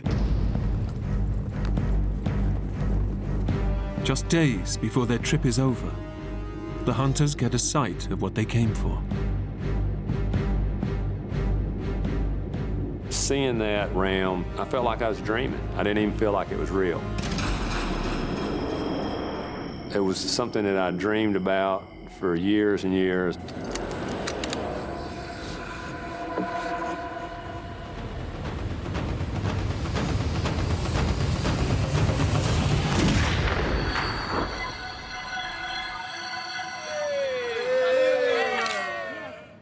We were real pleased with the hunt. We'd taken 2 real pretty Marco Polo sheep. So that night we had a special dinner to celebrate. It's the final night of the hunt, and the locals are determined to send the guys off with a bang. I don't drink, so I was having a hard time. I told them no, no, no, no, no. Well, they just wouldn't accept no for an answer. So when they counted to 3 and they all threw it back, I just took the glass and threw it by the side of my ear and poured it out behind me and slammed it back down and shook my head just like it about killed me,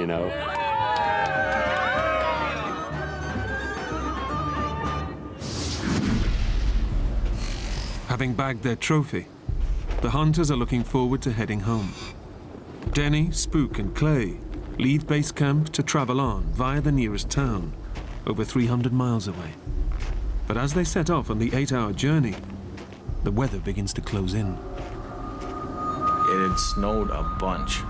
The road that we came in on, you couldn't actually even see it anymore because the wind got blown. It filled the road right in.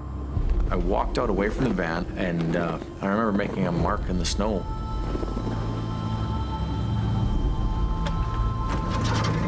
What'd you do that for? I said, that's about as far as I think our Volkswagen van's gonna get. I hope not. I don't think we realized how deep and how bad it had got until we started.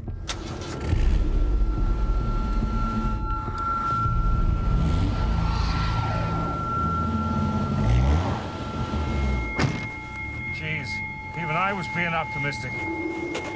The snow is far too deep for the minivan, but the local guides now decide to carry on down the mountains to try and beat the oncoming blizzard. And then that's when they said, oh, you have to get in this other truck. And I remember thinking, surprise, surprise. It was an old military type vehicle. It was wide open, the wind's blowing right up your tailpipe.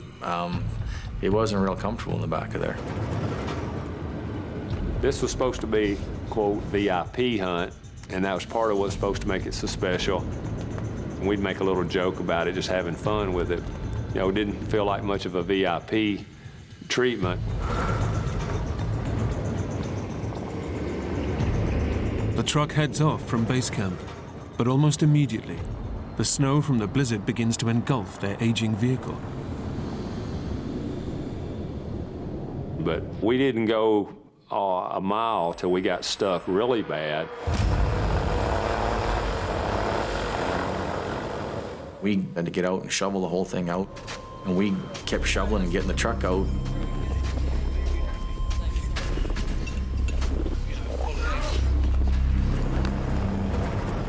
And everybody get pushing and get the truck rocking, and away it would go.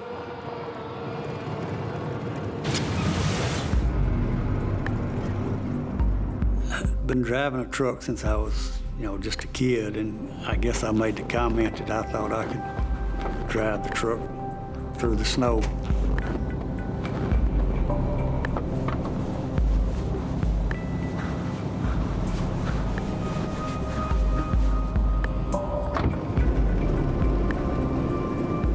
With Denny at the wheel, they struggle on through the snow. And he did an awesome job. We actually made it further while he was driving than we did with anybody else. But after a few hours, Denny tires and has to give up. After he started back, he never let me drive anymore. And as the day goes on, they keep hitting snowdrifts. We reached a point where we couldn't really tell where the road was at. Every time we come to some of the hills, we'd get stuck 3 or 4 times on the hills. And eventually have to shovel the whole hill off, and then he could get a run, get to the top, and we'd go a little further. It just snowed and snowed and snowed and snowed, and it got deeper. By late afternoon, the hunters have come too far to turn back. And the weather is getting worse. Well, it started to get completely white, where every rock was covered.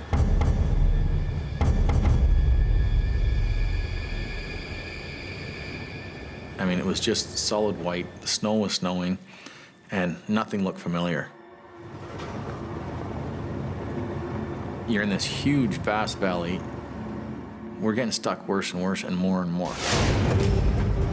As the hours pass, the battle to make headway is taking its toll. The snow got so deep, you'd shovel it out and you wouldn't go 10 yards. We were just too exhausted to try to dig out anymore. I kept thinking, this is starting to get to be a bad situation.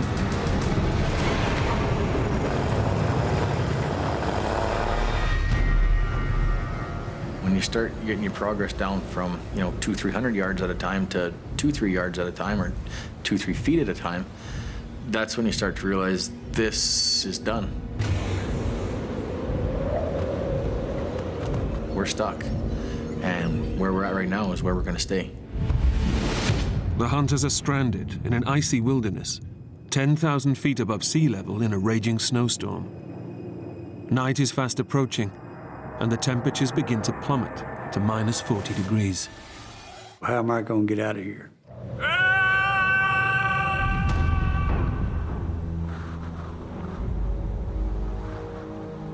We decided just to stop and spend the night and wait and hopefully figure out a way to get out. That's when you're beginning to get a little bit apprehensive about, how am I going to get out of here? The hunters know they have no option but to stay put in the middle of nowhere. It's gonna be one hell of a night for sure. It did get worse and became a real problem. As night falls, the temperatures plummet. Exposure to this extreme of cold can kill human beings within minutes. With just their snowsuits and a thin canvas, they have to huddle up to keep as warm as they can.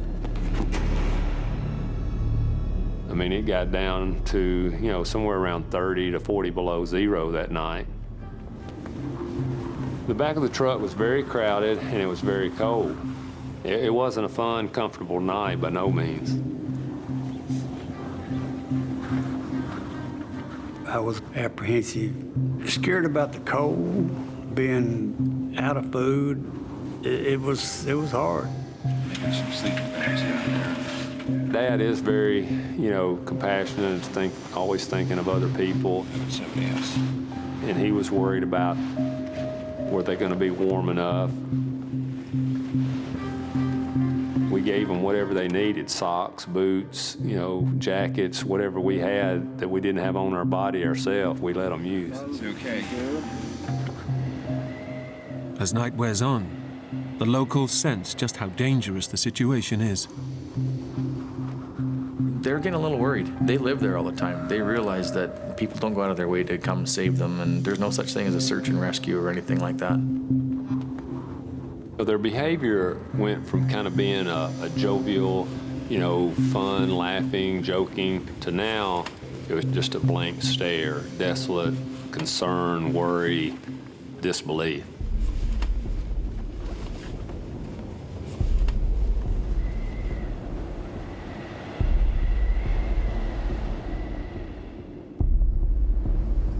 The hunters make it through a bitterly cold night. But dawn brings no let-up in the weather. And as Clay emerges from the truck, he's in for a shock. Overnight, the truck has been engulfed by a whiteout. Clay can now no longer tell land from sky. There was nothing to see anymore. It was just a solid snow landscape. You're in this huge, vast valley. Nobody really knows where they're at. That was a nerve-wracking feeling. To make matters worse, the local guides begin to turn to the Westerners for suggestions of what to do next. When you got them out of their normal routine, that they didn't have a clue what to do. And that was, I think, the part that got scary. And that's when we decided, look, they're not going to get us out. We're going to have to do something else. Seems like more and more they're starting to look to me what to do. I'm in a foreign country and I really don't know what to do. Clay knows that they're stuck and in big trouble. Using his satellite phone, he makes an emergency call to the man who they booked the hunting trip from. He was in Russia at the time, in Moscow. This is Clay Lancaster. I'm, And he kept making light of the situation. No, it's not bad, it's not bad. And I kept saying to him, you don't realize where we're at and what's going on right now. Like, we are stuck. Our truck is jammed in the snow. We can't take it out. Pretty soon he was to the point of, hey, I gotta go for supper right now. I'm busy, I can't talk to you. Hello? And hung up the phone and turned his phone off. Hello? At that point there, it's a good thing I wasn't around him. Can you believe this guy? That's it. I'm not relying on people here. I'm getting a hold of my brother back in Canada. But the battery in Clay's satellite phone is already on reserve. It's just seconds away from dying out. These are our coordinates. It's north 42. It was a frustrating point. I was like, why did I let so much of that battery wear down? And it was the last battery that I had. Just as he's giving their exact location, 16. Hello? the phone goes dead. Hello? You think he heard you?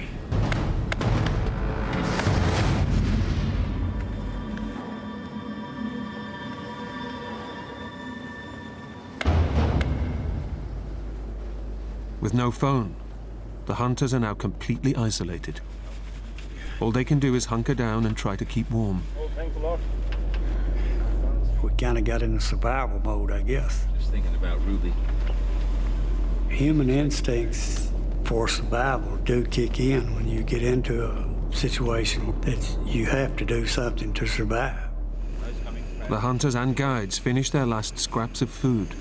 With nothing left to eat, they'll weaken and succumb to the cold more quickly. It's now been 24 hours since they left base camp, and they begin to doubt that they'll ever be rescued.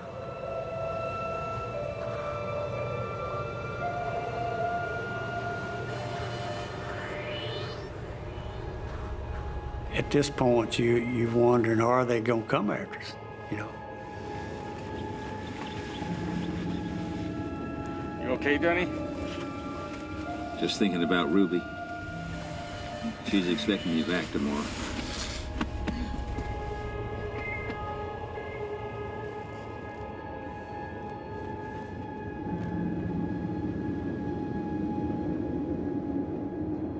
It was definitely a concern of mine that if somebody does get to us, are they going to get to us on time?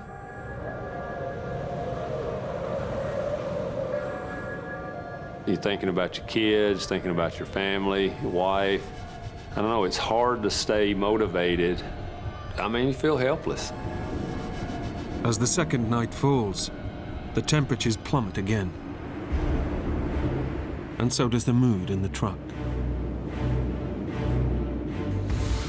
Having to be out there another night when it's 30 or 40 below and realizing that nobody's going to be there, it's just, I don't know, it's an undescribable feeling. But despite everything, Clay is determined not to give up. I kind of set my mind that this is not where I'm going to die at. I'm not ready for that right now. He wants to walk away from the truck towards their base camp, where he can recharge his phone and call for help. I talked to them guys and said, if nobody comes the following day, then I'm going to try and walk out of here. One way or the other, I'm not going to stay here and just wait. But leaving the vehicle breaks a golden rule of survival. You can't help but be just a little bit afraid of how hard that might be. What all the consequences might be if you started the wrong direction. There was basically no way to know exactly which way to go. The attitude from everybody else was like, we'll never make it. We need to stay with the vehicle. It's our best chance. The longer you stay with that vehicle, that's probably what your best odds are. It's an agonizing dilemma. Clay may never make it alive to the base camp, but staying put and doing nothing may also threaten the lives of the whole hunting party.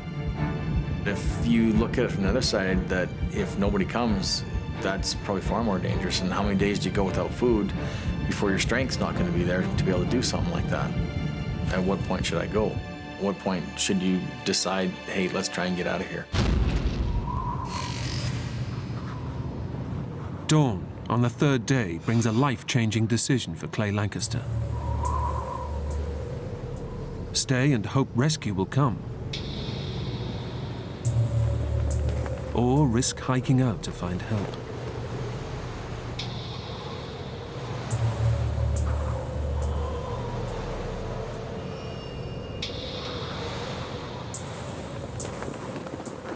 I thought to myself, okay, I'll give it to the end of today, and if nothing's happened by the end of today, then I'm walking.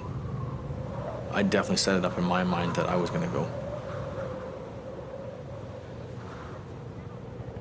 As the weather clears, Clay's decision to stay proves to be the right one.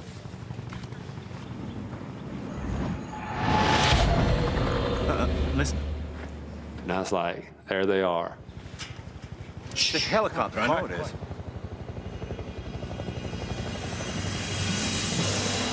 Come on! You know, it was a great feeling to see that helicopter come in.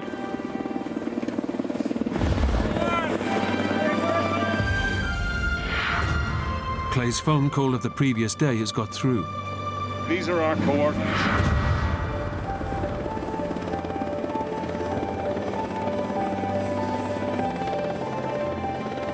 You know, everybody was excited. It was a thrilling moment, feeling of relief. After 36 hours out in the cold, the party has finally been rescued. It went from just miserable, cold and hungry, and all of a sudden, boom, all of it's gone. I remember looking at Spook and giving him a high five and going, it's about time. They've only eaten scraps of food in the last 2 days, and they're ravenously hungry. The food tasted really good. The dinner's cold. That's right. And of course, they had their vodka. They always have vodka, you know. That's like water to them. But no sooner has the helicopter landed than the hunters are astonished to see another unexpected sight heading towards them in the distance. Then all of a sudden, here comes 3 snowmobiles. We didn't have a clue who they were, where they were coming from. It was like something you would see in a movie and you'd say, oh, that wouldn't really happen. These guys pull up, and the guys were from America. They spoke English. We were kind of really shocked to see English-speaking U.S. Border Patrol guys on snow machines where we were at. The Americans are on a training mission to help the Kyrgyzstan army, and they've been diverted to rescue the men. And they said, we're here to get you guys out. And said, we'll do whatever you want to do, any way you want to do it. Clay, Denny, and Spook now have a crucial decision to make. Do they ride out overland with American military? Or take the much faster route on board the local Kyrgyzstani helicopter? What do you think? About a half hour ago, and we got some courage and bad shape. We were kind of anxious to get home. It's gonna be fine now. Yeah, I think so. Yeah. The 3 of us agreed, no, we'd stay on this helicopter and fly directly back to Bishkek, because that's where it was going to. So it'd save us at least a day. Decision made. The guides load up the chopper. But Spook notices it's carrying an enormous load.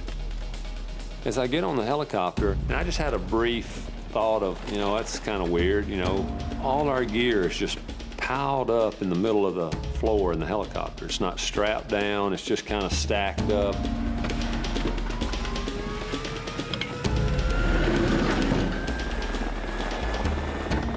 As it struggles to take off, he begins to doubt they've made the right decision. And I look back at Clay and I said, do you think we're overloaded?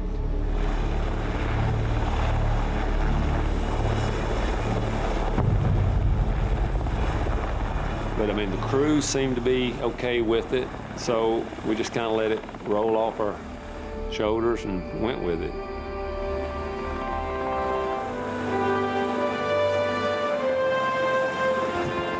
The pilot gets airborne, and finally the ordeal is over.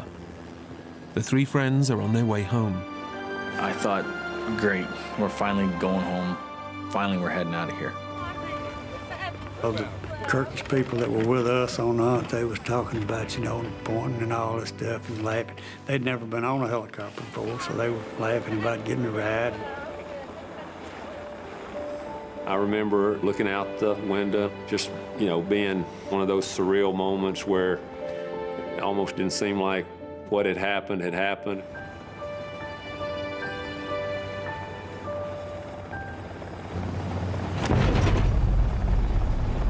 But as the helicopter makes its way over the mountains, it becomes clear something is wrong. I could feel the helicopter sort of tip ahead a little bit. I thought, well, maybe it's out of balance or something. Move back. Each move back 1 seat. Get back. Move back.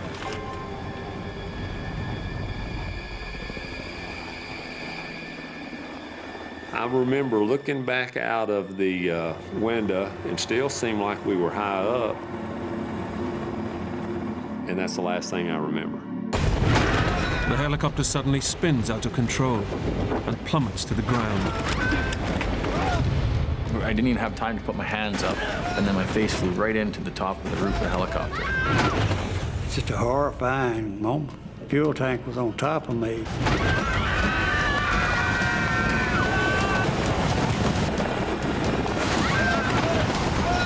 I remember all of a sudden going, that looks kind of close. And then boom, we hit.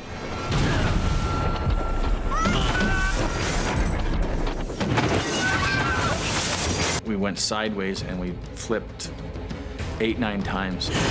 People were screaming and hollering and stuff was flying in every direction. These drums came past me and hit me a couple of times. Then all of a sudden we came to a sliding sort of stop.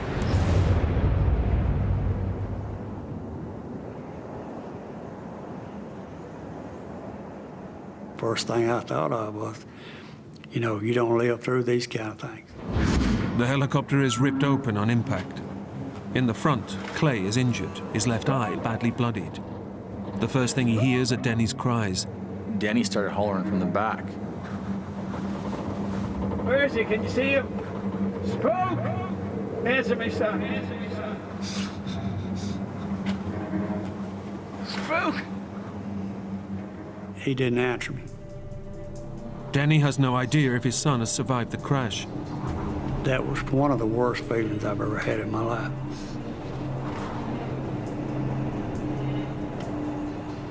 And I don't know whether it was 1 minute or 5 minutes or whatever it was. It seemed like an eternity. As I turned to my right, I seen Spook laying down beside me.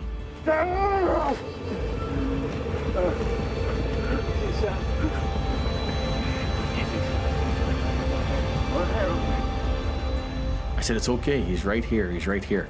I said, I got him. Spook! Spook is alive but badly injured. He's been crushed on impact and has broken 6 ribs. Easy, son. I had blood coming out of my mouth. I could actually feel 1 or 2 of my ribs moving when I would breathe. Felt like knives sticking in me. I've never been in that much pain in that many different places. Denny and Clay pull him out of the wreckage. It was like something that would happen to you in a dream. And all of a sudden, you just go deaf. It just goes quiet. And it's only now Clay realizes that he too is badly injured. And I realized at that point there that I couldn't see anything out of my one eye. That eye? It was bloody and looked like his eyeball was just torn out almost. You know, I thought it was gone. And I looked at Denny and I said, how bad is it? It's bad. Clay has lost the sight in one eye. But despite his injury, he and Denny head back into the wreckage to help the others still trapped inside. There was some people's faces were just torn. It was really, really bad. People were hurt bad. One of the ladies was under the helicopter, and her husband was trying to pull her out. And there was no doubt in my mind that that lady was dead.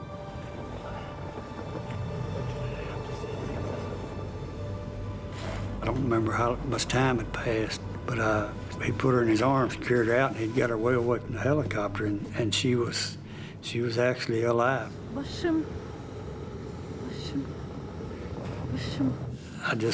I couldn't believe it. Amidst the carnage, Clay makes a shocking discovery.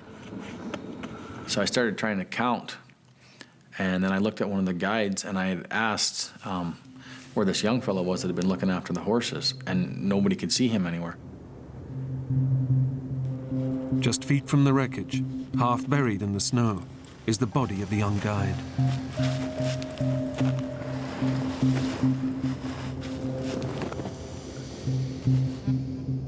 That was it, he was gone. It was a really weird feeling for me because 15 seconds before that, he'd moved into my seat. Everybody, move back. I've thought about it many times since then. I've looked back on it, wondering and thinking what would happen if I hadn't moved.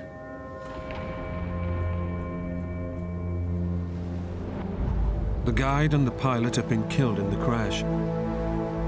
But the survivors are now in an even more desperate situation than before the rescue. They're severely injured, need urgent medical attention, and are out in the wilderness with no protection from the freezing cold.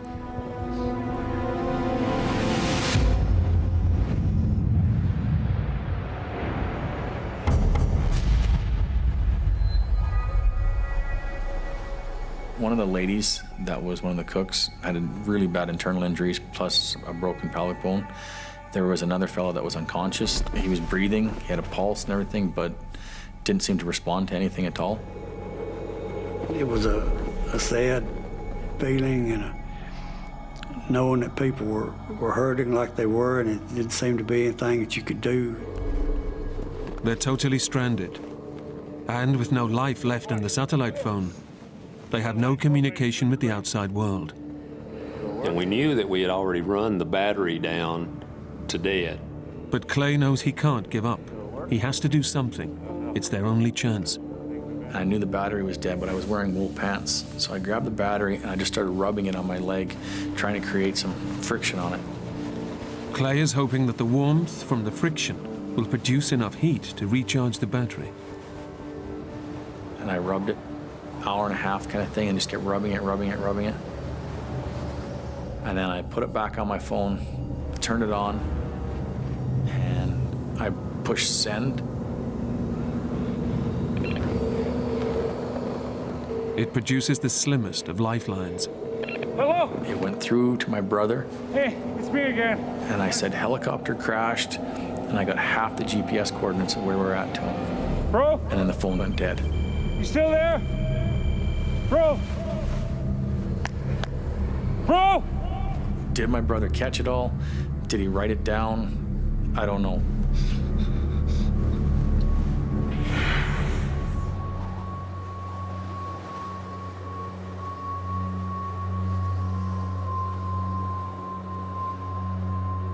With no idea if the coordinates got through, they now face their third night out in the wilderness.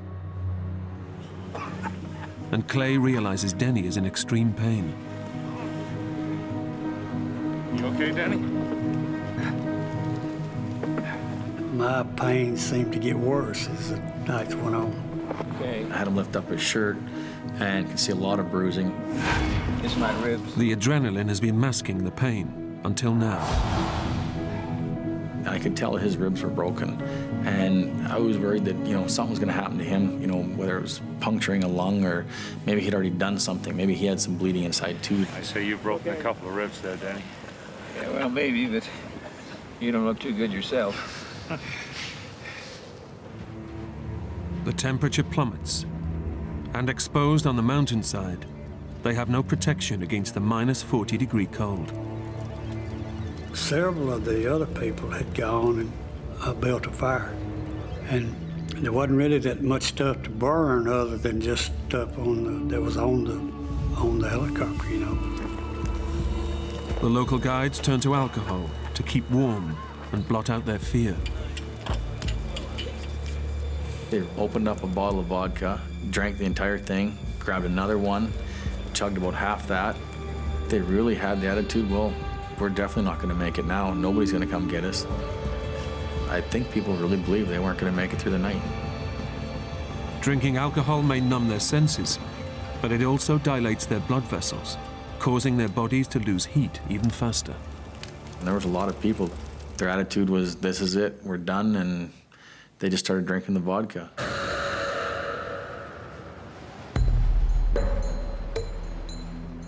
As night wears on, the fire begins to burn out.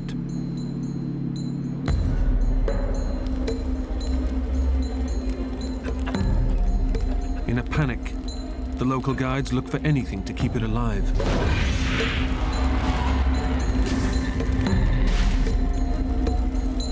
I see people start burning their clothes, throwing jackets in there and shoes and stuff.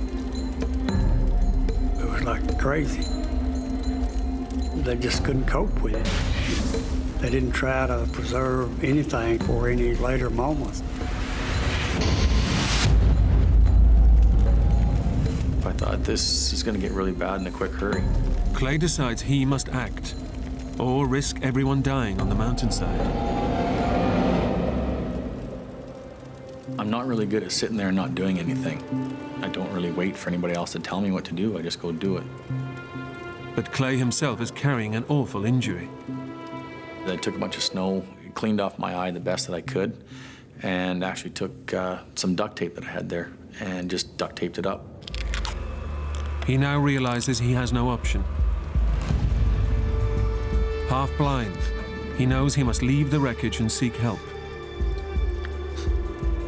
This isn't good, you know. If I don't walk out of here, there's definitely going to be some other people that are going to be gone.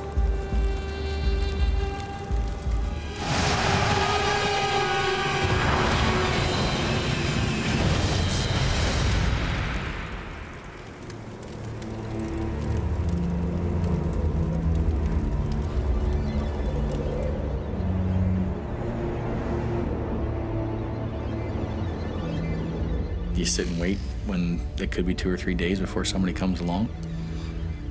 I wasn't willing to take that risk. I think this is where we are. Spook and Denny are too injured to go with Clay. You'd never make it. The one husband, he was extremely concerned about his wife. Take one of these guys with me. There was a real strong bond that as soon as I got to camp, I could see between the two of them. So I thought at that point, you know, if we wait 2 or 3 days here, she's definitely not going to be here. And that's when I said to him, I go, tomorrow morning, you and I are going to have to walk out of here. And he really didn't want to lose her. He was broke down pretty hard. So that's when we made up our mind the next morning that we were taking off.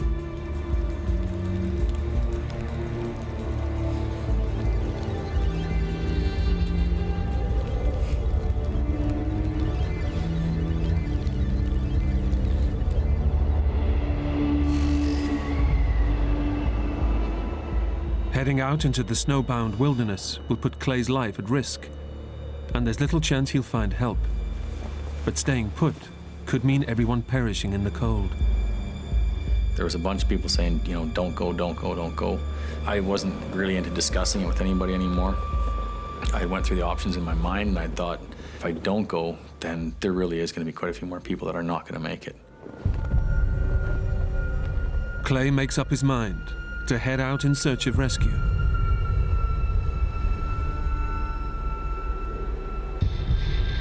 The husband of the seriously injured Kirk woman volunteers to go with him.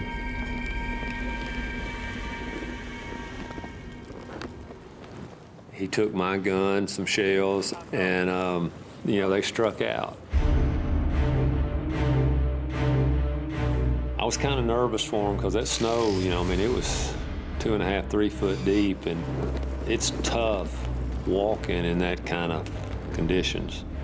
Really tough. They head due north, hoping to find a local road and the remote chance of civilization. This is going to be a long, tiring day, and I'm not real optimistic about where I'm going to. But just when they think their plight can get no worse, they're hit by an almighty blizzard.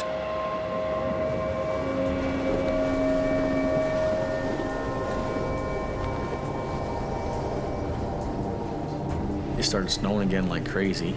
It was a complete whiteout blizzard. And when you're in a complete whiteout like that, in that kind of a landscape, the snow as deep as it is, you actually get to a point where you can't see anything. You can't make out any other color than literally to hold your hand in front of your face.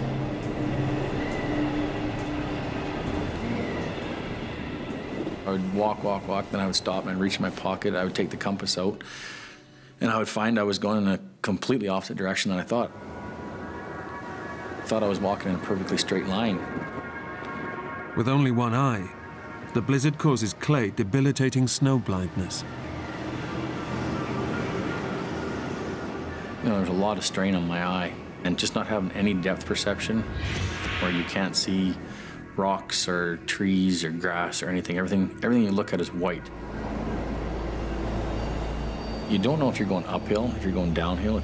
You just step, step, step, step.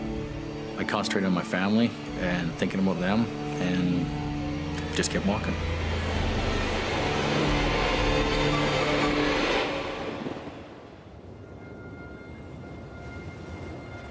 Back at the wreckage, Denny and Spook can only wait and hope Clay will make it through. Seeing death around you, seeing people who other people who you think may die within the next few hours, and being faced with the possibility that you may be one of those people. I had thoughts about, you know, missing out on my kids growing up and, you know, all the things that you get to experience and enjoy as a father. Fishing trips, hunting trips, ball games, plays, you know, just watching them grow up. I love my wife dearly, and the thoughts of, you know, not getting to see her again, you know, race through your mind. It was the worst feeling, the worst moments that I've ever experienced.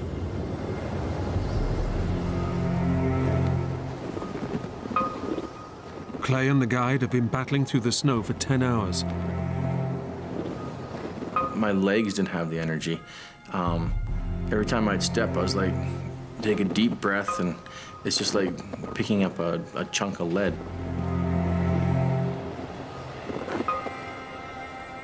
They're completely exhausted.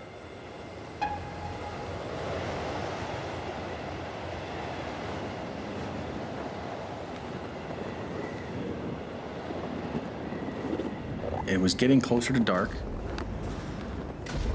and I hit the top of the hill. Then, out of nowhere, he sees the sign of life he's been hoping for. I looked in front of me, and I could see a military outpost, and I could hear snow machines. It's a chance of rescue. But the riders of the snowmobiles can't see Clay and the guide. He has to find a way to get their attention.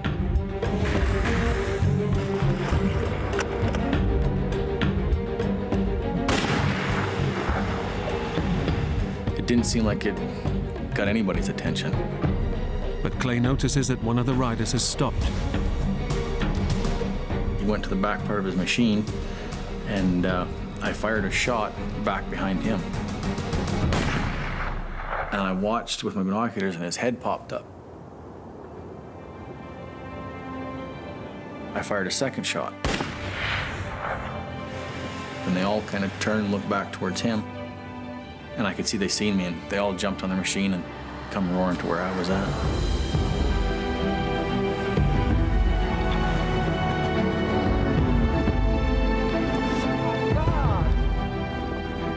Incredibly, the snowmobiles are the same ones from the US military that Clay, Denny, and Spook turned down a lift with just 36 hours earlier. Seeing English-speaking guys on snow machines at that point, I was pretty happy to see them.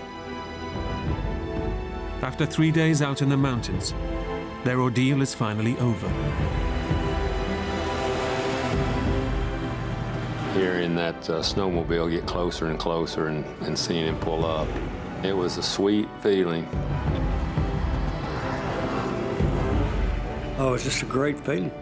That was one of the greatest feelings I've ever had. The hunters are flown to Hong Kong, where they receive medical treatment.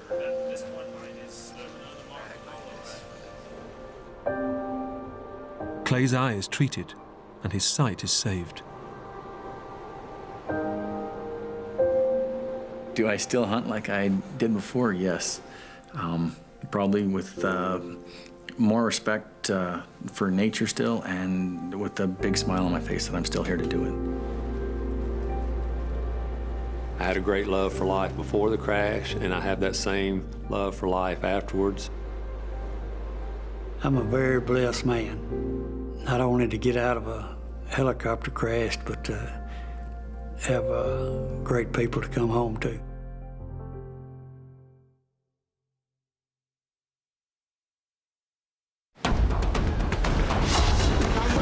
Best friends Troy Driscoll and Josh Long are only minutes into a fishing trip when a violent riptide drags them out to sea. It has no mercy. I mean, it's gonna kill you regardless if you like it or not. The boys spend 6 days battling for their lives. And without food or water, they're pushed to the limits of survival. I just simply asked Josh to kill me. I didn't want to be there no more. We don't want to die yet. We're too young to die.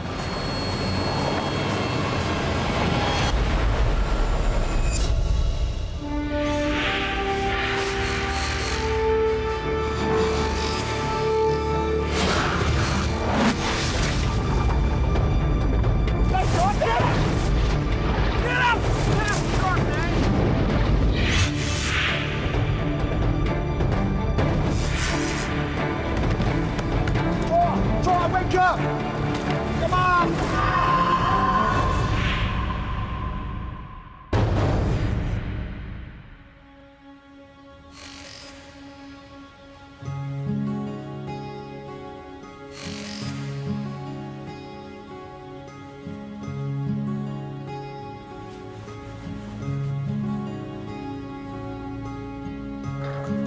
When we woke up, we were bored, you know, didn't have nothing to do. It was actually my idea to take the boat in the ocean. We can paddle it, I'm sure. You know, what can go wrong? Josh. What? Let's take the boat out today. In the river? Screw the river, man. Let's do the ocean. Shark fishing. Troy, shark fishing. Troy was just, you know, like a younger brother to me. You know, he stayed probably the whole summer at my house. Come on, man, be great. Get a new pole, get in the boat on the sea, catch a shark, you're set. The best thing about Josh is he'll always be your friend. Once he commits as your friend, you know, he's gonna have your back. He'll never leave you. Let's go fishing. What's the matter with you? Well, here she is, my baby. First time I saw the boat, I laughed because I was expecting, you know, something a lot nicer. It's a project, you know, it floats. She's looking good. Troy, do you want to go fishing or what? Yes, I do.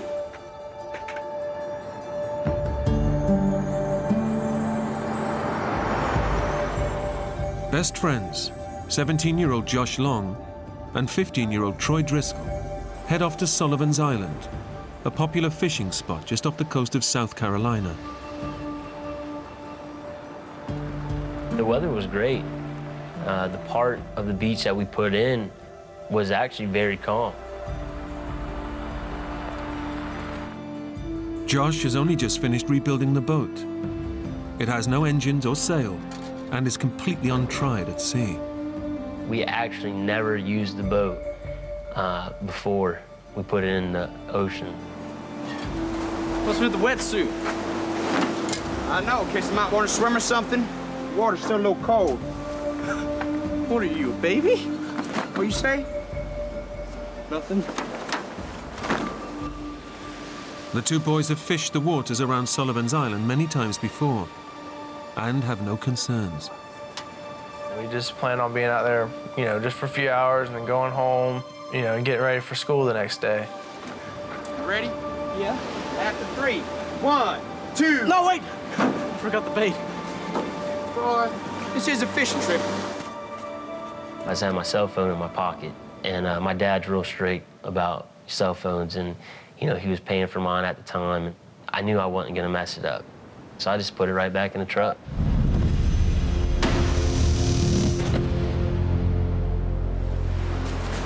You ready? Yeah. 1, 2, 3, pull! Row.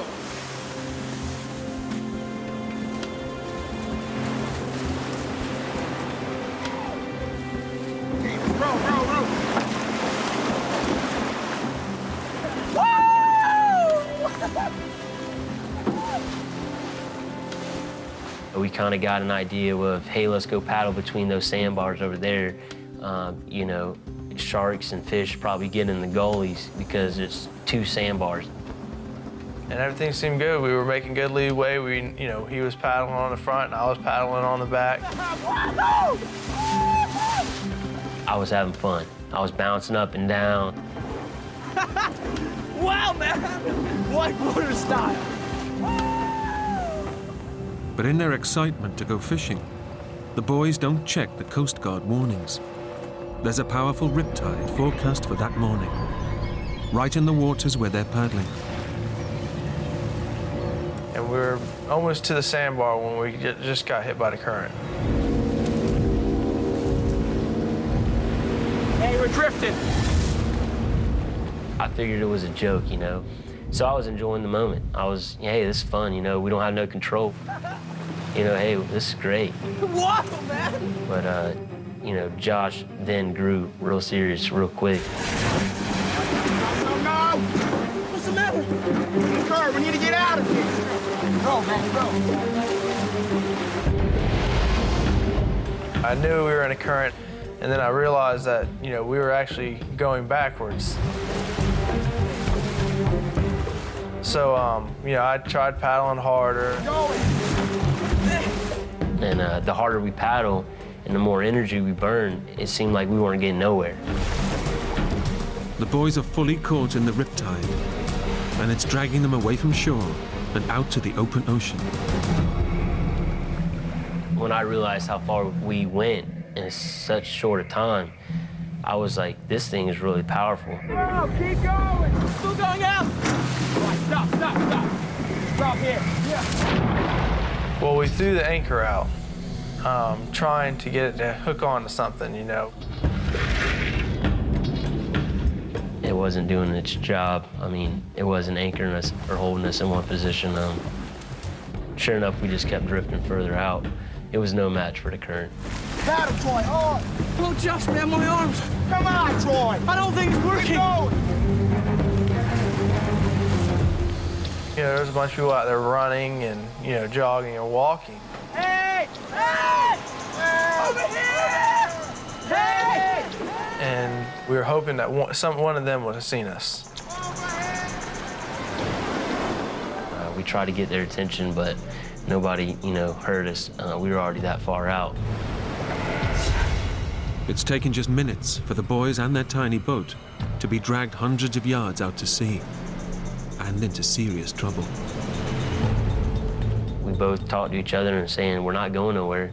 This isn't helping. We got to do something different. We got to come up with a different plan. We got to do something. Stay here. What are you doing?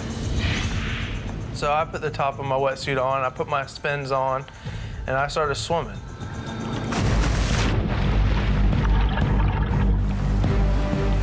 Josh's plan is to swim to the sandbar with the anchor rope and then pull the boat to safety. In a panic, Troy also tries to swim for the sandbar, but straight away feels the force of the current. John! I was almost there, and then I look back and see Troy struggling. Feels like something's trying to just pull me under. I just feel all my energy being sucked out of my body.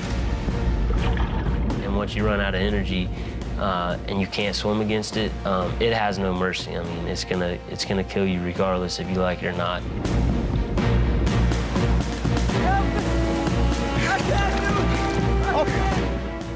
I just told Josh I can't do it. I went under again!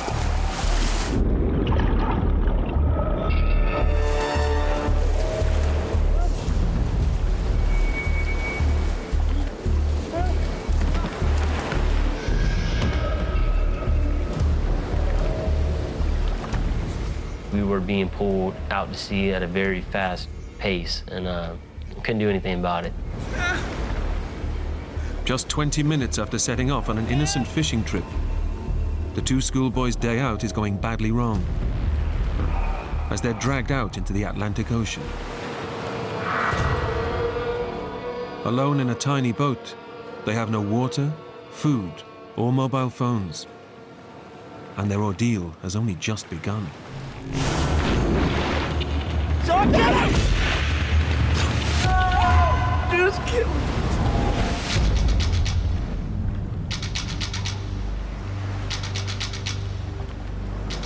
Troy, we're gonna come get us soon. Don't worry, okay? I told Troy, I said, well, they're gonna come look for us. They're gonna find us. So I was like, and I told him, I said, I'm just gonna fish, while we're waiting. Shark fishing. Come on, man. Give me my new rod. Right as I got the pole rigged up and I stood up to cast it, a wave hit the side of the boat and knocked me over, and I knocked over my brand new fishing pole in the water. No, my new pole! No! He lost his brand new pole, and that really ticked him off a lot, and he pretty much lost it. Stupid fishing trip! My new rod!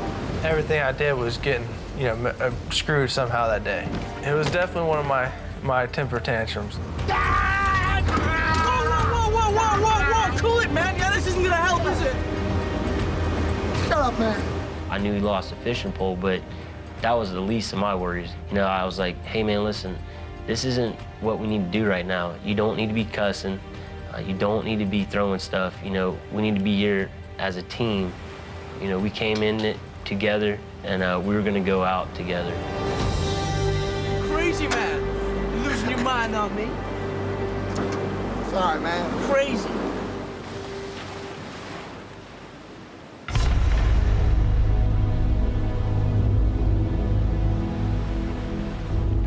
As dusk falls, and with no sign of rescue, the boys begin to take stock of their situation. Josh? What? When are they gonna come?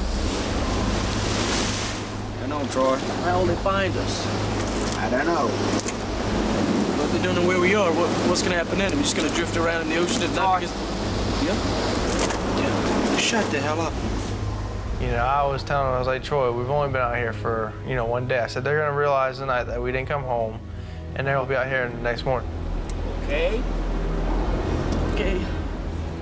I knew it wasn't good, We don't see land, we don't have a cell phone, we don't have food or water, but it's the first, couple hours into the trip, so somebody's gonna realize, okay, the boys are not home, something's not right, and we need to go look for them.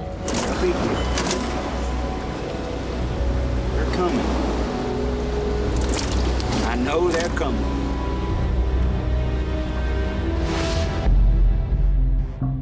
The boys haven't been seen for over 10 hours. And back on shore, Josh's father calls for help. Hello, is that the Coast Guard station? I want to report my son and his best friend missing. They were saying, where did the boys put in at? That was their first question. They want to know where, what the description of the boys and where they would have put the boat in. I mean, we have no idea where they went. No, they didn't say a thing. The Coast Guard can't mount a search until they know exactly where the boat was launched from. Okay, thanks. So Josh's father now begins his own search to find where the boys might have entered the water. I had no idea where the boys were at, and very, very concerned that we haven't heard anything, no calls, and we kept searching until past 4 o'clock in the morning. Josh's father first checks the river, where he believes the boys have gone fishing. No, Connie. I checked the river, but nothing.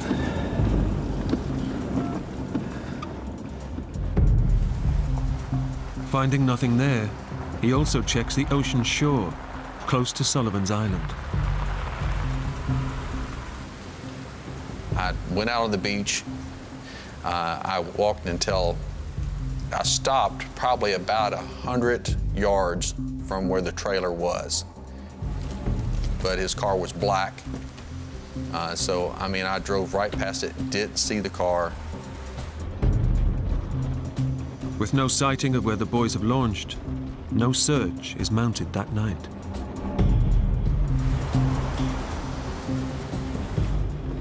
Hi, Debbie. What? What, they're not going to launch anything tonight? Or anything at all? Really? All right.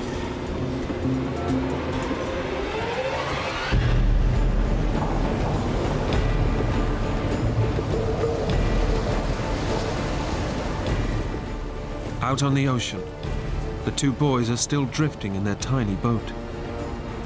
Alone, they face their first night out at sea, in the middle of a storm. The first night, I barely slept. We were very, very cold. Strong waves begin to batter the tiny boat, and the temperature plummets to below freezing. It's coming in too fast. We're all right. When a wave would come, it would pull that side of the boat down and water would come over. Yeah. Come on. It felt like ice hitting you. All in all, we were, freezing to death. son. Keep moving. Keep moving, okay? Couldn't feel our hands. We were shivering. We pretty much, we had to cuddle with each other, you know, just for body heat. It was that bad. Suffering the extreme nighttime cold makes the boys realize just how much peril they're in. Panic turns to terror as they face up to the reality that their lives are in real danger. The first night was filled with a lot of emotion. Our mood, you know, went from being, okay, we're gonna get rescued, to, okay, you know, why are we still here? There should have been a boat, there should have been a helicopter, you know, what's going on?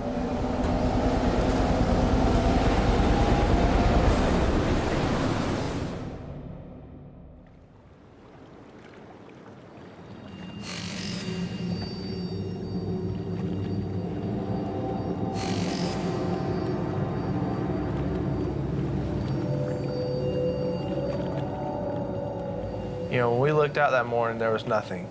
We realized that we were, you know, so far off that we were gonna, you know, the land was now out of the option. I did a 360 as I twisted around and saw nothing but waves and ocean, and there's nowhere to go.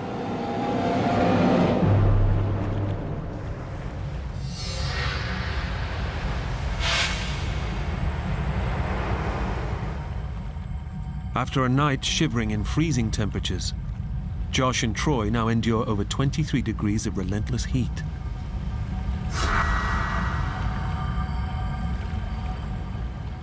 We had no shade.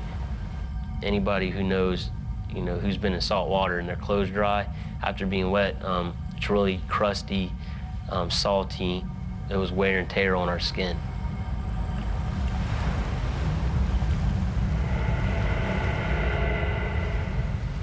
Every so often, I would get in the water. Just basically cool off in the water.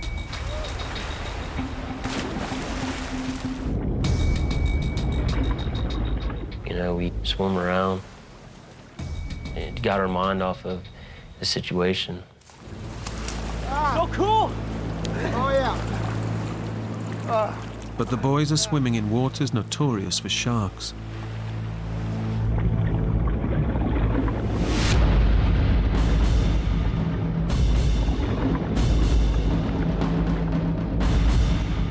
All of a sudden, we look down, and there's a shark that raced up and hit the boat. The boys realize their predicament with seconds to spare.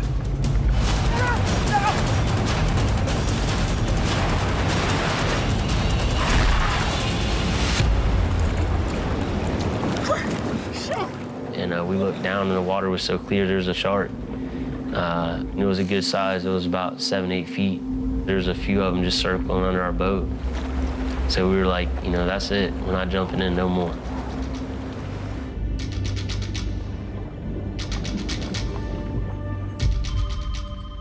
Back on shore, Josh's father receives dramatic news from the Coast Guard. Hello? Hi. We got a call, I believe it was around 10:30, telling me they had found Joshua's car. Well, where was it? Sullivan's Island, but... And then my heart immediately dropped. I knew they were on the ocean, my worst fear. Right, yeah, I'll meet you there. Okay. The Coast Guard has been searching for the boys' truck and has found it right on the ocean's edge. Drove right past them. We need the key, sir. Sure, sir. They opened up the glove box, they found both their cell phones and their wallets. Knowing where the boys entered the water, the Coast Guard is now able to mount a full-scale search. A church down the street had opened their doors, and they allowed us to come into their recreation center, and we pretty much started to congregate there. The press started to show up, all of their friends started to show up, people from around the community. I mean, it was literally hundreds of people started to show up at this church. we have people on land. We have boats in the water. How do you know they're actually in this area? Sir, let me show you. Okay, what we've done is we've taken our computer models and we calculate that the boat could not have gone any further than here. I was concerned, but I was very confident that that day we would find them. That, you know, with all this effort, with all these planes, with all the helos out there, that we were going to find these boys that day. I just almost had no doubt that they were going to be found that day. But the boys have already drifted 90 miles further north, beyond the Coast Guard's search area. Out at sea, Josh and Troy are battling the elements. They've drunk no water for over 24 hours. So thirsty. And are experiencing severe dehydration. Their bodies have lost over 3 pints of fluid, causing muscle cramps, headaches, and extreme disorientation. They're desperate for something to drink. Very hot. I mean, there's pretty much no clouds in the sky. As the day progressed on and it got hotter, the water was very clear. Our mouths became drier and we were just thirsty. So it was almost tempting to drink.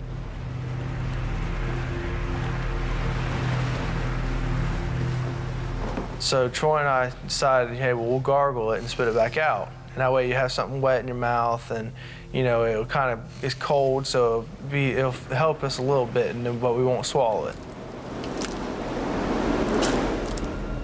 It wasn't good, but just have something cold in your mouth. That's all we needed. The boys know that drinking the salty seawater will dehydrate them even further. But they're now so desperate, they find it impossible to resist. It was horrible. I mean, it's a bad day when you know that's the only thing you have to drink. But what you're drinking's killing you and hurting you.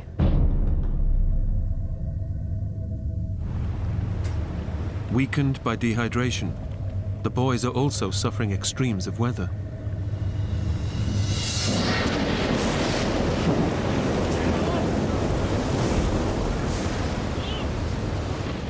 Nighttime brings another severe drop in temperature. And with no protection against the biting cold, the boys have only each other's body heat to keep themselves warm. We got to stay up. We got to keep ourselves dry. Let's cuddle. Let's talk to each other. Let's communicate. Let's make sure we're okay. Stay with me.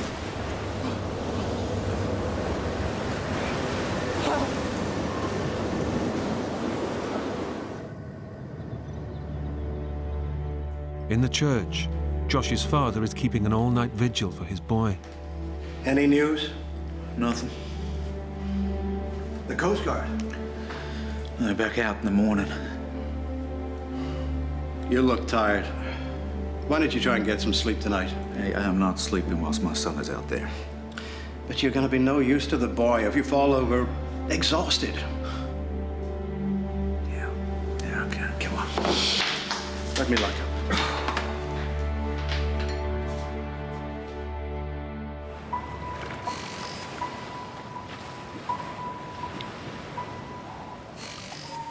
The boys wake on their third morning with a sense of despair. Then, on the horizon, a ray of hope finally appears. Hey! Hey! Help! Help us! Please! Please help us! It looked like a matchbox boat, you know, so little. Hey! Help us! A fishing boat is passing, just 100 yards away. The end of their ordeal is now surely only moments away. Help us! We yelled at the top of our lungs, tried to get somebody to see us, you know. Please help us! But it was like a needle in a haystack. We were so small. Help us, please! They just turned and kept on going. Please help us! Come on! Come on! Why don't they see us? It was good to see something else. But, you know, they didn't stop, so, you know, we lost a lot of hope. The boys begin to realize how unlikely it is that they will be spotted in the vast ocean.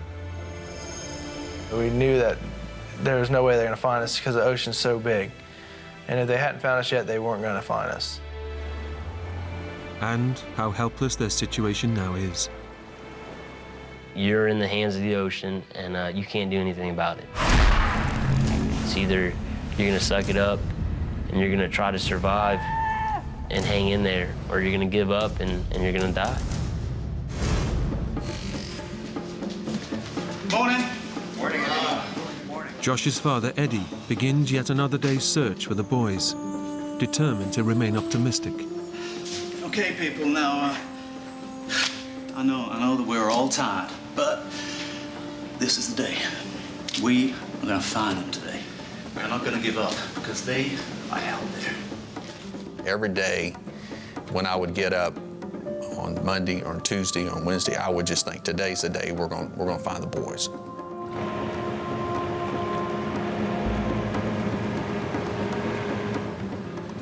As well as the Coast Guard search, Eddie also keeps up his own lookout on the ocean.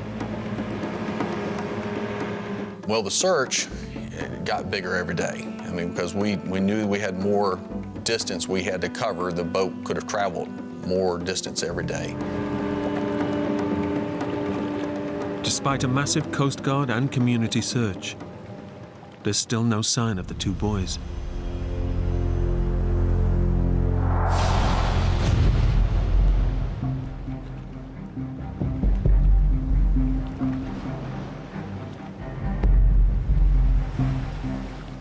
It was like Groundhog Day. Every day was the same day. You know, you wake up, there's water. There's nothing else but water. They're suffering from extreme dehydration. Only their youth and good health are keeping them alive. Well, when you have nothing to eat or drink, you know, for days, you know, it starts to really hurt, like wear on your body. I really didn't understand the meaning of starving or parched or, you know, dehydrated until then. The dehydration is now life-threatening. The chemical balance of their bodies is undergoing serious change, and they require urgent medical attention. But despite the desperate need for water, all Troy can think about is food and how hungry he is. I noticed my hands were peeling pretty bad because it was so hot. I was so dried out. So, you know, I decided to take a little piece of my skin off my hand, and I balled up and put it on a hook we had left over in the boat.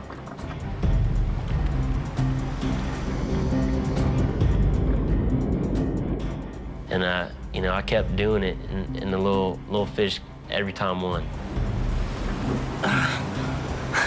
It's not working.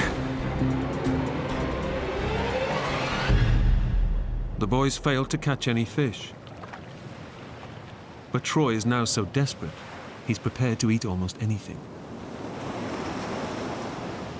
You know, I had to have something in my mouth, something that had texture, some type of meat. Troy, what are you doing? Nothing. Why you got the knife? I'm gonna do it, Josh. I just need something to eat. What? Don't be sick.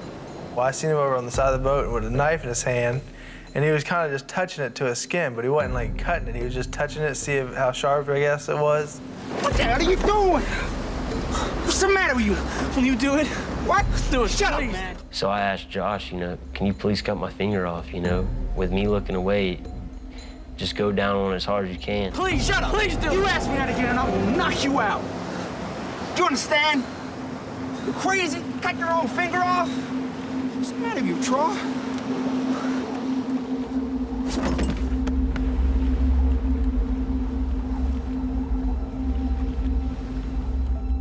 We've been there on most of the islands around Charleston. Back on shore, after 3 days of searching, the Coast Guard gives Josh's father some devastating news. Anything? Nothing. Right, well, first lot, we're gonna target Lake Marion.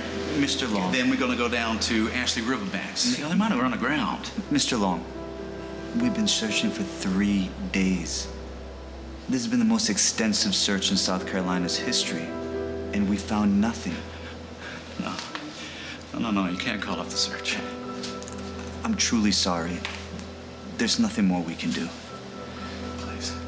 Coast Guard came to us and said they're going to officially call off the search. And now they're going to switch it from a rescue to a recovery. I'm sorry. Starting first thing in the morning, they were going to just start combing the beaches looking for the bodies. I just totally couldn't believe that they're going to stop searching for the boys. It melted my heart to know my little boy was possibly gone. Knowing the Coast Guard has now called off the search, Eddie is left with little more than his faith. How are you, Edward? They're still out there. I just know that they're still out there. Throughout the whole thing, I just had to rely on prayer. I just realized that this was going to be, in God's hands to bring these boys through.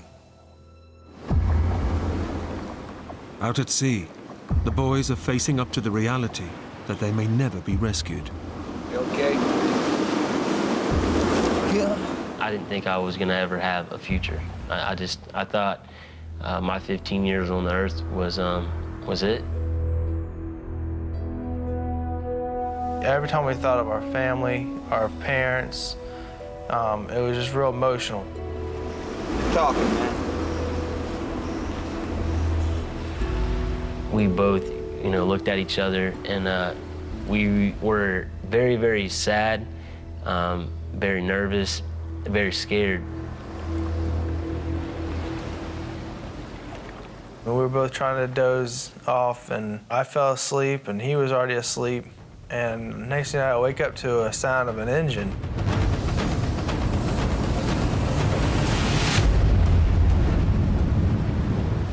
The boys have been woken by a huge cargo ship heading directly towards them. Troy, wake up! I've never been close to something that big. It was stories upon stories high. At the same time, it was so close, it seemed like I could touch it. Hey! Hey! Stop! Stop! Stop! Just as the boys had given up all hope of being rescued, it seems help has finally arrived. Stop! But the enormous ship doesn't stop and is now about to run over them. Come on! Hold on!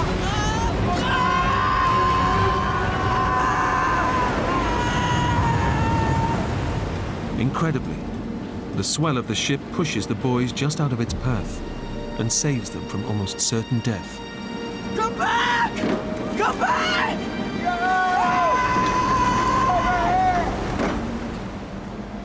They can only watch as their final hope of being rescued disappears into the night. If they're not gonna rescue us, we're only feet away from them. They're definitely not gonna rescue us when we're, a couple hundred or 1,000 feet away. It just wasn't gonna happen. We were simply a needle in a haystack.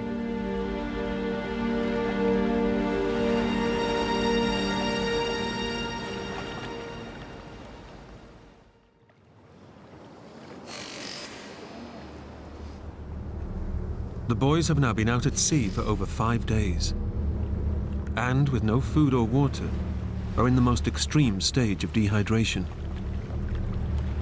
They've lost pints of water, over 20% of their body fluids. Their vital organs are shutting down, and they're drifting in and out of consciousness. Few people ever survive this long without water. My body hurts. I didn't want to be there no more. I didn't want to be out in the middle of the water. I was suffering, and it was a slow death. I was ready to go home to God. Stop! Stop it! I can't take this anymore. Come on. It's not right. All right?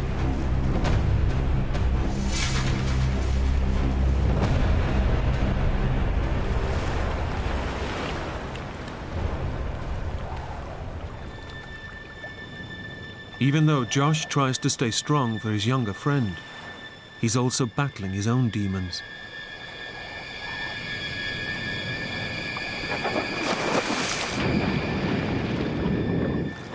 Josh? Josh? Josh? We didn't believe in suicide, but I was just swimming in the water. I just was like, if I went down as deep as I can go, you know, I swam down probably about 35, 40 feet. Josh! Josh! Josh! If a shark grabs me, don't try to save me. I was like, just let him eat me. I'm not gonna put up a fight. And then I thought, you know, what I might lose, you know, what I'm missing out as far as growing up and how my family's gonna move on without me. All those emotions run through your head. Josh! Josh! Josh! What are you doing? I came back to the surface and I was just like, you know what? I'm just gonna let God go when he wants to because I can't do it.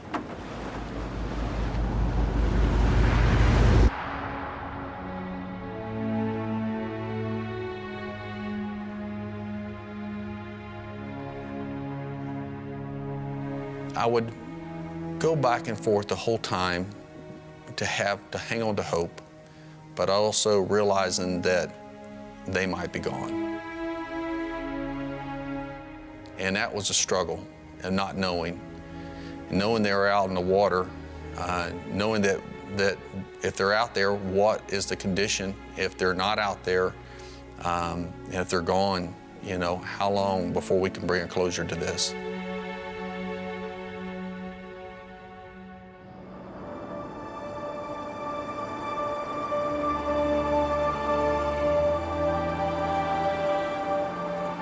Every night when I would come home and drive down the street, someone in my neighborhood lined the entire street with bags with candles in them.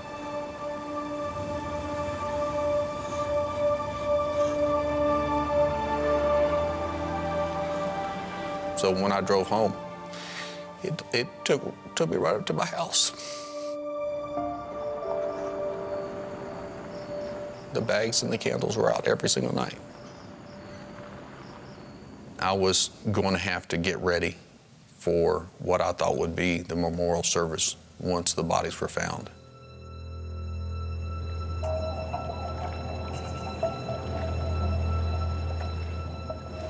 When you get back, I get to work in my truck.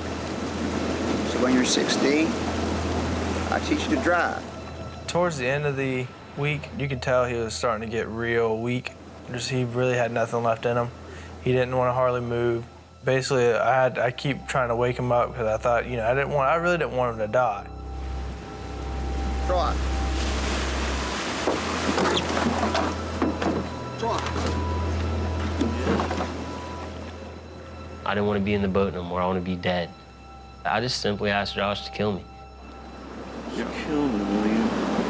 Stab me, put an end. You're talking crazy talk. I'm done. I can't. Sure. I can't do it, man, never. Troy asked me if I would stab him. And I just told him that there's no way I could do that. Because if Troy had died, I wouldn't be able to come home, even if they did find us. Because I couldn't go home and tell his parents that I let their baby boy die. Come on. Troy has now completely lost the will to live. His best friend won't kill him, so he tries one last desperate attempt to put an end to the ordeal. See that? Every night you'd see like little glow-in-the-dark little balls, and they're called jelly balls. Troy now sees the jelly balls as not only something to eat, but a possible way out. If it's poisonous, you know, and it kills me, hopefully I die a peaceful, you know, a peaceful death.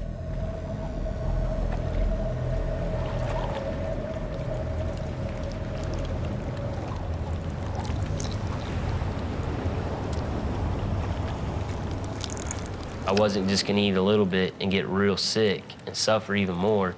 I was gonna eat a lot, and if they were poisonous, you know, I was gonna go out on the first hit.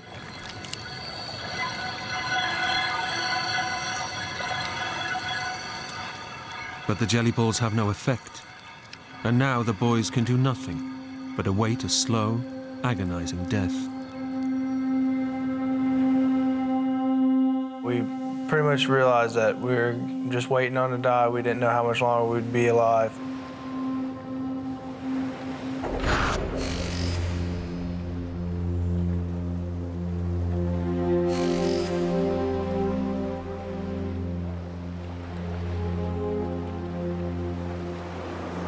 Be over soon.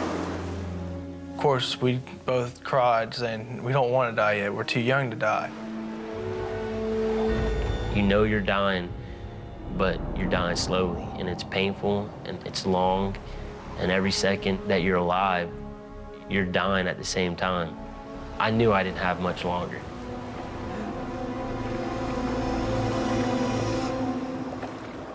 In fact, their dehydration is now so advanced that they literally have only a few more hours left to live.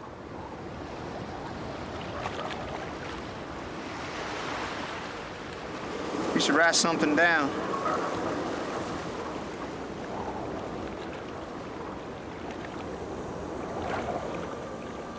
Summoning the last of their energy, the boys scratch out their final goodbyes to the families they're leaving behind.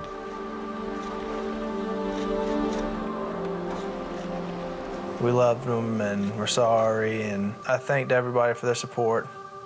And basically just said that I'm sorry for what happened.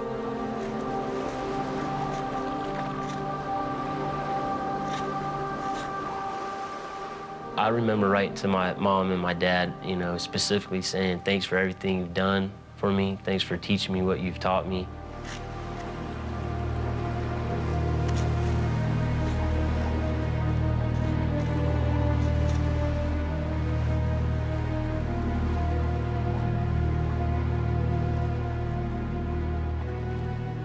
The two schoolboys are staring into the abyss. They've given up on life and can do no more than await death's final call. Josh, I hear something. Well, as me and Josh laid in the boat, I heard the roar of a boat again. It's getting louder. Looks like it is you. It's getting closer.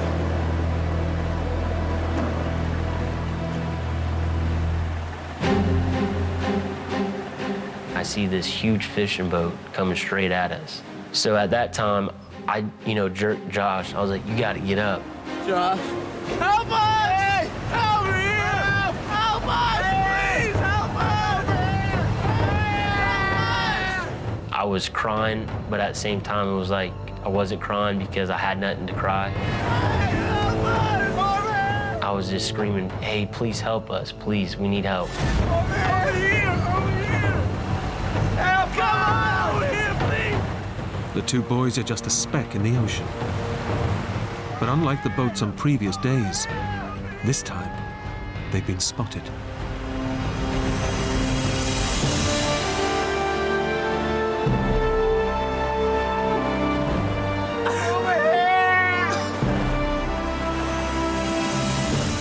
So basically, we knew they saw us. We kind of just started, basically just gave each other a huge hug, and we're like, this is a miracle, you know.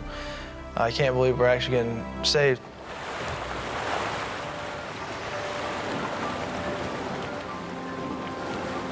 Come on, guys!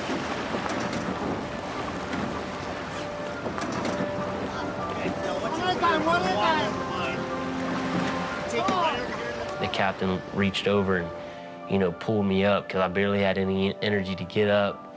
And, I flopped on the deck. Need some water! I need water. Get you up here. You okay? You okay? I couldn't understand them because they were whining, whimpering, happy, sad, the whole 9 yards. But one of the first things that Troy said to me, he asked me if I believe in God. And I said, well, yeah, I guess I do now. Because miracles happen. Some water with you. Some water. Thank you much. Thank you. got you, man. You're safe now. You're safe. So lucky. Yeah. Better now, huh?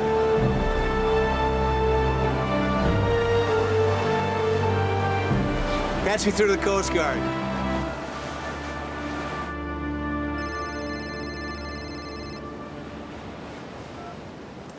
Hello?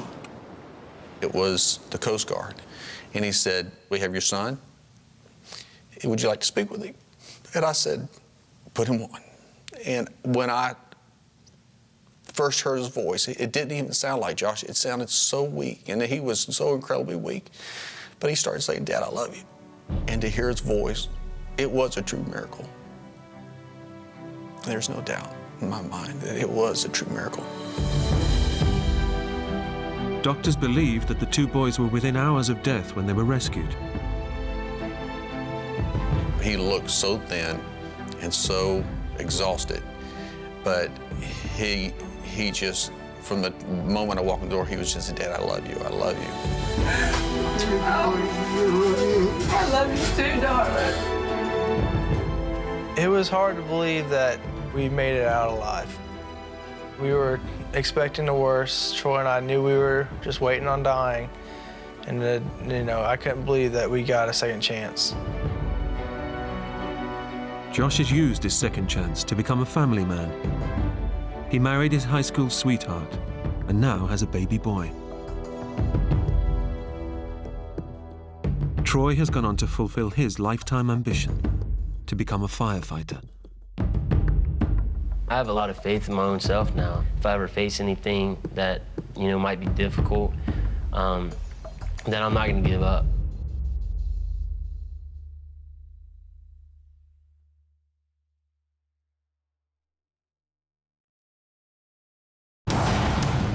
Young lovers, Gina Allen and Brandon Day, are on a day trip from hell, lost in a freezing mountain wilderness with no way out. The city dwellers are trapped in a nightmare they cannot escape. We're stuck. We're completely stuck. And just when it seems it can't get any worse, they're plunged into a tale of death and despair, which threatens to engulf them too. We make a mistake, probably will die. Brandon, hurry!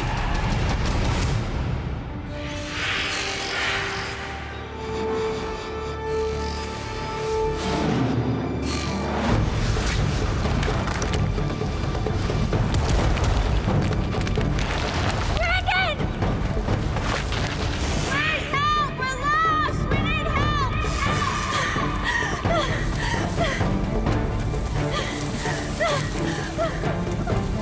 Brandon! Run, run!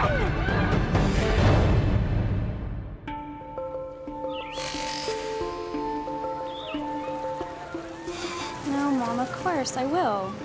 It'll be fine. He's a really nice guy. Jessica knows him too. She says he's very nice. We met in the spring of 2006.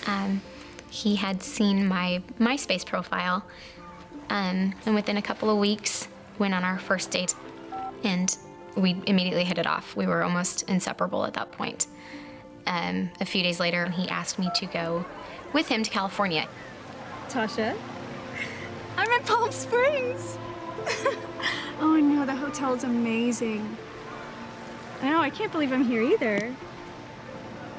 Oh, he is totally gorgeous, and he has been such a gentleman. No, if he was gonna abduct me, he wouldn't do it at a business conference, would he? I had qualified to go to a national sales convention. I'm a financial advisor. I was allowed to bring a guest with me and thought it'd be a really good time and invited her out with me. Hey, hard day at the office? Oh, so hard. I have no idea. I just looked at it as, hey, look, how would you like to go on an all expenses paid vacation to a resort? How bad could that be?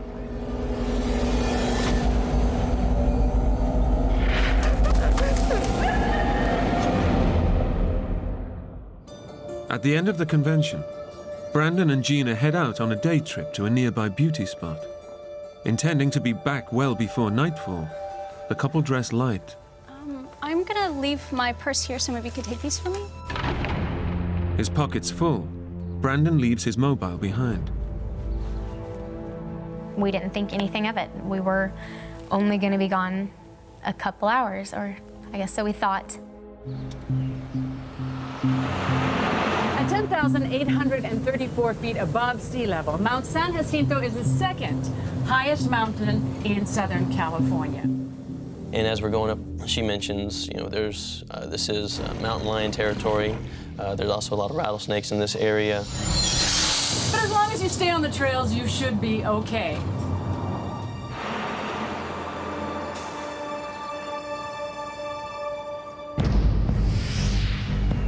Among the most rugged wilderness regions in the US, Mount San Jacinto is the second highest peak in Southern California. With no access road, the only way up or down is by cable car. And while temperatures can hit the 80s and 90s on the desert floor during May, the summit is still dusted with snow.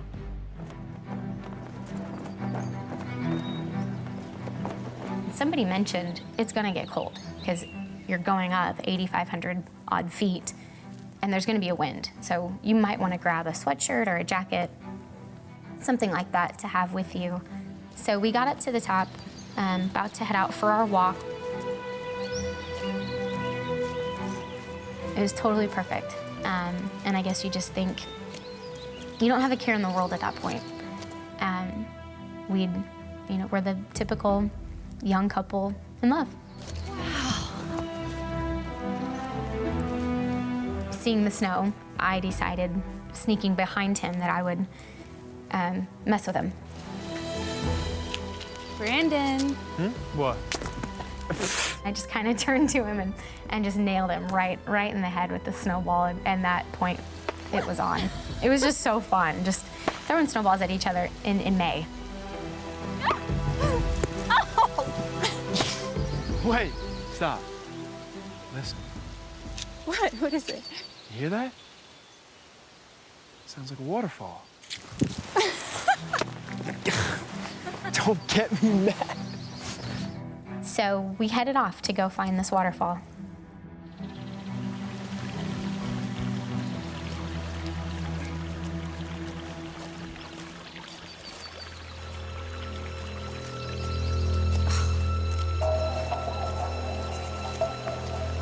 I can hear it.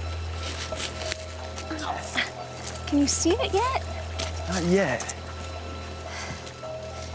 Unused to this kind of environment, the city dwellers from Dallas, Texas, don't realize that the mountain is playing acoustic tricks on them. While the sound of the waterfall seems nearby, it is actually rebounding off the hard rock walls and echoing around the mountain. It didn't sound far, but I guess, the sounds play with you, play with your mind, and play with your head.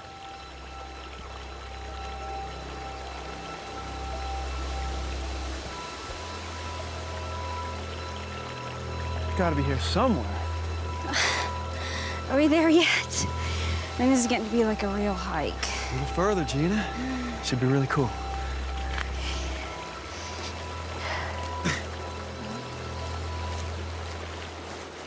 We eventually did find the waterfall, which was not impressive. Wow.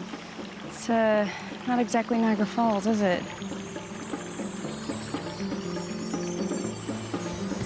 Ow.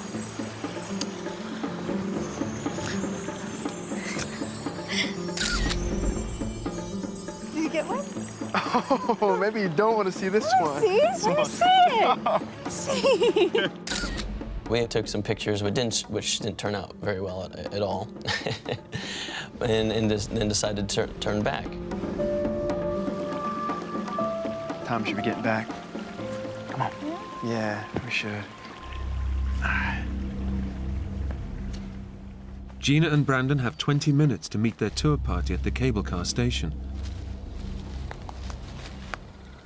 But going back the way they came is not easy. It seemed so simple when we walked off the path to get to the waterfall. It felt like all we did was around two boulders, behind a tree, and over the top of another boulder, and there it was. So we kind of, retraced our steps, and it was seeming to take much longer. Can you hear that? This way. Can't be far. We could hear voices, but we couldn't really match up with them.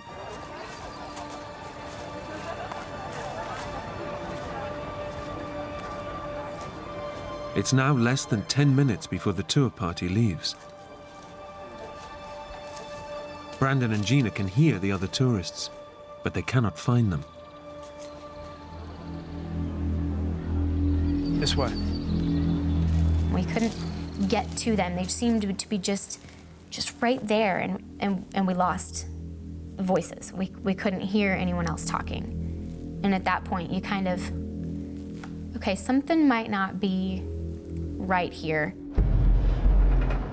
Meanwhile, the rest of the tour party has descended without Brandon and Gina and will soon return to the hotel. Beautiful, isn't it?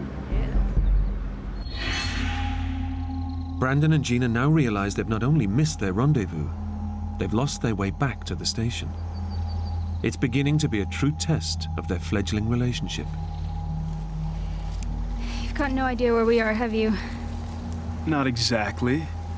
But at least I'm looking for a way out.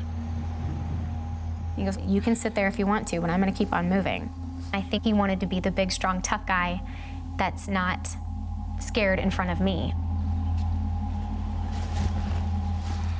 At that point, it was probably important that I sent a little message of, okay, we can't panic. We have to stay focused on the task at hand.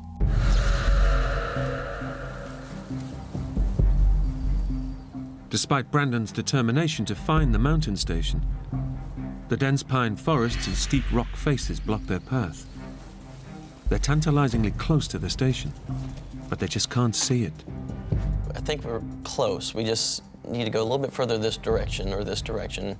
We'll see something we recognize and we'll be fine. That went on for a while, and then I realized that no, I do think we're lost. And so at that point, we decided, okay, we have to start yelling for help. Hey! Is anybody there? Hey! Hello?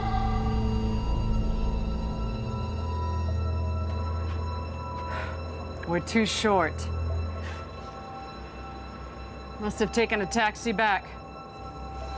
Okay, let's go. We've now passed the rendezvous time. Now we have a real problem.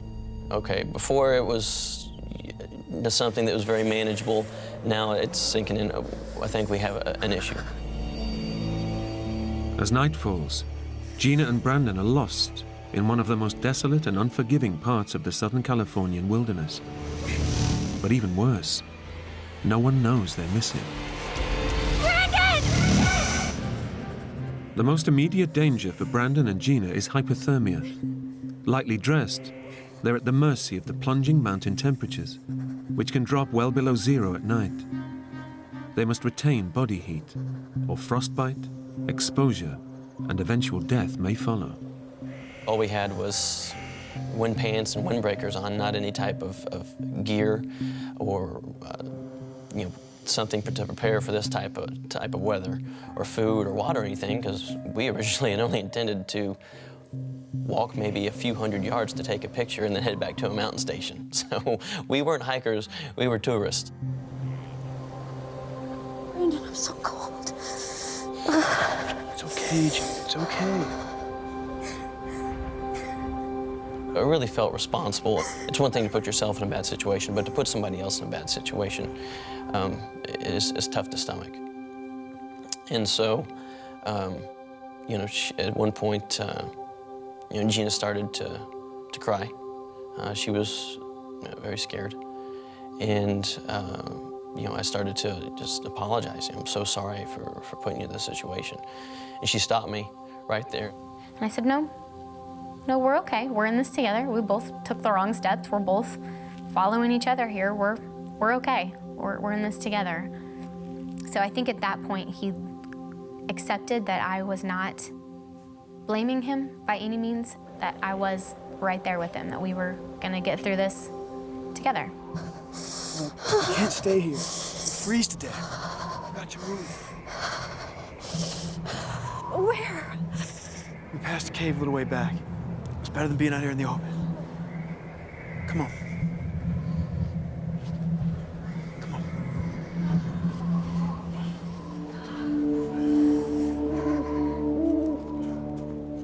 Stumbling their way through the darkness, Gina and Brandon are aware of another very real mountain danger. We had been warned that there's mountain lions and rattlesnakes in these mountains. We weren't really looking to see any wildlife. We were hoping we didn't see any wildlife at that point. There it is. Wait, don't go in there. Why not? I don't know, anything could be in there. I can't see a thing. I don't know if it was just a gut reaction or just instinct or how he knew to do it. He took my camera, which I thought was genius. I don't know how he thought of it. Give me your camera. Camera? It's a flash, doesn't it? Turn on there.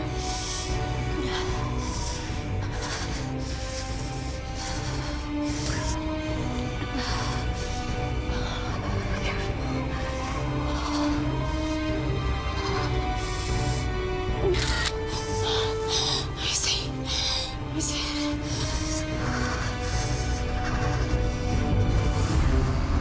It's clear. There's nothing in there.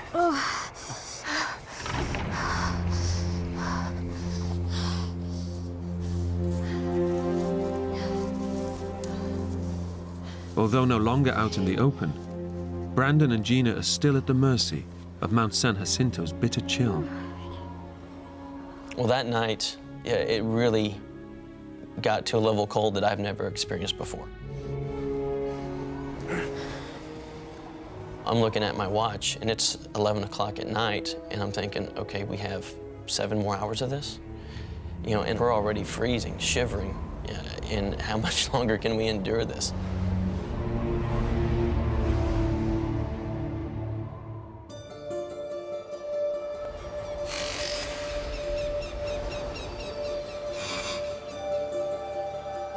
Brandon and Gina survive a long, cold night in their makeshift shelter. Exhausted, they've had nothing to eat or drink in the last 24 hours. Even so, Gina's mind is on more everyday anxieties. This was by far the most awkward date I had ever been on in my life. Here I am with this guy I barely know, and I'm stuck. Now he's going to, smell my morning breath, and he's going to see me without my makeup on, and I have dirty hair, and it's all those classic girl things you think of when you're in a new relationship. Brandon's thoughts are on more practical matters.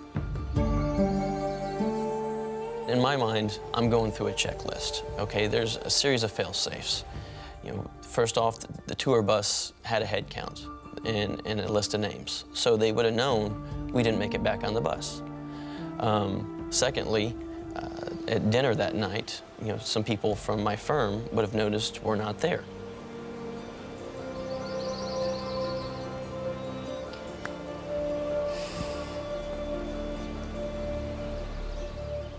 Unfortunately, the fail-safes have not triggered a search. With the convention winding down, Brandon's work colleagues have not noticed their absence.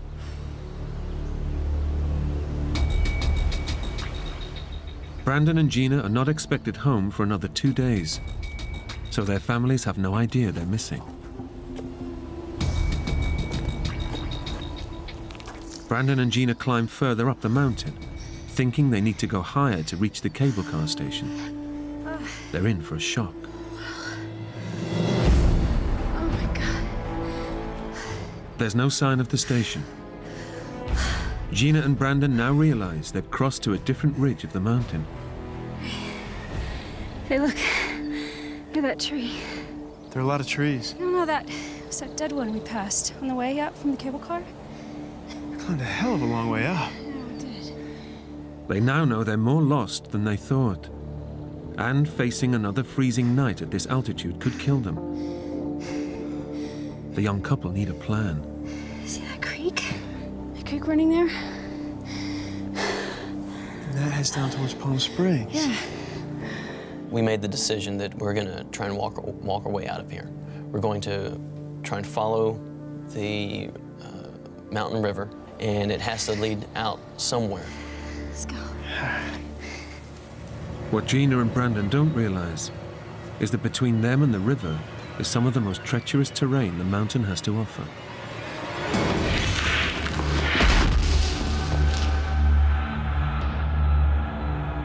So we kind of look at each other and say, all right, well, we have nowhere to go but down. And it's steep. It's very steep at that point.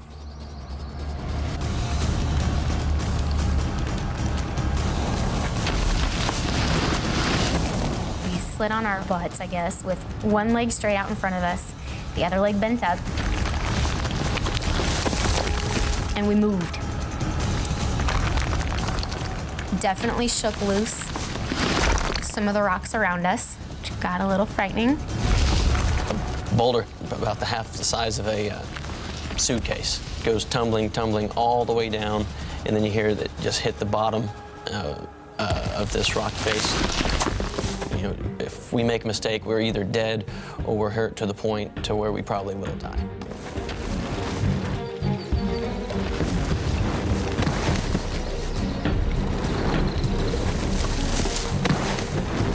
Gina, as she was trying to slide down, had kicked a rock or some rocks. Brandon, watch out! And here it's coming straight for me, straight for my head. Brandon! No! Where are you? This thing probably missed me by about a foot and a half. Okay. That was really, really close. Oh my God. Oh my God. The mountain is too steep and treacherous to climb back up. Brandon and Gina are now committed to sliding down the rest of the rock face, despite the danger. No. It takes us the better part of a day, and around 4 or 5 o'clock, we finally make it to the bottom. It's the first water Brandon and Gina have drunk for over 24 hours. Water could prolong their survival, but with no source of food, their health is already deteriorating, and their judgment too. They think that following the river will lead them to safety. They have no idea what lies ahead in this hostile wilderness. The stream we were following would get really narrow, to the point where you could almost jump across it, to really wide, to the point where we had to look for like 4 and 5 rocks to hop across. And you essentially kind of play leapfrog, trying to just hop on rocks to get your way over. You know, the last thing you want is wet feet. Under normal circumstances, getting wet would be an inconvenience. But with night approaching in the cold mountain environment, it could spell disaster for Brandon and Gina. We get to a point where I'm leading, and I'm going down like a downed log. And I guess it's something that I learned through my years of cheerleading, is that you think light. You train your body to think light. I made it down safely, but he's 60 pounds heavier, might not support him the way it supported me. Instantly, I'm soaked from the thighs down. In wet clothes, Brandon is now at real risk of hypothermia. With no cave to shelter in, the couple need to think fast to prevent the creeping cold of night from freezing Brandon to death. I'm gonna get these shoes off. So at that point, I guess my nurturing instinct kind of kicked in, I guess, to take care of him. Then we huddled up again to keep us warm, and she sat on my feet throughout the night, trying to help keep them warm, because I was shivering pretty good throughout the night.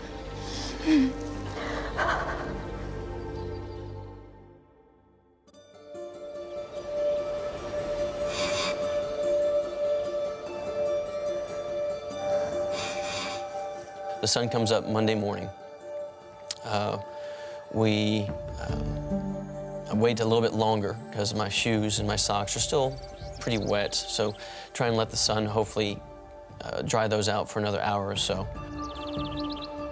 After 2 nights stranded in a savage mountain wilderness, with no food or way out, all Brandon and Gina have left is a determination to keep going.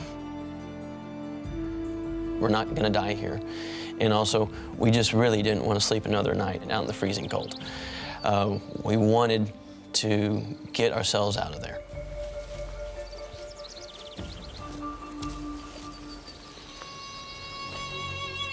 Now at this point on Monday, we haven't seen or heard anything or anyone. So we have no evidence, no reason to believe a search has started. At that point, it seems surreal that we haven't heard anything, but that's the situation we're faced with. And I think we had come to accept that for whatever reason, that a search wasn't coming, or at the very least wasn't started.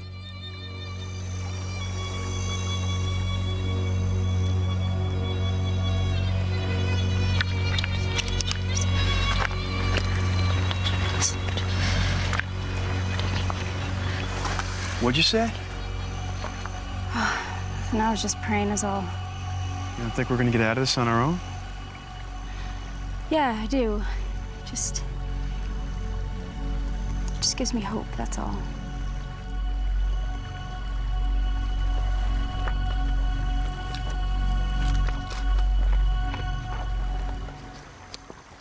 But Gina's prayers are going unanswered.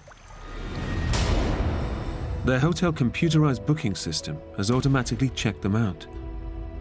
But the rooms have not been made up, so no one knows they're lost in the mountains, fighting for survival. And we really just have to be careful as we make our way. You know, we don't get ourselves into a situation where we can get bitten or fall and get hurt or anything that's going to get us stranded. With little sleep, nothing to eat, and no sign of rescue, they'd been driven on by grit and sheer determination. Then suddenly, signs of life appear in the distance. Well, first, I'm making sure I'm not hallucinating. You know, we haven't eaten, we haven't slept. At this point, you know, I'm sure that my judgment is starting to not be as sharp as it once was. You see that? What? That. Oh my God. Hey! Hey! All of a sudden, you just get this feeling of, oh, I think we made it. Is anyone in there? No. Brandon and Gina realize this is not your average campsite. We definitely know right off the bat that something's wrong.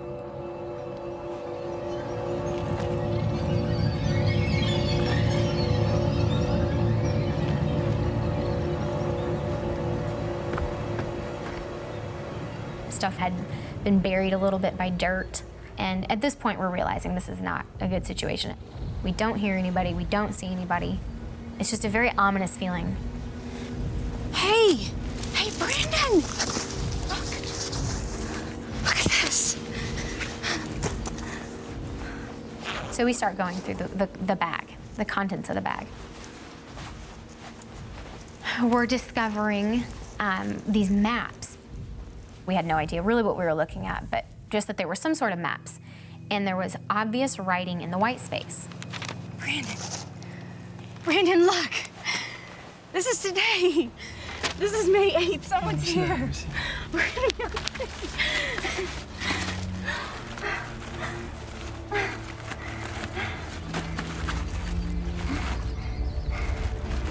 No, Gina. This diary's a year out of date. It's May 8th, 2005. It was just a blow. That, for one, how have we found this exactly 1 year ago, to the day? And in seeing everything that he had, he was obviously prepared for something. You know, he was an experienced climber, experienced hiker. That his campsite's abandoned, you don't know what the hell is going on. May 8th, 2005. Took a fall. Too weak to climb out a canyon. Down is gorge. No way out. Gorge? What gorge? Wait, listen, here's another one. Listen. May 11th. I'm 60 today. Down to last 2 crackers. God, this is...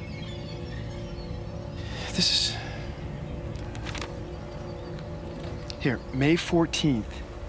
Heading down to creek for water. Goodbye and love you all. I'm looking through the bag and I come across all of his identification. I see his name is John Joseph Donovan, and he's in his 60s from Virginia. And I come across his driver's license, his credit cards, his debit cards, his everything. Gina, these are someone's last words. Gina, we've just read someone's last words. That was exactly a year ago to the day that we found this campsite of somebody saying goodbye to the world. And now here we are in the same place exactly a year ago to the day. And to go from such a high to such a low in such a short amount of time was just something that shakes you. This doesn't happen.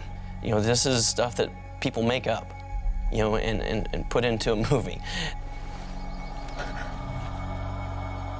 In digging through all of his cards, I see the prayer card that has the St. Christopher prayer. And that's when just too many loose ends were tied at that point, that St. Christopher is the patron saint of travelers. And I had been praying to St. Christopher my whole way along. His penmanship was very much like my father's, and my dad's birthday was May 7th. And it's just all kind of coming to a head. At that point, I can't take it. It's too much.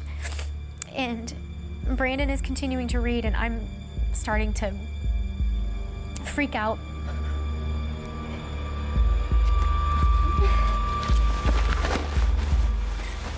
At that point, I took his bag and I gathered up everything I could. I gathered up his glasses, his shoes, his jacket, because in my mind, that's somebody's dad. And somebody's dad didn't come home. And it was just important to me that any of his family have his things. I can't think of anything but getting the hell out of there. Gina, wait! Gina, wait, stop! Gina!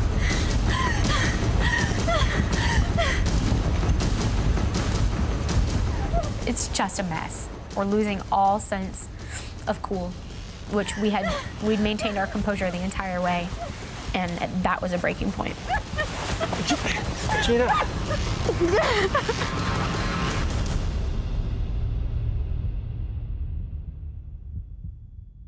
And, you know, Brandon came up and grabbed me and just kind of said, breathe.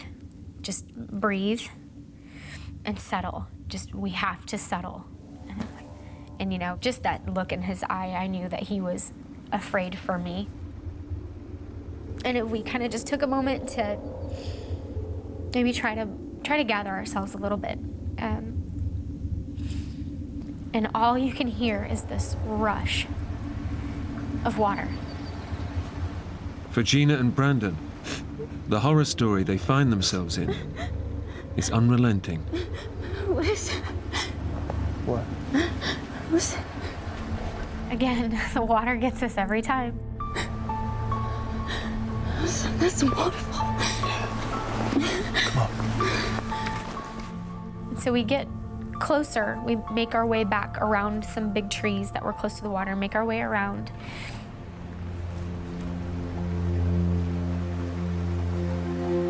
And that's where we see the gorge that John had talked about.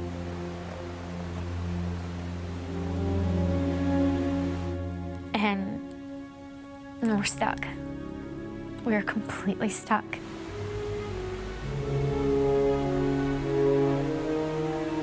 He had the maps, he had the compass, he had everything, and he couldn't get out.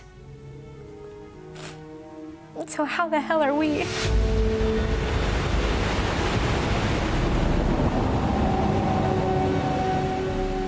Clearly, you know, looking back upstream, what we had just come down, there's no way we could get back up it. We had jumped down so many boulders and trees that there's no way we could climb back up. To our left was straight, sheer rock walls, and to our right, it was a bowl. It made a big, giant bowl. To know that something so beautiful was so dangerous, it's just so hard to put into words. That feeling of seeing all this tremendous beauty and I'm stuck. We see what he'd written about. There's about 140, 150 foot waterfall and no way to get around it. You know, we're at an impasse. You know, now what? You know, we can't, at this point it's sinking in, we can't walk our way out. They thought that following the river would be their escape route. Instead, it's led them into a trap. Now, after 2 days struggling against fear, they're losing the battle.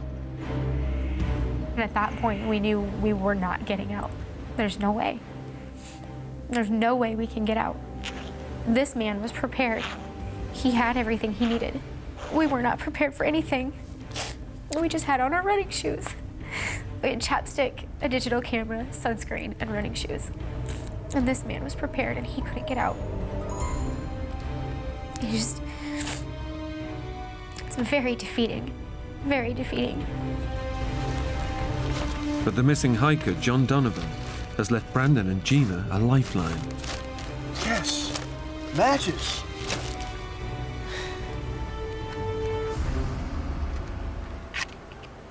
Think they still work?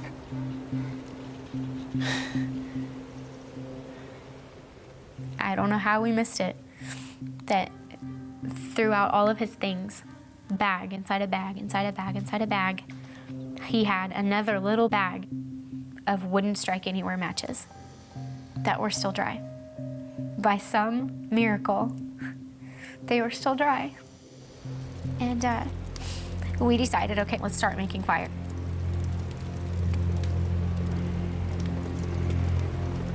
What's that noise? Bar? No, that. What? It's a helicopter. It's the waterfall. No, it's the waterfall.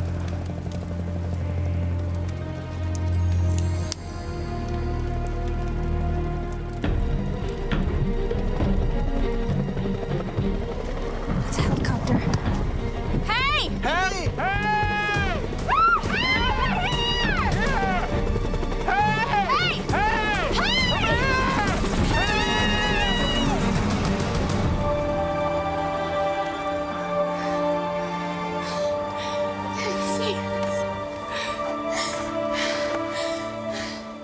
The young couple have no idea whether the helicopter was ferrying tourists or looking for them. Whatever the case, Brandon and Gina may have just missed their only chance of being rescued. That night, we were alone. It was the one night that we weren't side by side.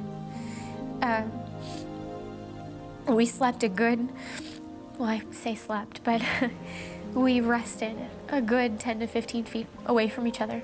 He did his thing and I did mine. You would think at that point you need each other even more so than you ever would. But we didn't, and I don't understand that. At that point is when I started to really lose my faith. I lost hope, and I lost faith that we really were gonna get out. At that point, I started letting go. just resigning all hope and accepting it and realizing that it's okay. But I'd spoken to my mom. I had spoken to my sister. I had spoken to my best friend, and I knew it was okay. I had spoken to everyone that I love in the last few days, and it's okay. It's okay that I don't come home.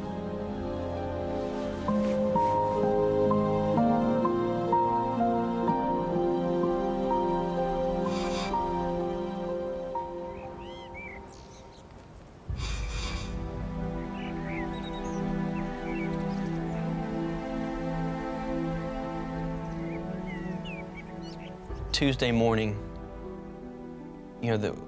we felt by far the worst we had felt since we'd been out there. And just standing up from a crouched position was difficult. Over 4 days, the young couple's physical resilience has driven them on, but not any longer. Just the constant nights of not getting any real sleep, of shivering, the days of climbing and getting cut and scraped and bruised, trying to make our way down this mountain, being dehydrated, not having any food. I think it had all finally really hit our bodies. Although they now have a means to collect water, starvation is having a dramatic effect on their health. Our bodies are starting to tell us that they don't have much more. We had turned some type of a physical corner, and it was downhill. Exactly what happened to John has been a mystery, until now. When I was gathering water from this pool, I did notice something out of the ordinary, something that didn't seem right. I think really maybe part of me knew what it was, but the other part of me didn't want to know, at least not at that point in time.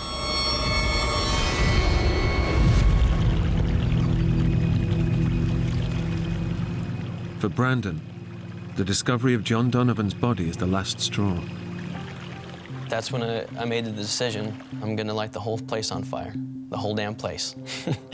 And they have to see the smoke from that.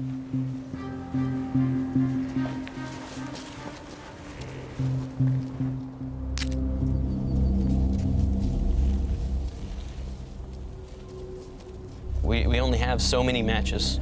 We don't know how many times, if any, that we'll see another helicopter. So this was our last bullet. This was our last shot.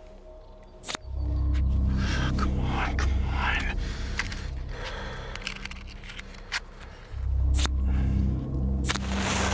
Yes. Come on.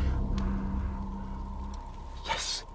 And it took much faster than I anticipated. Made sure the fire caught, and within 60 seconds, it's a large fire and getting larger. No.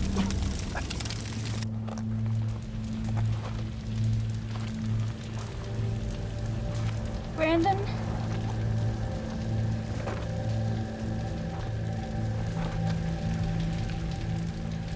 Brandon?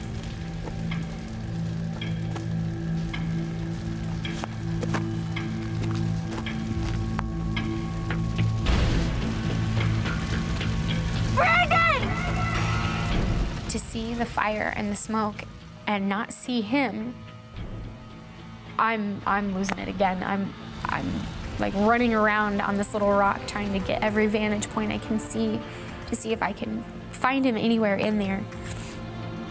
Where are you?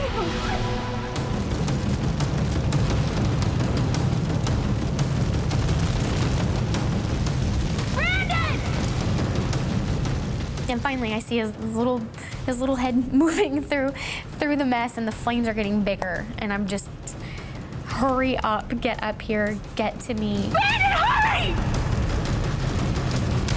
Faster! Run! Brandon, come on! Brandon, hurry! Hurry! I'm okay. just, come on, how do you not see this? Again, not a cloud in the sky, crystal blue skies, just amazing, beautiful. And all you can see are these huge plumes of just black, black smoke. It burned for about 45 minutes or so, produced a great deal of smoke. There wasn't a cloud in the sky. And the thought was, I mean, they have to see this. I mean, if they don't see this, what next? We just kept on putting our hope in this. This was kind of this is our last shot. And we watched the fire begin to smolder, and eventually wasn't putting out nearly the same smoke. And it basically burnt itself out. And now about an hour's gone by, and we still don't hear anything. We don't see anything. And so the thought starts to creep in both of our minds of, that was our best shot. What are we going to do next? I'd always tried to be positive that we were going to find a way out. There's going to be a search for us. There's going to be something. We just have to keep, ourselves safe, and we're going to be okay. But now here we are, in a spot where we know somebody's died. And what are we going to do?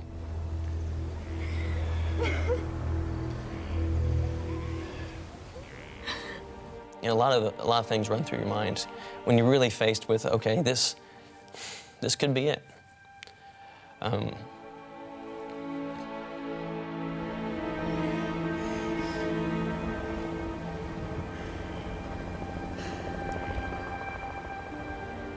And it was the most beautiful sound we'd ever heard, because coming up from the valley floor is that sound of a helicopter.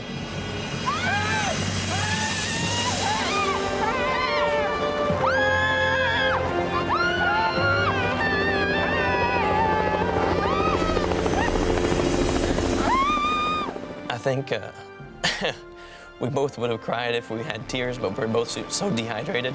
We didn't have enough moisture in our body to come up with tears. But,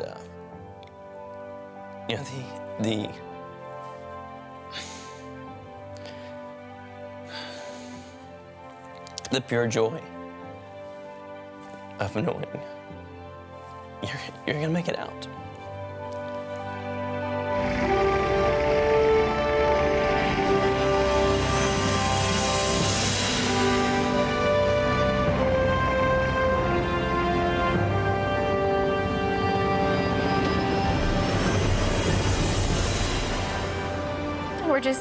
We're hugging and we're kissing, and it's just, we know we're going home. It's just such a feeling of just pure joy that I don't even know how to formulate the words. I don't know what to even say. It's a pretty amazing feeling. And if we hadn't had that bag, there would have been no way out. And to know we're really going home after 4 days. I remember turning to him and saying, I said, you saved my life. Because he lit that fire. And if he hadn't lit it, I don't know. I hate to even think. I don't let myself think. I don't go there. We're just so thankful to John Donovan for his sacrifice. And his last action, even not being on this earth anymore, was helping 2 people. So,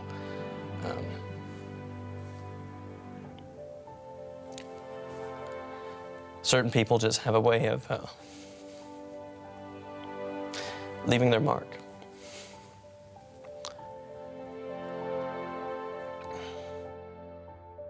John Donovan's remains were recovered 3 weeks later. The Navy veteran was buried with full military honors.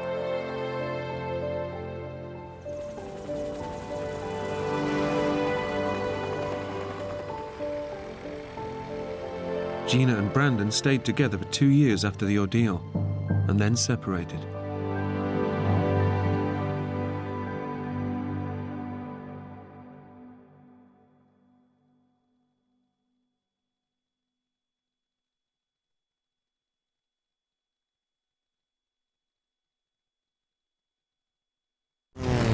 A plane carrying ecologists over the heart of Africa suddenly goes out of control. I had 15 seconds to say I had a good life.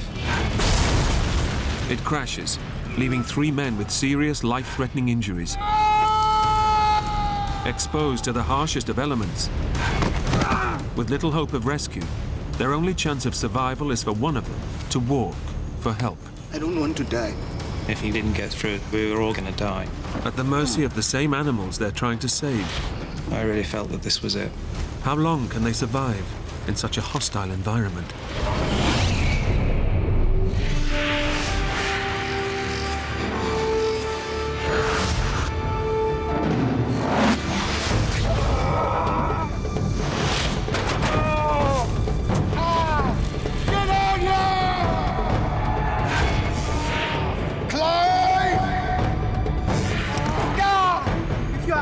Can you hear me?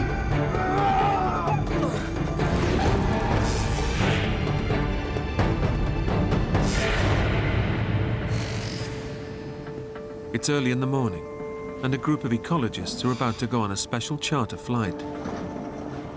They'll be flying into one of the remotest parts of Central Africa, the Luano Valley in Zambia. Graham Child from Zimbabwe is leading the team. I've worked all over the world, but my real love is the central part of Africa. You have fantastic wildlife. Clive English has flown over from the UK, especially to work with Graham.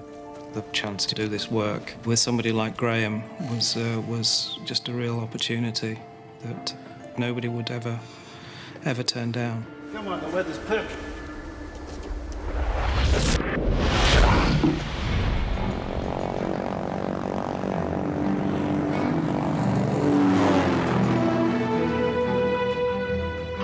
Tower, this is Romeo Delta. It's great.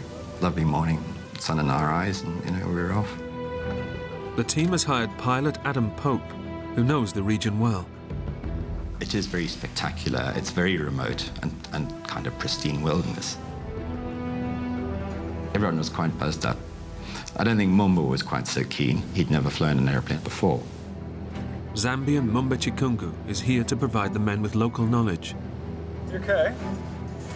Yes.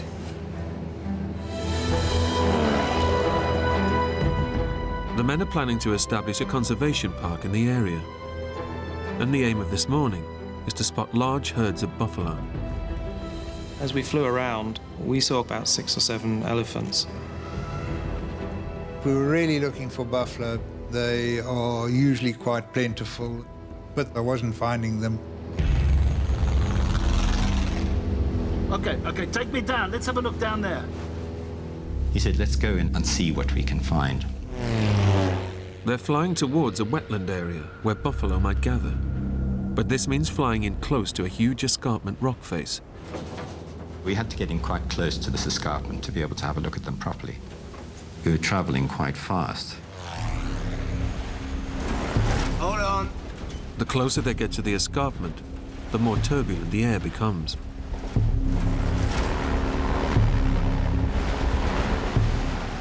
I noticed that the airplane seemed to be descending. Then suddenly, the air sucks the plane downwards.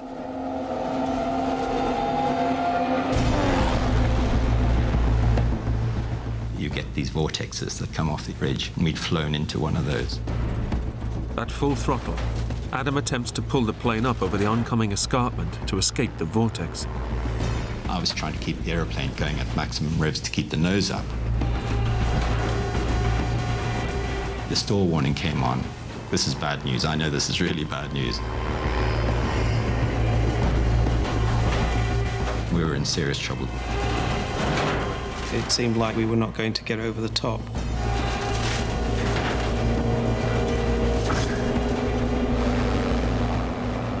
Just seconds before impact,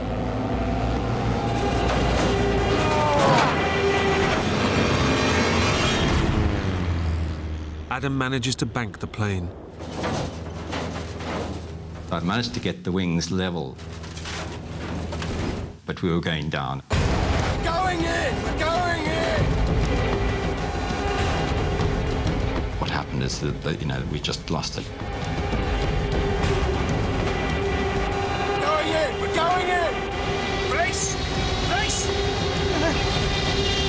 had about 10 or 15 seconds to say I had a good life.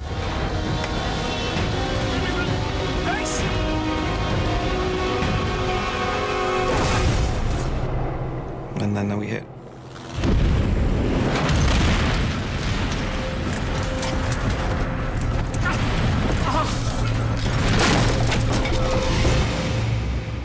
The plane is shattered on impact.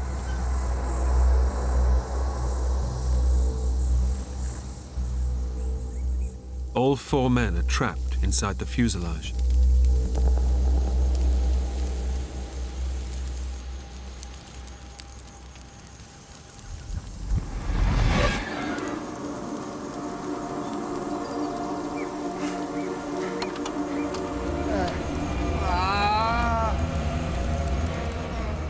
I woke up, and the first thing I knew one had to do with these situations is get out of the aeroplane.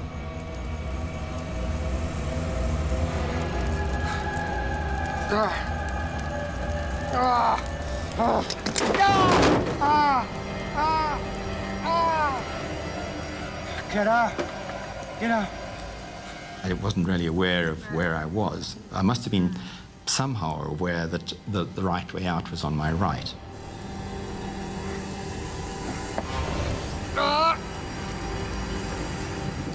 Pilot Adam struggles to free himself from the wreckage. He's in for a shock. I landed on the wing, but then, there was this huge pain. Shoots through your whole body like an electric shock. And I immediately knew I'd broken my back. Adam has escaped the burning fuselage, but he's now helpless on the wing, where the fuel for the plane is stored. Fire! As fuel leaks closer to the flames, we still had a significant amount of fuel on board, and I was lying on it. The smallest drop could ignite the fuel tank, turning the plane and all 4 men into a fireball. Fire! Get out! Get out! Mumba scrambles clear, but Clive is still inside the wreckage. I remember waking up. First thing I saw was Adam lying on the wing. I smelled aviation fuel. I thought I had to get out of here. Get out! Get out now! It was hot and it was horrible, and there was just carnage everywhere. There was a very steep slope, and I just rolled down the hill.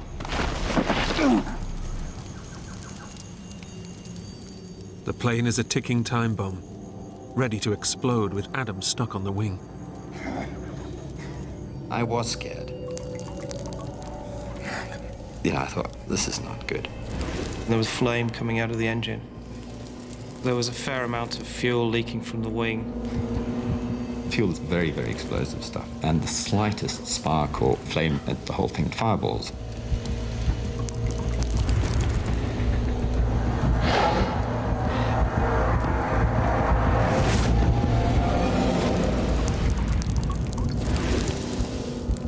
The slightest contact and the whole thing will blow. And there was nothing I could do about it.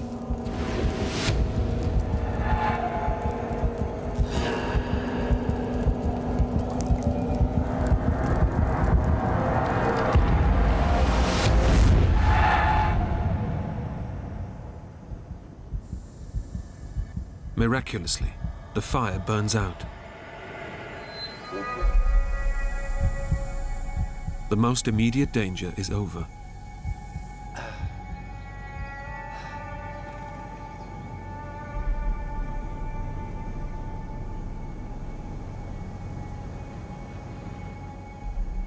Clive! But like Adam, Clive is seriously injured and unable to move. I just had this terrible pain, as if someone had stuck something into my back. I was just writhing on the ground, looking for a position that would give me some relief. On impact, Clive's spine was twisted backwards and his vertebrae crushed together. Despite fracturing his back, he's managed to roll 70 feet away from the plane. I felt a little bit guilty that somehow I'd panicked because of fear of explosion and just tried to run away from that as fast as I could. Clive has no idea if his colleagues have survived. I could see the plane, but I couldn't really see any detail. I couldn't see Adam. I could just see the plane from where I was lying. Adam! Clive! Adam, are you okay? I'm on the wing! I kept calling to Adam, who just kept asking me if I was all right, and I said, yeah, I'm okay. So I knew that Clive was alive, but in serious pain. While Adam and Clive are both injured, Mumba is lucky enough to have survived relatively unscathed. But Graham is still missing. I couldn't see or hear anything from Graham at all. Graham! And I thought he was dead. Can you hear me? I mean, I really did think he was dead. A check on Graham.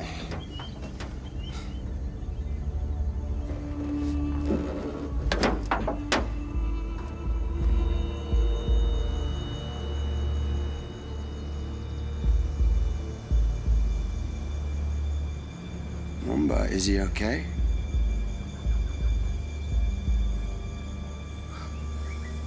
Mumba, is he okay?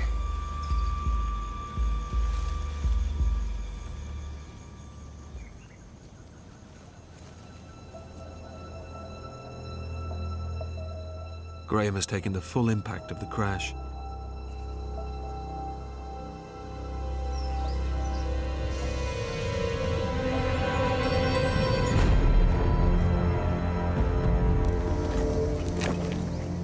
Is he okay?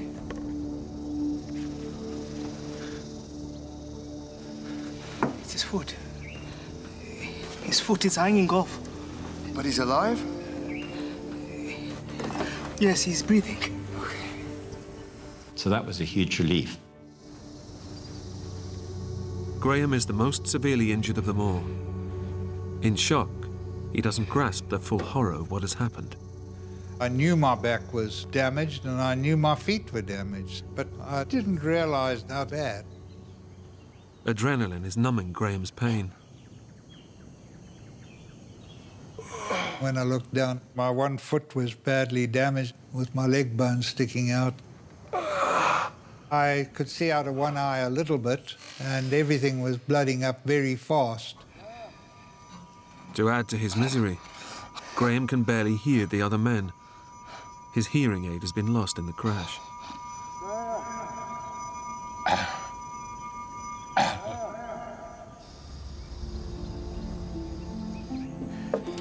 Are you hurt bad? I'm afraid I can't feel my legs.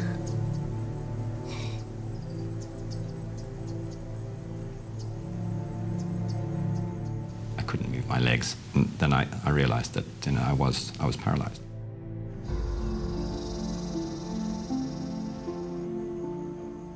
You're lying there. You're the pilot. You are responsible. These guys are your responsibility. And I was thinking, Graham is in dire straits. He needs help. We need to make radio contact. We need to contact Lusaka. Okay. Remember, you need to switch the radio on. It's a massive risk. With the plane soaked in fuel, one spark from the radio's electrics could trigger an explosion and kill them all. But it's their only hope.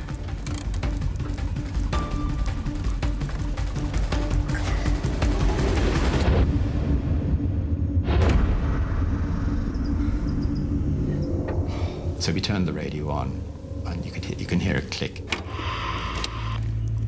Mayday. Mayday. Can you hear me?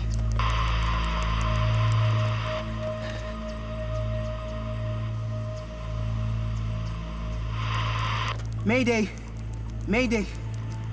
Can you hear me? Mayday. Mayday, can you hear me? If you're out there, can you hear me? I was lying on one wing. Graham was lying underneath the other thing. And I mean, we would have been fireballed. Mumba, turn it off. Turn it off now. Now. I said, this is crazy, we've got electrics flying around and let's turn it off, forget it, it's not going to work. Their only means of communication is damaged beyond repair. The 4 men are now stranded in one of the remotest areas of Central Africa, with no idea if anyone even knows that they've crashed.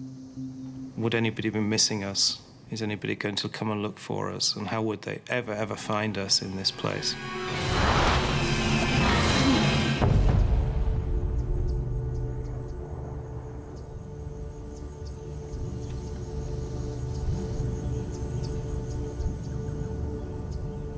They now face a new danger.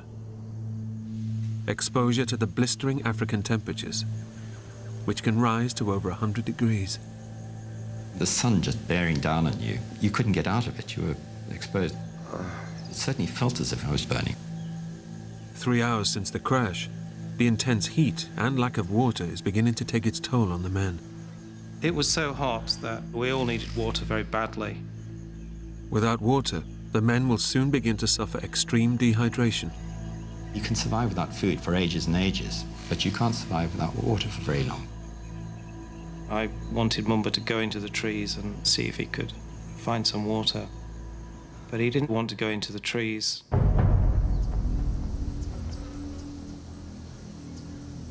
You need to find water, okay? Water. He was definitely afraid. Almost certainly he was in shock and traumatized. You need to get some water. Going in! Going in! Race! You're the only one that can move. Please, Mama.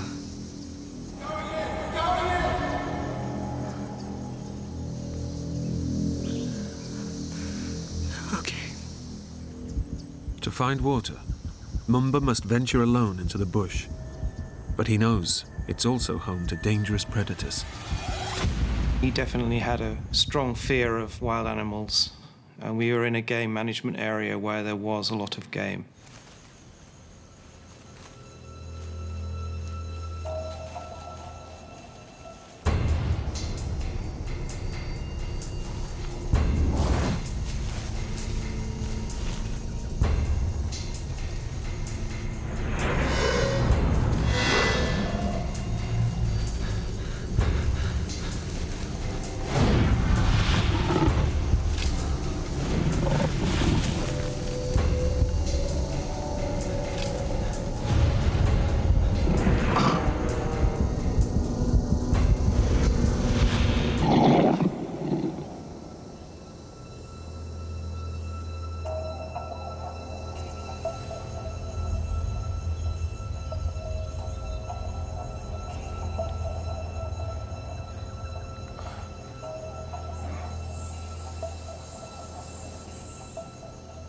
I was sort of left in the clearing by myself and sort of listening for him. I was concerned for his welfare.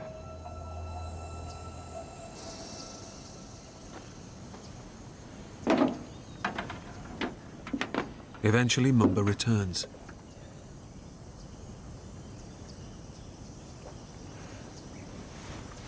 I've managed to find a stream.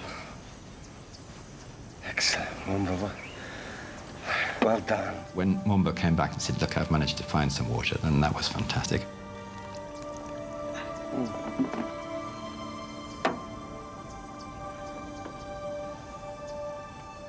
Mumba was the hero of the moment. I mean, he really was. Oh, that is good. That is so good. The water brings only temporary relief to the men. As the sun goes down, it's no longer the heat that's the danger. Now it's the African night, where temperatures can rapidly drop close to freezing.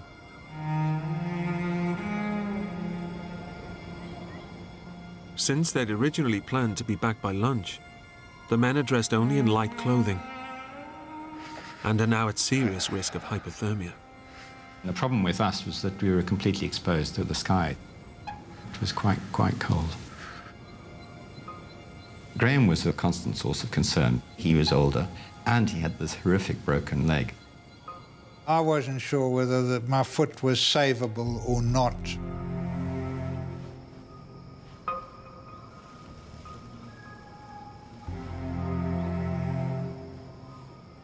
Graham is at real risk of developing gangrene in his severed foot. And his pain is so severe, he's drifting in and out of consciousness.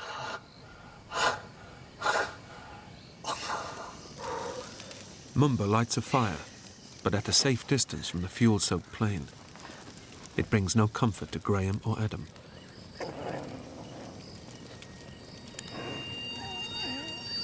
What was that? There were animals around.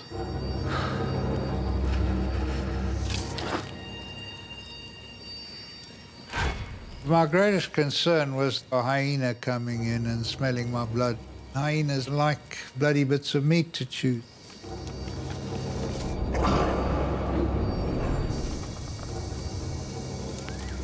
There were quite a lot of noises.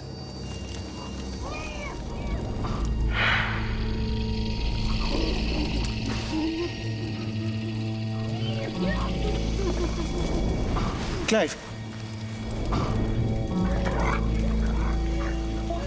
There's something out there. Adam?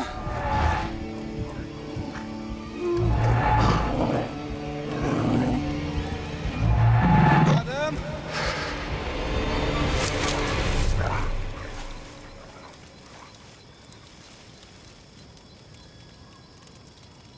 And then it suddenly shot off.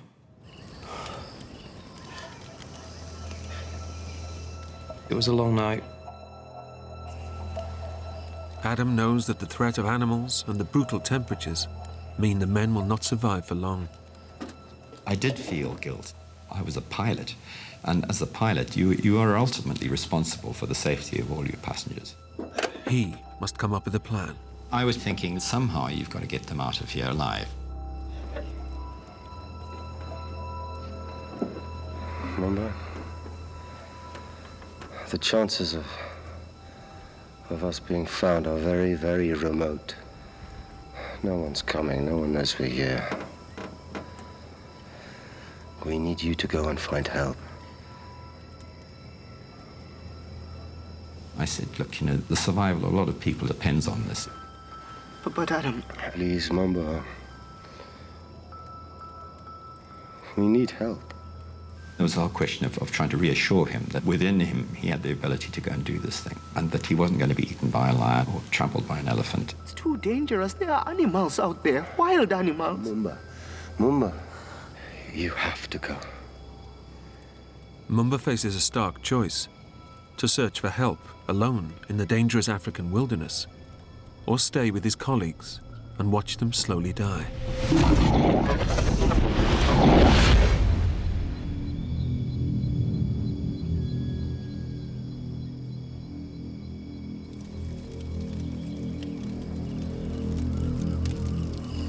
Adam has asked me to go and look for help. I told him it was too dangerous, but he insisted. I don't know what to do. Adam wouldn't ask you if he had a choice.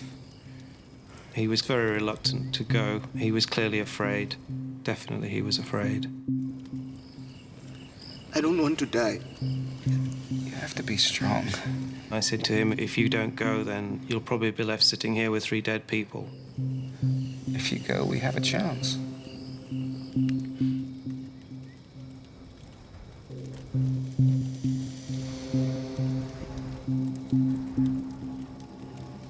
Okay. Get some rest. I don't know how I'm going to sleep tonight.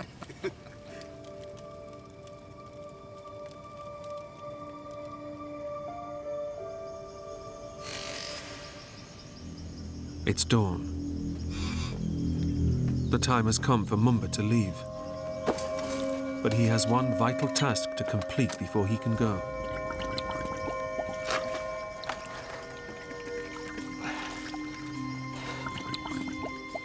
Every drop of water he can collect could be the difference between life and death for his injured colleagues.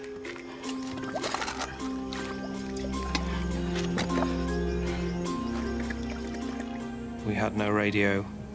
There was no other way we could get out. Mumba was really our only hope of getting any salvation.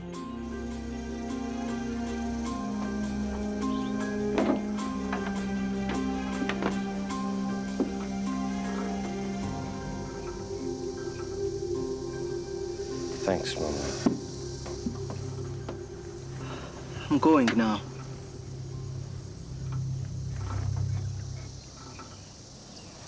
It's a brave thing you're doing.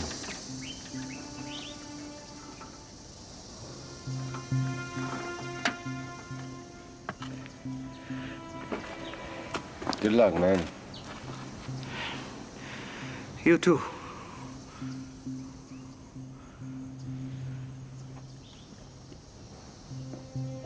I wasn't at all sure that he was going to have enough courage to go through with it. I thought that he'd come back again and say that, you know, he just couldn't. Slowly but surely, he sort of moved out of the clearing and disappeared into the trees.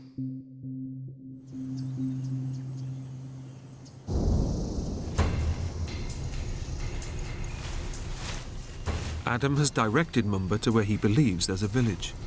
I thought that if he just followed that stream, he'd find habitation, that there'd be people there. If Adam is right, Mumba may be able to reach help in a matter of hours.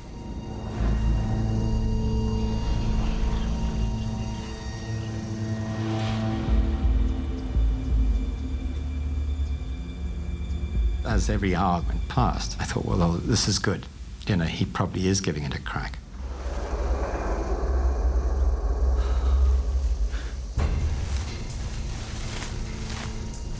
But Mumba is unaware that he's actually heading in the wrong direction, deeper into the African bush and further away from the village.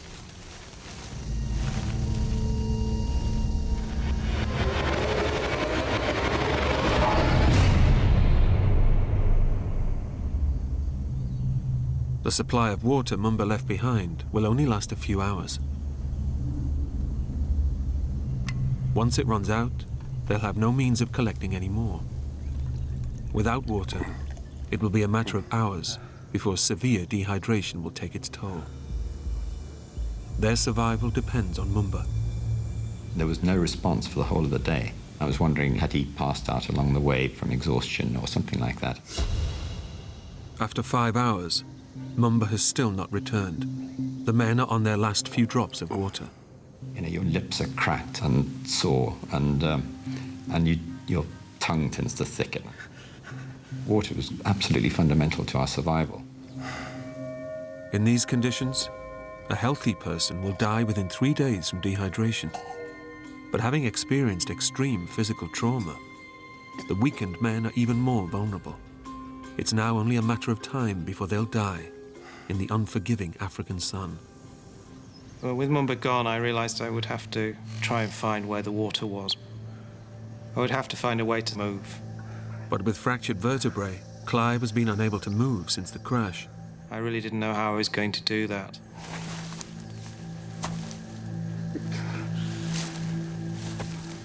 Any kind of movement was very painful.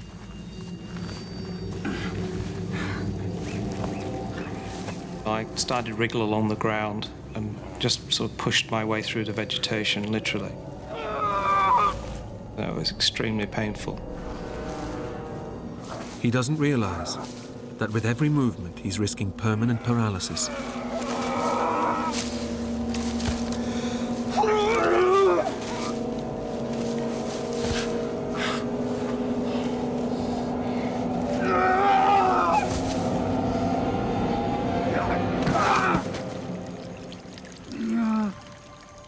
Suddenly, I could hear trickling water. I found a cool, clear spring of absolutely crystal clear water.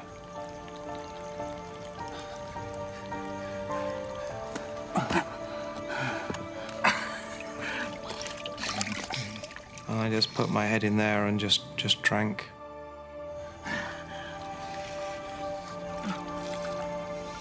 It was absolutely magical.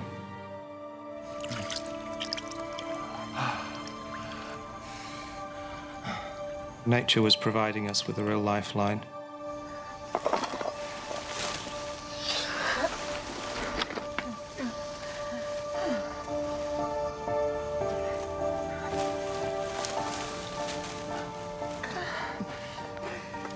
Clive finally reaches Graham. It's the first time he's seen him since the crash, and he's shocked by what he sees. So that was a pretty emotional moment, actually, to see that he was grinning, you know. How's it looking? He clearly had concern for losing his leg. But it was shocking to see his leg in that condition. One of his feet had snapped off above the ankle. It was lying on the ground, just attached by tendons. The blood had congealed. It was covered in ants. It looked like liquid tar. I didn't see how anybody could repair that leg. Not bad, huh? And it must surely have been hurting. He was certainly in pain.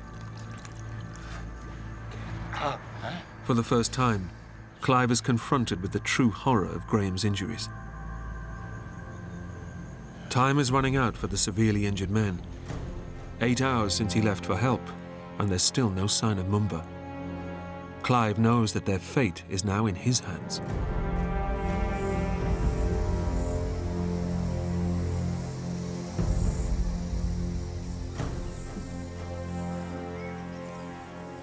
I don't think Mumba made it yet.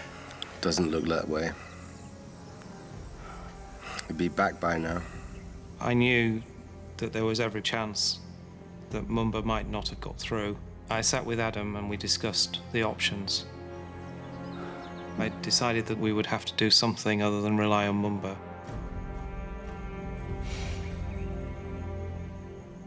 I could see a ridge, but if I could get up there, I felt I would be able to see what was below us, and maybe if there are any villages. If Clive can see a village close enough, he could attempt to reach it, despite his fractured back. I grabbed a pole and then tried to stand.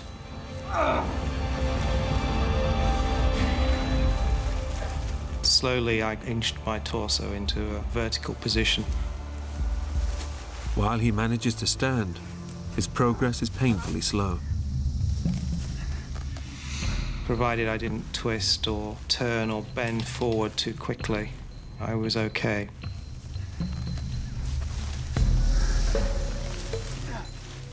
Climbing that hill was just really very, very difficult.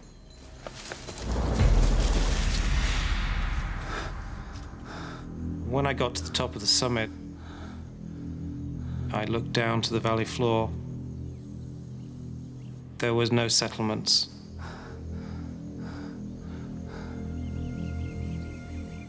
There was absolutely nothing. And a very steep descent to the valley floor, which would have made it extremely difficult to even get down there, let alone across it and find people. With no village in sight, Clive realizes that in his disabled state, he has no chance of reaching safety. As I stood on the ridge, I just suddenly was aware that I'd put a silver survival blanket in my top shirt pocket and thought this is a good place to put it. But it wasn't a logical decision. It wasn't something that I thought through, I just did it. I thought, well, somebody would possibly see it. It would increase our chances of being spotted.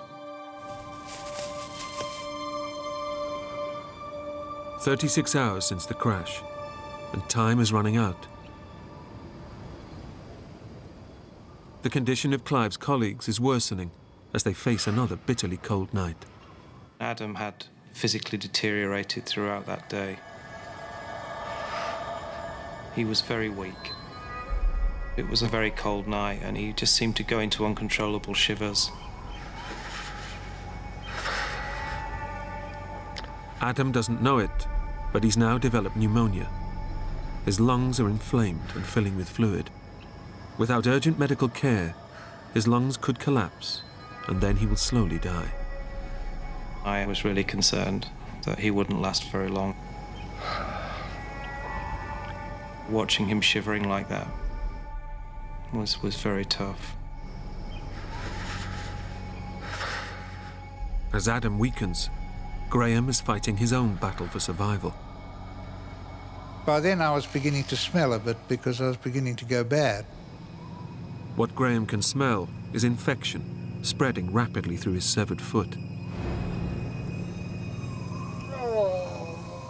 The open wound and exposed tendons are deteriorating with every hour that passes. I looked down and there were 3 or 4 big black ants chewing away at the bits of meat and tendon and whatnot on the end of my leg.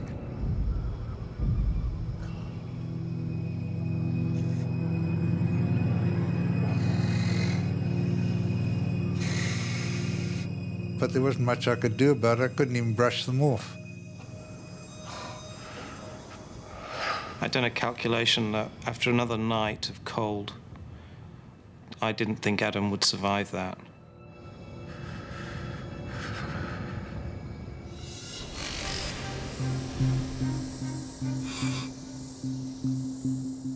Graham Child is struggling to stay conscious despite the pain from his severed leg. Pilot Adam Pope is suffering from chronic pneumonia. Adam was beginning to get a lot weaker. I was beginning to lift his head to assist him with drinking water. It was quite distressing to see him deteriorating the way he was. I was really concerned that with the heat of the day, he would really suffer yet again. Clive makes a desperate decision. He will attempt to reach safety despite his fractured back. He has no idea whether he's even capable of making it. I wasn't really sure whether I could do it, but I was absolute agreement that I would rather try to do something like that than just sit there and watch these 2 guys slowly deteriorate. I'd sort of thought about it, but I kind of wanted it to be their idea because leaving them in the plane and walking away from the plane was almost breaking every rule in the book. But I couldn't see any other way, and as it turned out, neither could they. We'll be waiting for you here. It was quite an emotional moment.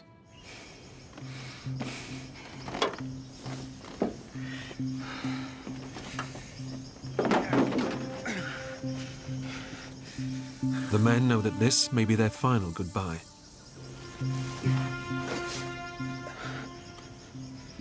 I'll see you soon, Adam.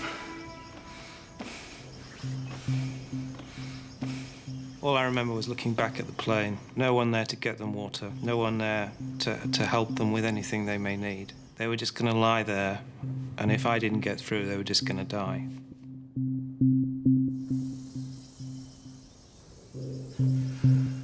I just remember looking back, thinking, this is it. I might never see these guys again. That was a tough time, very tough time.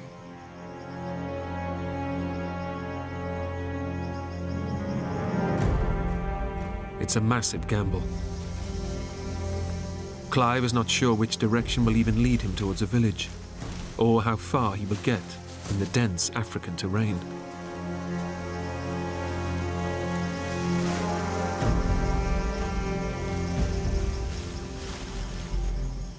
With barely a few hours' worth of water, the injured men are now alone and completely at the mercy of the African elements. As soon as Clive went away, I knew that this was the last act, really. We couldn't survive much longer. Adam and Clive are now clinging on to life. All they can do is wait and pray for rescue. There was nothing else we could do. I don't know that we even communicated with each other. We might have shouted to each other once or twice during the day. But that took energy. We were both completely vulnerable. We were on our own. We couldn't move. We couldn't do anything. We couldn't collect water. And we were vulnerable to any kind of foreign thing.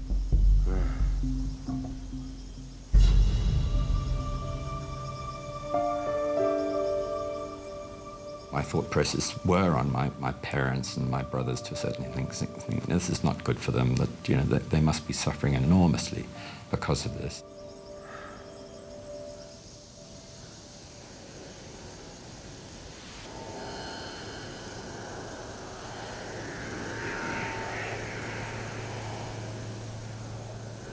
Graham, can you hear that?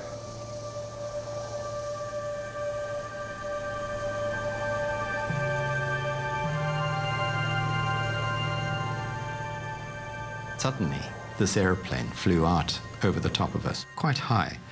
And it flew out a little distance beyond us. A search plane is scouring the area. But Adam and Graham know that their plane is obscured by dense vegetation.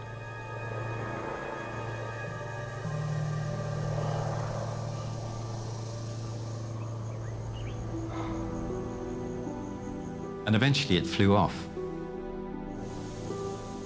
We were pretty depressed. We were lying there thinking, that's probably the last chance we've got. I mean, that was a really good chance, and they obviously didn't see us. Their one chance of rescue is gone. Deep in the wilderness, Clive also hears a plane, but he knows he'll never be spotted.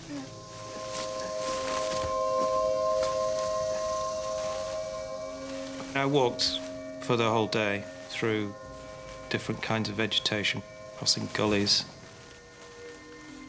At the top of every ridge, you were convinced that at some point you'd get to the top and you look down and there would be the village that you were waiting for.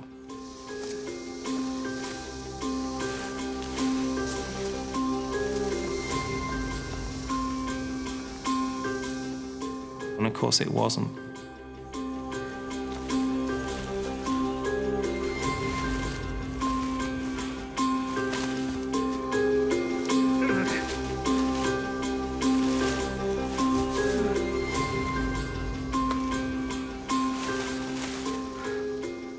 I began to get more frantic that the next ridge had to be finally the one I was looking for.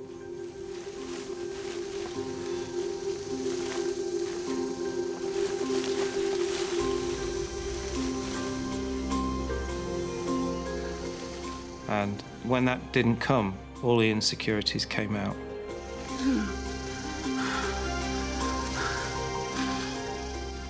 Am I in the right place? Have I gone the wrong way? I just thought, I failed. I haven't got through. Clive's last ounce of strength deserts him. He can go on no further.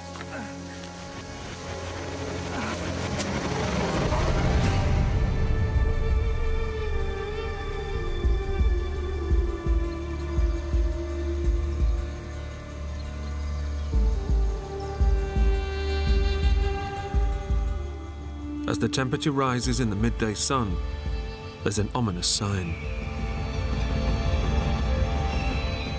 Vultures. These birds are opportunist eaters, so, they were circling over something they thought would be good to eat. Vultures are scavengers that feed off the flesh of dead bodies. They can sense the men are close to death.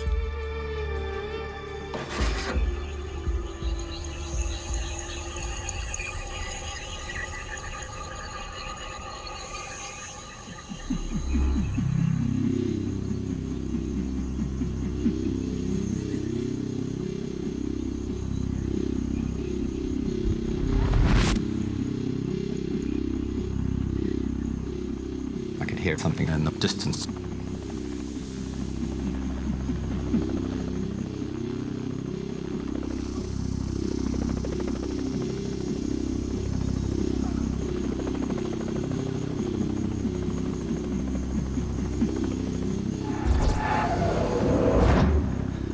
I was very excited. I think the adrenaline was probably pumping as fast then as at any time.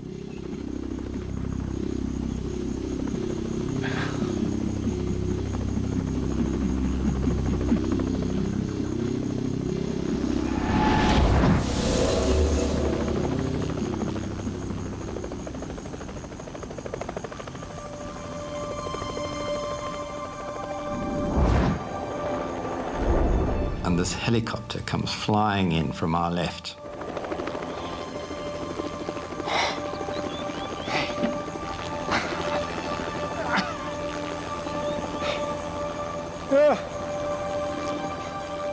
The silver space blanket that Clive laid out was spotted by a search plane.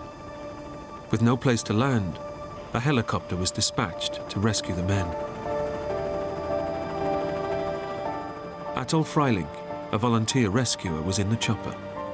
I never forget the pilot saying, "I don't think anyone can survive that." And that's when we saw this hand waving. And I said, no, there's somebody alive down there.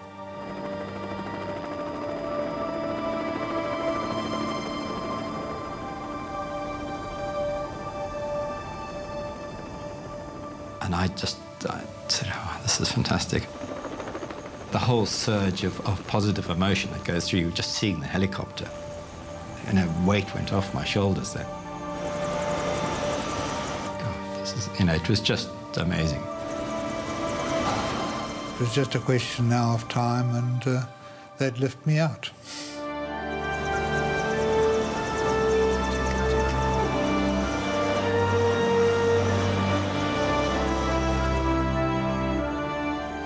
Mumba finally reached a village, a day after the men were rescued. He later died of an unrelated illness. Completely unaware of the rescue, Clive English spent a night alone in the bush before he was finally rescued. He made a full recovery. Graham Child underwent emergency surgery on his foot. Remarkably, his foot was saved, and today he has full mobility. When I saw Graham in the oxygen tent, I just could not believe that he still had his foot. It was just extraordinary that he'd sort of come through this the way he had, and he still seemed like somehow he would just survive. And he has. He has. Adam Pope spent 72 hours paralyzed on the wing of the plane. It took him 5 years to learn to walk again. When I was rescued, there was a sense of regret that a great adventure was ending. That whole kind of experience was now going to be fragmented and shattered, and you were going back into the real world.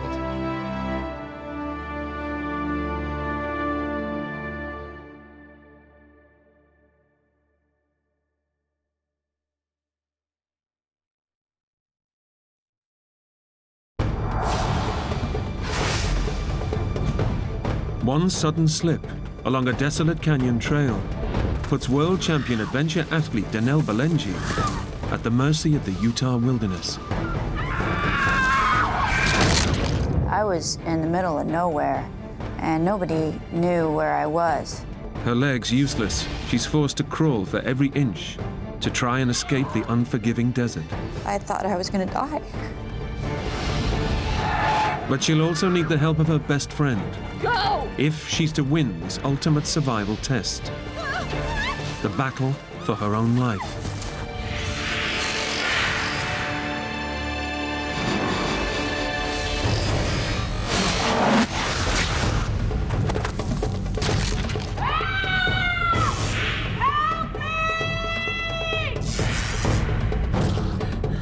Go find me help. My last chance.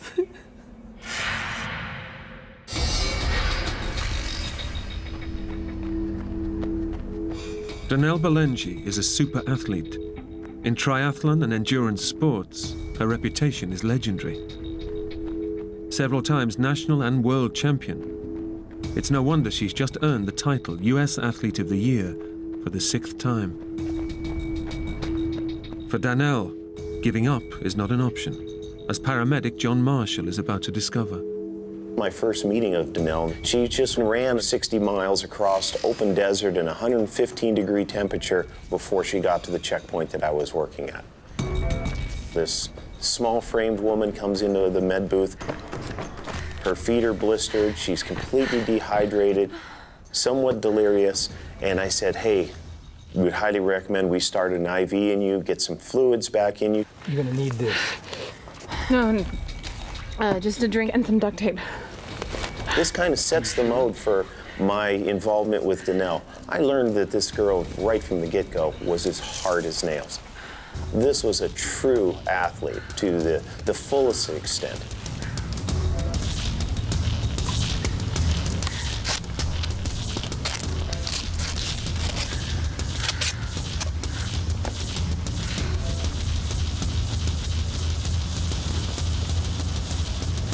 They say to be a great adventure athlete, first and foremost, you have to be hard to kill.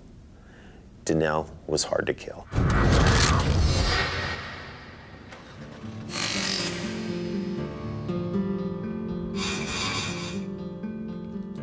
It was December 13th, 2006, and I was at my house in Moab.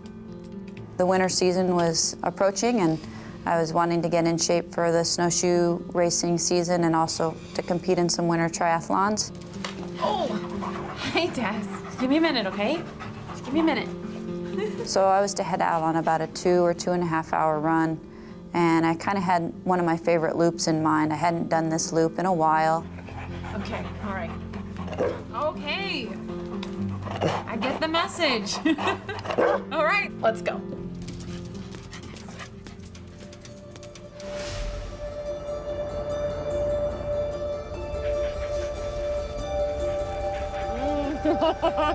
One of the world's premier extreme sports athletes, Danelle is known for staggering feats of endurance in adventure racing.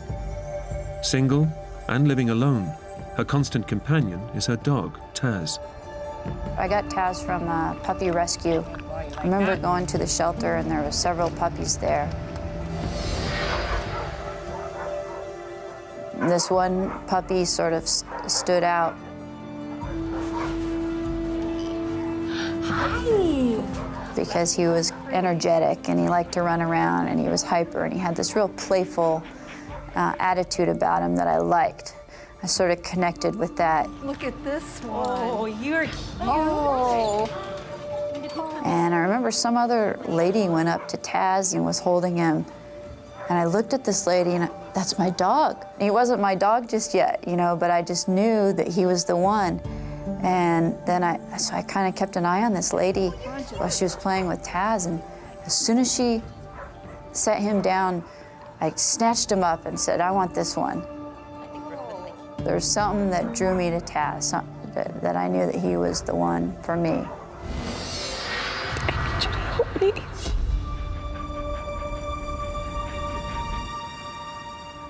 With Taz for company, Danelle is planning a routine training run through Moab's backcountry. It's a beautiful but rugged wilderness where few people ever go. It was a sunny day, but it was cool, probably temperatures in the 30s, around 30 degrees Fahrenheit. I had my kayak on top of my truck, hopefully planning on going kayaking later that afternoon. I didn't see any bikers or hikers out, just myself and Taz. Come on, Taz. I brought my water bottle. At the last minute, I thought, well, I'll grab this little waist pack so I don't have to carry the water bottle in my hand. That way I could just put the water bottle in the waist pack. And it was a small waist pack with 2 zipper pockets. I didn't know what was in those pockets. I just grabbed it, and whatever was in there from my previous run was in my waist pack. And I headed out on the run. Let's go. I had absolutely no idea that my life was going to completely change that day. Come on, boy. Despite its beauty, the backcountry surrounding Moab can be hostile and dangerous. Just in the last month, 2 men have fallen victim to the deadly terrain, found frozen to death in the bitter desert night. Search and rescue teams are called out regularly to save hikers in distress. But Danelle is fearless. 6 times the winner of US Athlete of the Year, she thrives on pushing herself to the limit in the most extreme environments. I was actually in pretty good physical condition that I usually could push myself right to that limit of pain, but not quite go over it.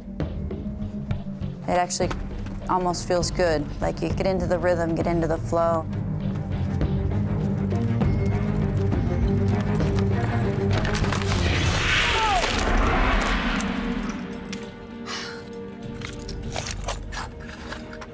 Out for that. Danelle's training route is not marked on any map. And with every step, she's heading further into uncharted territory. All of a sudden, the next thing I know, Taz was ahead of me, and my foot slipped out from under me.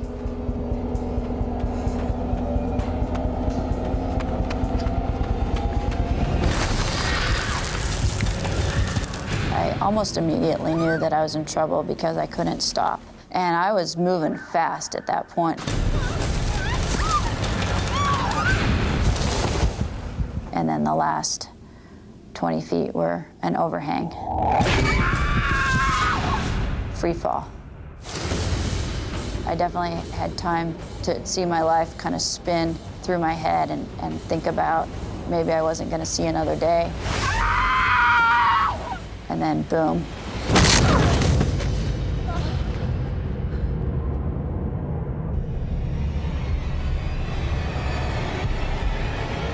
Oh my God, I'm still alive.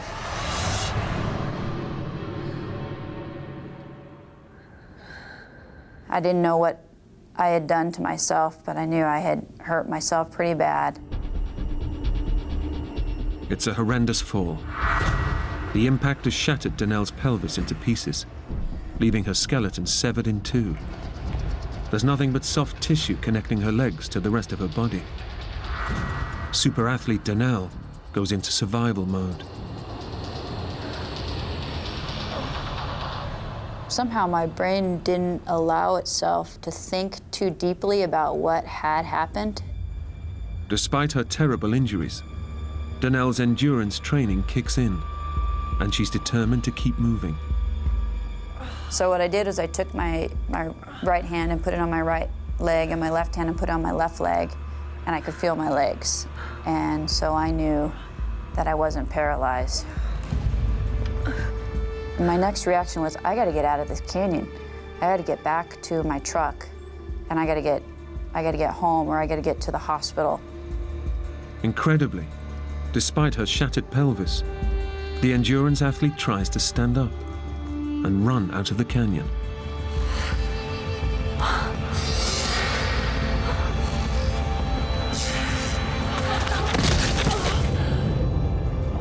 But with her skeleton effectively in two, Danelle's legs cannot support her body.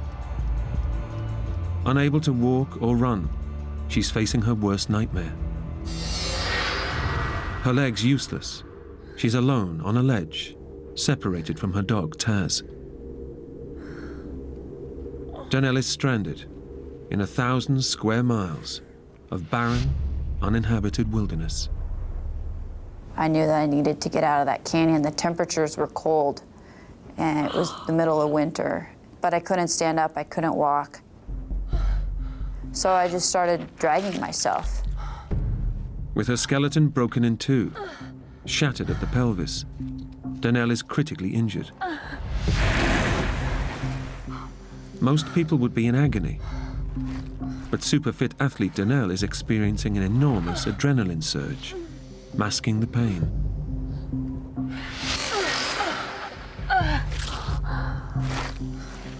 But the problem for Danelle now is which direction to go. She's no idea if there's a safe way down from the ledge.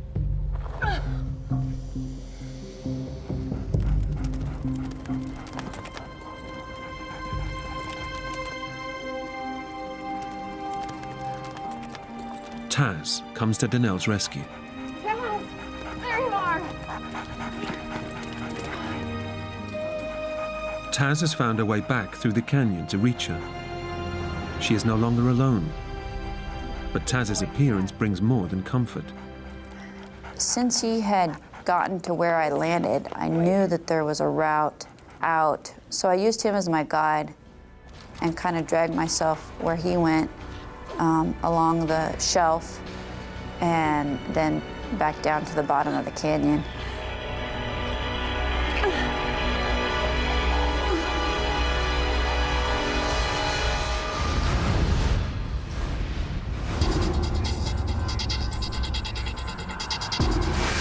With incredible determination, Danelle follows Taz to the bottom of the canyon and now plans to pull herself back to her truck. But as the adrenaline surge wears off, the pain is starting to take a hold. It would take all my energy to sort of drag myself an inch. And then the pain would be so bad I would have to regroup and try it again. Time is working against Danelle. She knows the dangers of this remote wilderness. And that if she doesn't reach safety by nightfall, the sub-zero temperatures could kill her. With her energy slipping away, Danelle remembers her waist pack.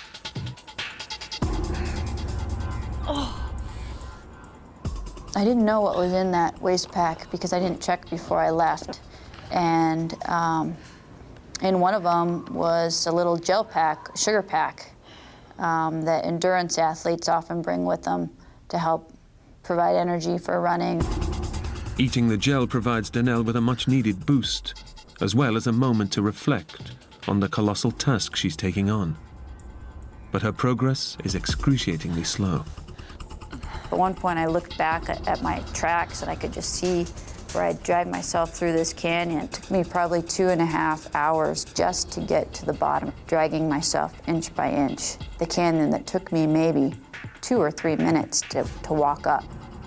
The only comfort Danelle has is her dog's constant companionship. Taz was with me this whole time. I think he probably realized that I was injured.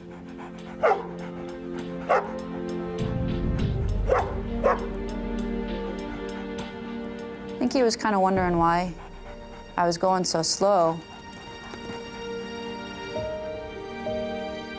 As the winter sun sets, the temperature is dropping below freezing. Daylight is fading fast, and with it, any chances of getting out of the canyon before nightfall.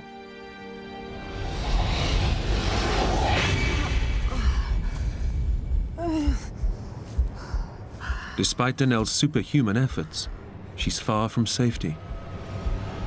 Too tired to go on, she stops for the night.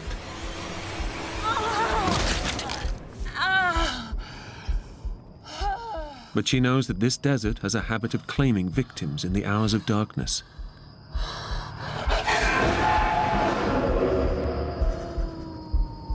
It was comforting having Taz there. And I also knew that if there was to be, say, a coyote or something that was to come into the canyon, that he would bark and scare any wild animals away. But Taz's presence won't save her from the bitter cold of the savage desert night. With the injuries to my midsection, it was a little bit uncomfortable if he got too close to me, because it would kind of move my bones around. I was really hopeful that I was going to make it out of there, or that somebody was going to get me. I should have realized right then that I was about to die and that I was in the middle of nowhere and nobody knew where I was.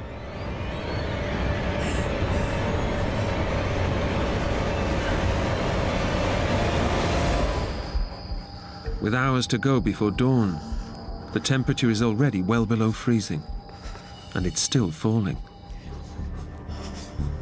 It was bone chilling. You know, it'd be like laying in a freezer. My feet were frozen and they got frostbite. Exposure to the cold is causing Danelle's body to shut off the blood supply to her extremities to protect her vital inner organs. Frostbite could claim her fingers and toes, but it's only the first stage in the onset of hypothermia. I know that once you start to get too cold, then the brain will shut down, which is a symptom of hypothermia. With winter temperatures plunging into the 20s in the Moab Desert, Danelle draws on her athletic training to help her survive the night.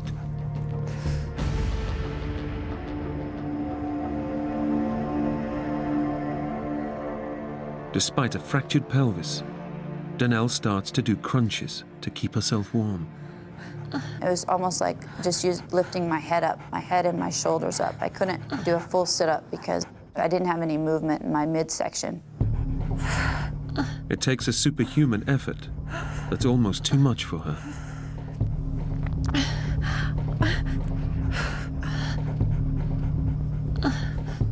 And then I started to fatigue, and I became tired, and I said to myself, I gotta find a pace that I could maintain through the entire night. Danelle forces herself to do one sit-up every 5 seconds, non-stop, over the next 6 hours. It's an extraordinary challenge, but it's the only way she'll stay alive. I knew if I fell asleep, I would have died of hypothermia. And I knew if I stopped doing the crunches that I would have died of hypothermia. In an incredible feat of physical endurance and mental stamina, Danelle wills herself to survive in freezing conditions.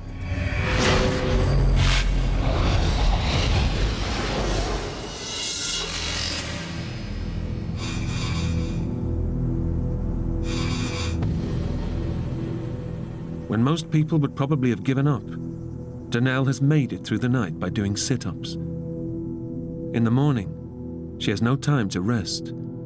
She intends to crawl her way 2 miles back to her truck. My plan was to take that gel to give me some energy and then to continue to crawl out.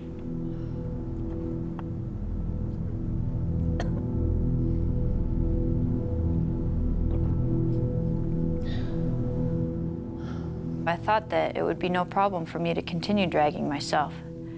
And what I didn't know is that the adrenaline had gotten me through those first 5 hours right after the accident. Danelle is in for a terrible shock.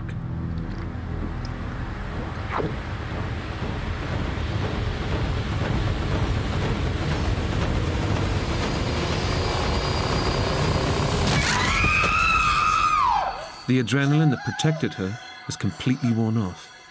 Now, if she's to survive, she must face her ordeal with no defense against the pain flooding throughout her body. When I tried to move, it was just throughout my whole body, just this excruciating pain. And on top of the physical pain was the mental pain of being stuck there. I would have rather had 20 people around me hitting me with a hammer. That would have been better than what I was going through.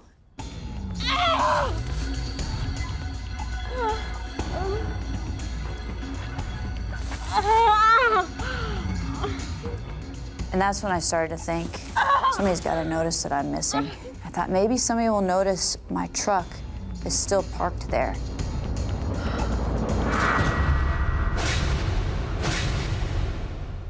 But as she lives alone, no one is looking for Danelle. No one knows she's missing.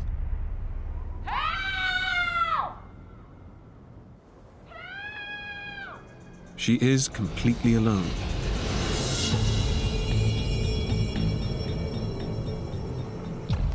It's nearly 24 hours since her devastating fall, and Danelle is facing a new danger: dehydration.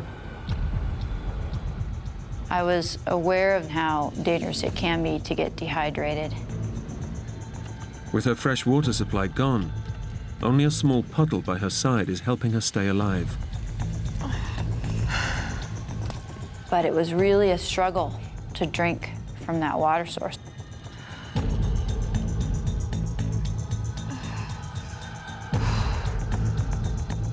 It was hard to get the water into my water bottle and into me.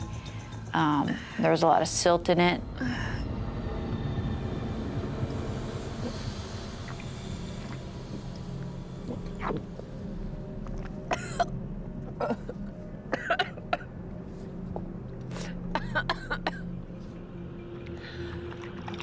Easy for you. But while water can help keep her alive, it also carries a risk. I didn't want to drink too much because if I peed on myself, then the risk of hypothermia would have been worse because it was so cold out there. Urinating would wet her clothing. In the bitter cold, it would freeze, speeding up the onset of hypothermia. Only Danelle's willpower has prevented it from already happening.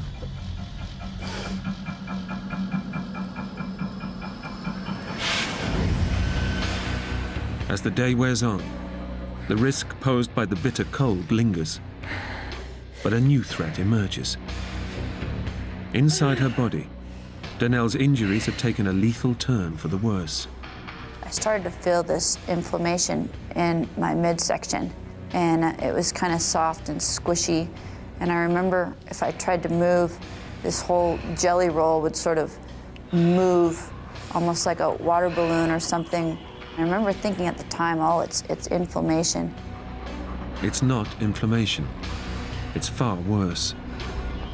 Danelle's shattered pelvis has severed blood vessels in her pelvic cavity.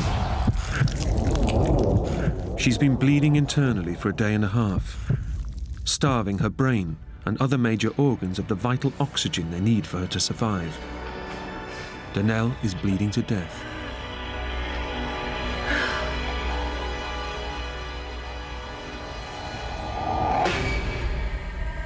Unable to move and facing another night in freezing temperatures, Danelle is finding it much harder to stay in control. She struggles to do her sit-ups. Worse still, she's beginning to hallucinate because of her blood loss and fatigue.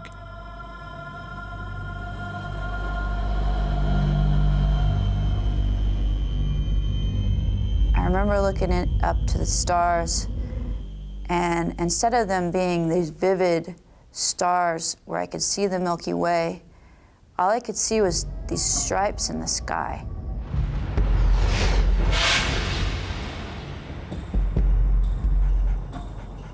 The second night was a lot harder. That first night, Taz kind of cuddled up next to me, and the second night, he didn't want to. He would come and check on me, but he didn't cuddle up next to me. He just kind of looked at me like, you know, what are you doing laying there? But I don't think he knew what to do either. You know, he probably was, maybe he was thinking, you know, should I leave and go get some dog food, you know, and take care of myself, or should I stay here with her? I think Taz knew something was wrong then. His demeanor had changed a little. He seemed a little bit depressed. He seemed kind of frustrated that I wasn't taking him to his doggy bed. He wanted to continue on back to the house. And he kept looking at me like, come on, let's go to a more comfortable spot. Second night felt a lot colder to me too. Felt long and cold. What Danelle doesn't realize is that the cold is keeping her alive. Her core body temperature is now so low that her metabolism is slowing dramatically. Her blood pressure is dropping, which in turn is slowing the internal bleeding.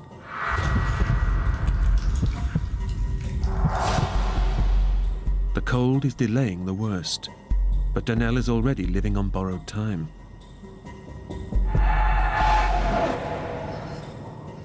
As the night wears on, Danelle is fighting for her life. It's taking every ounce of willpower to avoid drifting off to sleep, where the onset of hypothermia would lead to certain death. I remember wanting to be at home in my bed, where it was warm and comfortable, and where I could sleep. I had been awake this whole time, and I was starting to get the sleep monsters where I wanted to sleep, but I knew I had to stay awake.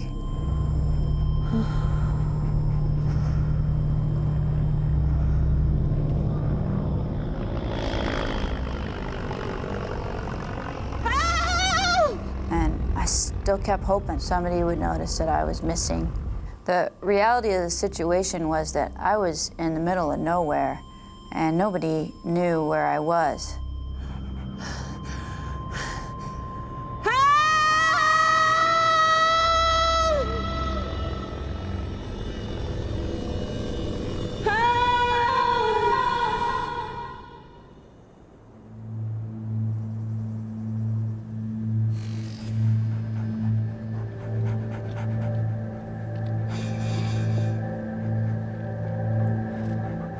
Thanks to her endurance training and extraordinary willpower, Danelle has survived a second night in the freezing winter desert, where most people wouldn't have survived one.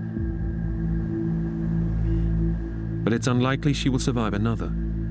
3 pints of blood have seeped into her pelvic cavity, and she's becoming much weaker. On that lump around my midsection, it was blood. I couldn't see it because it was all internal, but I was losing a lot of blood. I didn't want to die, and I had to get out of the canyon, and nobody knew where I was, so I tried again. And I was determined to fight the pain and to try again.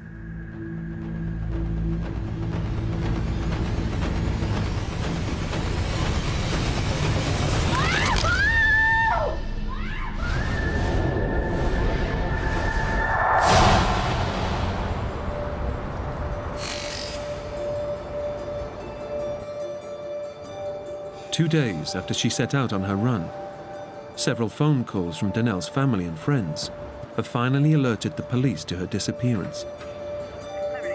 Morning, Frank. What do you got there? I got a possible missing persons call yesterday. I went out to the house this morning to check it out. Lights are on, laptops on, truck's gone. No signs of activity for a couple days at least. I know her. Donnell Ballingy, the marathon runner. She trains up around Amasa. As a matter of fact, I'm heading up that way right now. I'll take a look around. Let me know if you find anything. I will.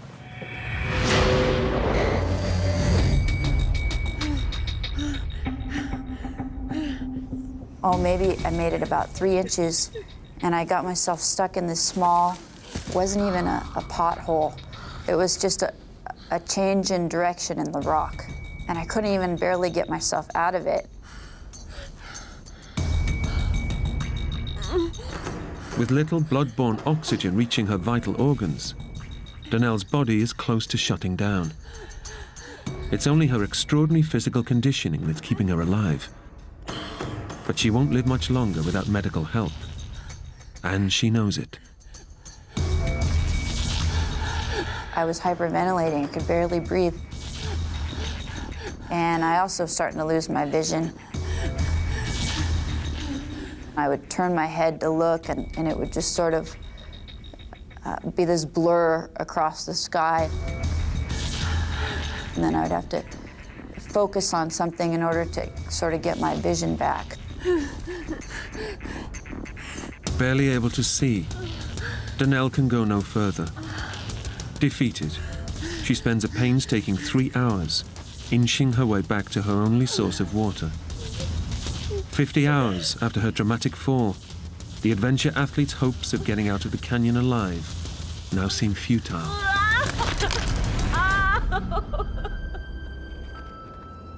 I got myself back into this spot, and I just laid on my back and started crying. And I started to lose hope.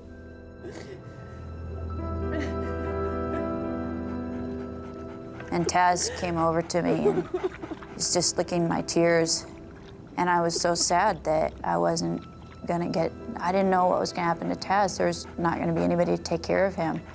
I was gonna miss not being able to play with Taz, miss being able to run with him and do the things I love to do. And that's when, still can't talk about it.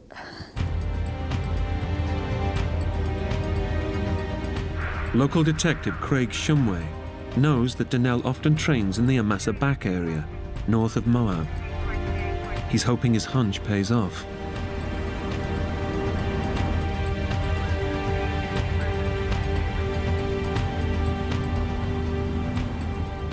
Bingo.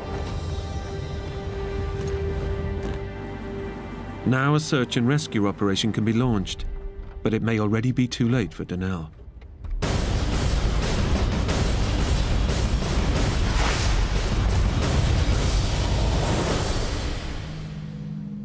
Within an hour of the discovery of Donnell's truck, the Grand County, Utah search and rescue team mobilizes. Donnell's been missing over 2 days, and they know any hopes of finding her alive are fading fast. Okay, we've got a missing persons, potential injury in the Amasa back area. John Marshall is in charge of the search team out in the field. Our organization is set up that individual officers take turns being the officer in charge on any particular day. That day just happened to be my day. Female, brunette, about 5'4", 120 pounds, name Danelle Balenji. Balenji? You know her? And instantly, in my mind, the story completely changed. We're not looking for a lost tourist, somebody who just wandered off the trail. We're looking for somebody that's got more backcountry experience than your average John Doe on the street. And if this person's been missing in the backcountry for 2.5 days, they're not just lost. This person is in some serious trouble. While critically injured and exposed to freezing conditions, Danelle's endurance training has helped keep her alive for over 2 days. But the physical ordeal is wearing her down mentally. I was pretty close to dying at that point, and I had lost hope that anybody would find me. Now, after 51 hours, her intense willpower is breaking down. Despite increasing risk of hypothermia, she can no longer stop herself from urinating. With night bringing colder temperatures, Danelle knows that without a miracle, she'll likely freeze to death by morning. The extreme athlete has finally given in. That's when I started to think about my life and everything that I did.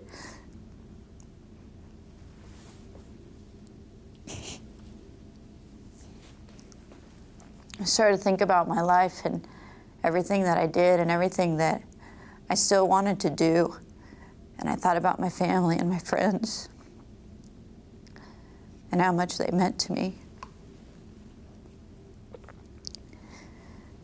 And I thought I was gonna die. I mean, I was dying. Tess. Tess. Tess. I need you to help me. Taz was there with me, and he was all I had at that point. And I said to him, I said, Taz, I'm hurt, I need help. Can you go get help?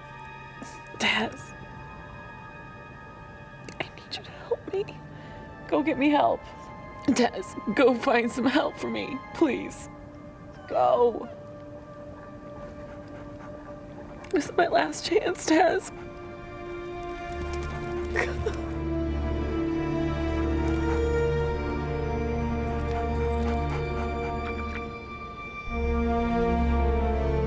Go! And he turned around and he took off.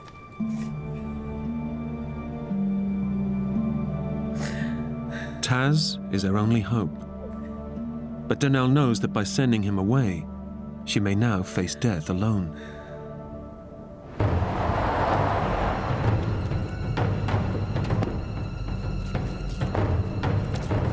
With little time to spare, Moab Rescue Operations Chief John Marshall arrives at the Amasa backcountry search area first. The backcountry here in southeastern Utah doesn't play any favorites. It's a beautiful, awe-inspiring landscape, but it also is deadly.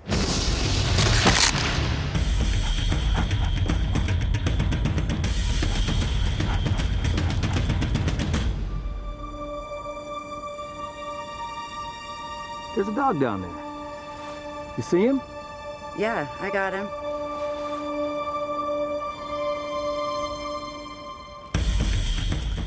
Taz has found his way out of the canyon and is heading towards the search party. But as he races towards them, John fears the worst. I know my dog will never leave my side as long as I have a pulse. So to see her dog down in the bottom of the canyon for the first time, my heart dropped. It says, oh, this can't be a good sign. The dog has left its master.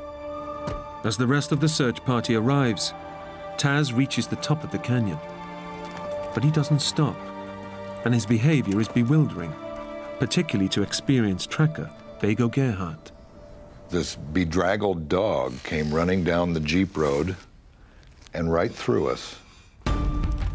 The odd thing was he didn't really want anything to do with us. Like he didn't walk up to the first person and go, "Feed me." John Marshall knows that Taz could hold the key to finding Donnell. But standard procedure dictates that he cannot delay the rescue operation any further. Bago, you take the Massaback Trail and the ATV. Bago Gerhardt is under no illusions about the enormity of the task facing them. It's usually you're going to look for somebody that's just out after dark, or they broke their ankle and you pretty much know where they are. But this was a full-on search, had no idea within, say, 20 square miles, which is huge in this country with all the canyons and cliffs. 20 square miles can take a long time to cover. It's time they simply don't have. As evening approaches, temperatures are already dropping. But Bago Gerhardt can't rush, for fear of missing a clue that may lead him to Donnell.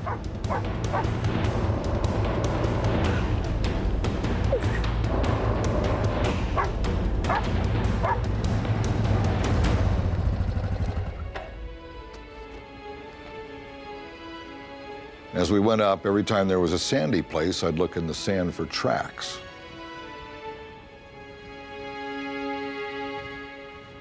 And pretty soon I thought I found some tracks that could be 2 days old, and there were dog tracks along with the shoe prints. Back at the search and rescue base, John is now sure that Taz is trying to tell them something.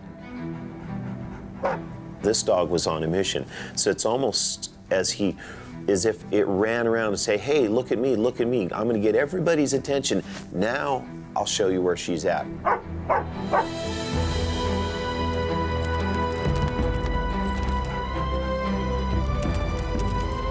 Where is he going? All of a sudden, down in the bottom of the canyon, the dog reappears and headed back up the Massaback Trail. So I get on the radio and I radio over to the vehicles heading up the trail. 1T812 to 1T836. Hey, Bago, looks like the dog's coming your direction. Let him pass. Let's see where he's going. I'm looking over my shoulder, and sure enough, Taz appears and takes off up over the hill. I'm going, you know, I think I should follow Taz for about 5 minutes just to see. Okay, dog. Let's see what you know. Time is running out. As nightfall approaches, a new threat to the rescue operation has emerged. Heavy snowfall is forecast, which Donnell couldn't hope to survive. Following Taz may now be the last chance of finding Donnell alive.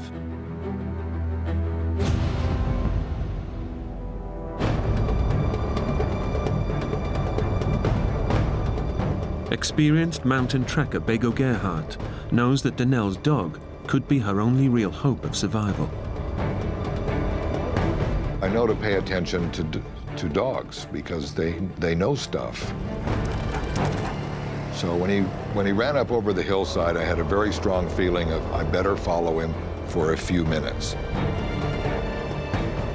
As Taz leads Bago deeper into the canyon, the going becomes more treacherous. Bago must slow the ATV and risk losing the dog's trail.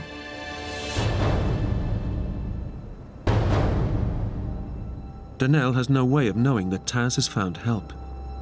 She is resigned to dying out in the open. But when he returns, Donnell senses a change in his behavior. Next thing you know, Taz came up and he came right by me and he went straight to the puddle and he started drinking from my puddle. I remember thinking, that's my lifeline, that's the only water I got.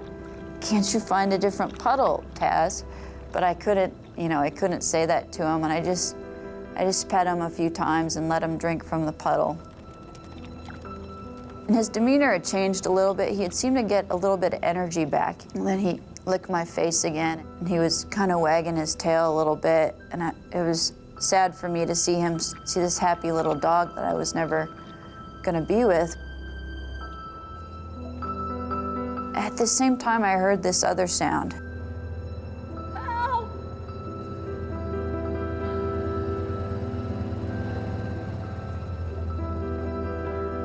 Help! wasn't hopeful because I'd been screaming help for 50 some hours straight, and nobody had come to help me. Help! And just about the time I thought I was going to run out of road, I heard this blood-curdling scream. Help! I'll never forget it. And had to be Danelle.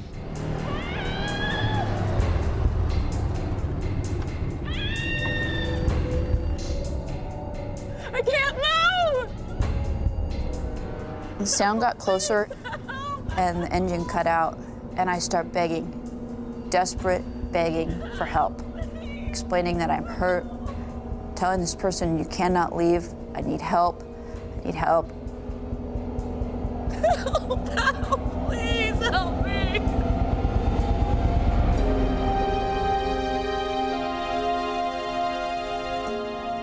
It was the best moment of my life, because I knew right then that I was going to get a second chance. I knew I was going to make it. And it was quite emotional, because not very often do you go on a rescue where somebody's life is really quite on the edge. The look on her face was one of relief, and then the tears came. Next thing he said to me was, you got one good dog. And I just started crying. I just laid there and started crying. I don't think any human could have survived another night in those temperatures. Taz's extraordinary bond with Danelle has saved her life. Taz certainly did make the difference in shaving hours or perhaps even days off of finding Danelle. And in this rescue, she didn't have hours or days to spare. She was on the brink as it was. I knew Taz was a smart dog, but to be able to do what he did, this was a whole nother level of communication.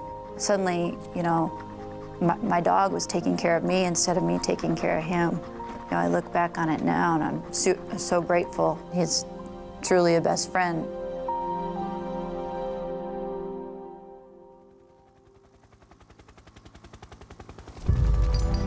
Danelle is airlifted to hospital and undergoes emergency surgery to repair the severed vessels that have pumped 3 pints of blood into her pelvic cavity.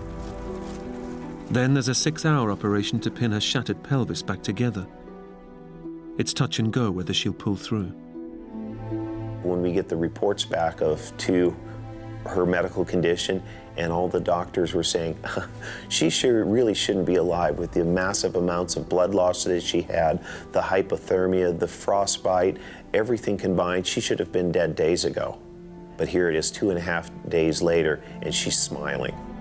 But there's another shock waiting for Danelle when she gets to see her feet for the first time in 3 days. Laying there in the hospital bed, and they had taken my shoes off, and I finally got a glimpse of my feet, and they were black from frostbite. Every single one of my toes and then part of my foot was black. With frostbite, you just have to give it time, and eventually over the next 24 hours, slowly but surely, the color started to come back in my toes, my feet, and so I knew I was gonna be able to, my feet were gonna be okay. The prognosis for Danelle's fractured pelvis was not so reassuring. The doctor said that the injuries in my pelvis were pretty extensive, so I didn't know if I was going to be wheelchair-bound the rest of my life or if I was going to be able to walk again. Her life has been saved, but her body may be shattered beyond repair. Doctors fear she may never walk again. Against all the odds, the extraordinary determination that kept her alive in the canyon has now put her back on her feet again. After 6 hours in surgery and months of rehab, Danelle is up and running. I'm still able to do what I love to do. It's taken several months of recovery and rehab, but I'm back out running again, running the trails. Taz and I go out almost every day. And Taz has a new playmate. My son he's really a gift, and every moment with him I appreciate. And I think I appreciate him even more knowing that, you know, he may have never been if it wasn't for Taz and all the people that, you know, were there to help me survive that experience.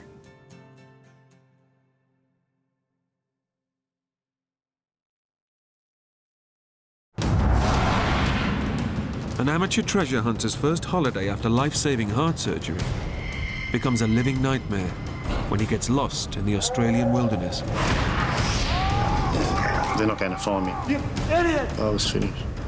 He's at the mercy of a hostile environment, deadly predators, and his own mind. I was actually wishing I'd died.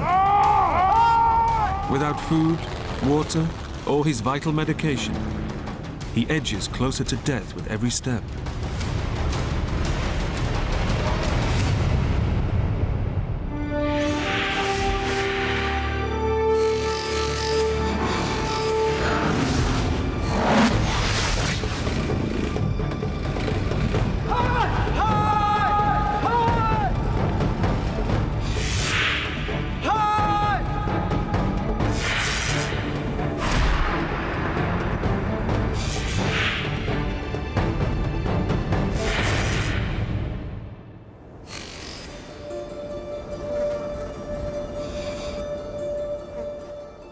Theo Rosmulder is on a long-awaited gold prospecting holiday in a remote part of Western Australia with his wife, Pauline.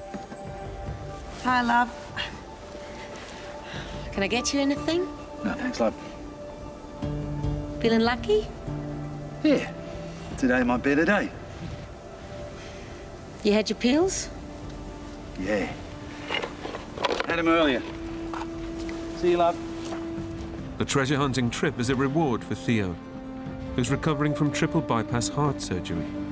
To survive, he needs daily medication to regulate his heartbeat, and Pauline has come along to keep an eye on him. I don't enjoy the same enthusiasm of gold detective as Theo does, but I do go, as your good wife does. It was an eye-opener to me as to how remote and desolate Western Australian bush is. Once you'd lost sight of that caravan, you didn't go any further. You turned and came back because, I mean, you got turned around and I was lost. You know, it was very, very easy to get lost.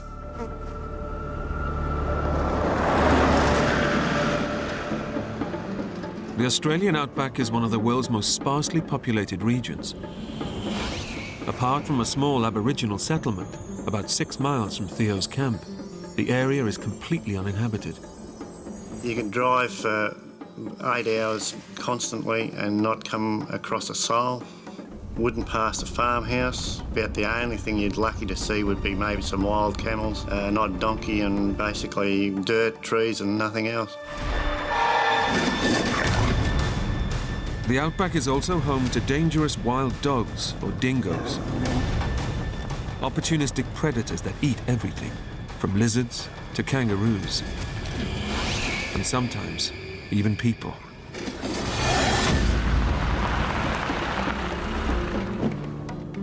Theo and his 2 friends, Doug and Brian, focus their search on a remote region peppered with old mines from the 1900s gold rush.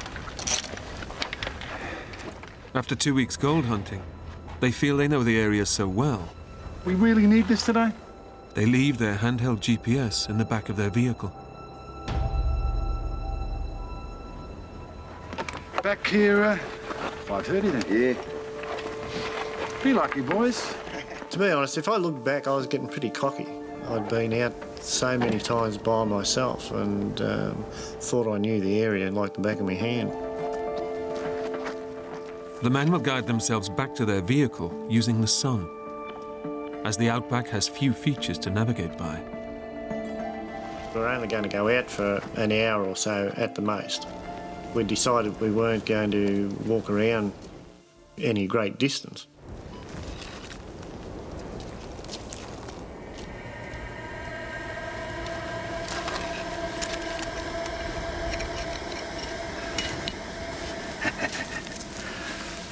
Gold fever.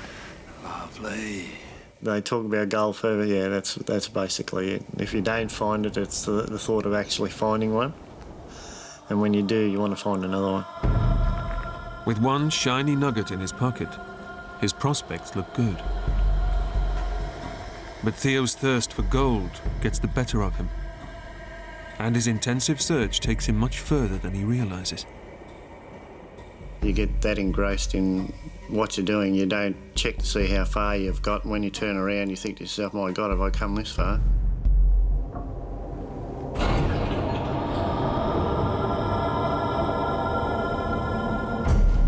While Brian and Doug return safely, Theo's not only late, but he's lost his only way of finding their vehicle. Heavy clouds have rolled in, presenting him with a serious problem. I looked up at the sky and there was no sun to speak of because of the cloud cover, and the cloud cover was exceptionally thick. I realised that, this is getting serious. Theo had planned to retrace his steps to the vehicle using the sun. Without it, or his GPS, he has absolutely no way of navigating.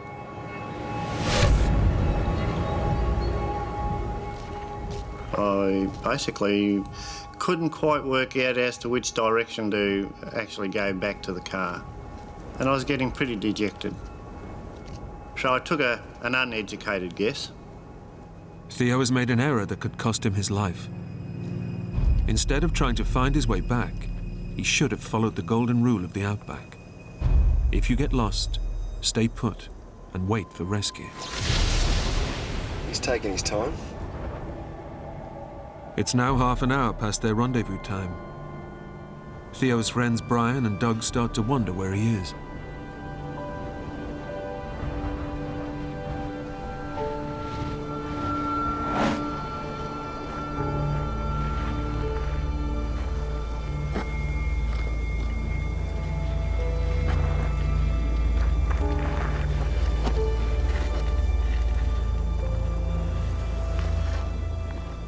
I got myself totally disorientated to the point that I didn't know where left, right, up, down, north, east, west was.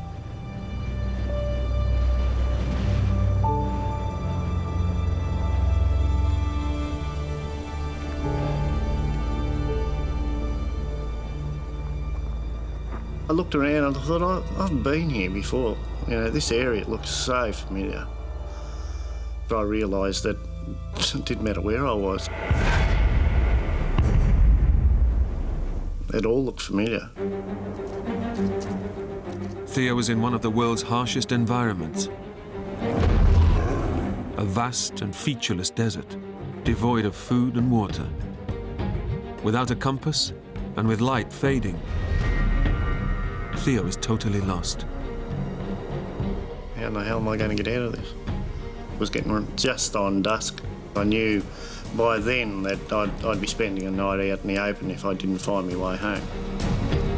Then, in the last minutes of daylight, he stumbles on a fence, a lifeline in the middle of nowhere.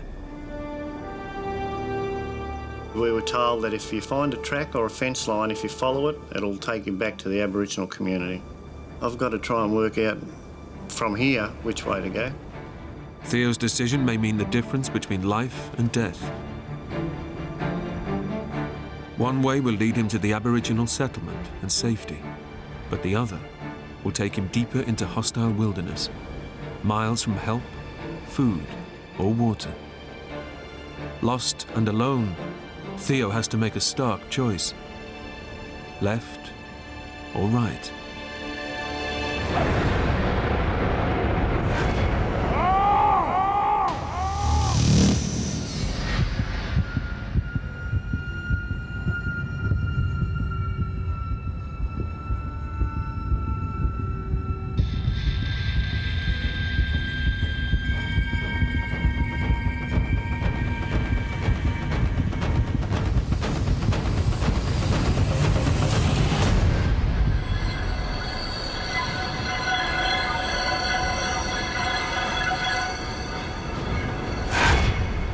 With night falling fast, Theo decides to take a chance.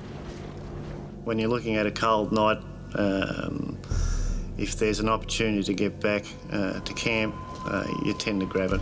I take tablets for the heart operation that I had, and I wanted to get back to make sure I took those. You had your pills? Had them earlier. Theo's medication is essential to maintain a steady heartbeat.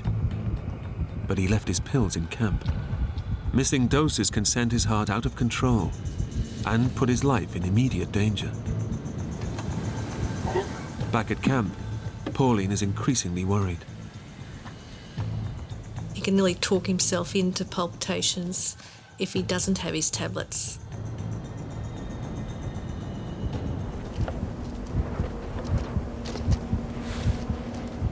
The heart wasn't doing that great.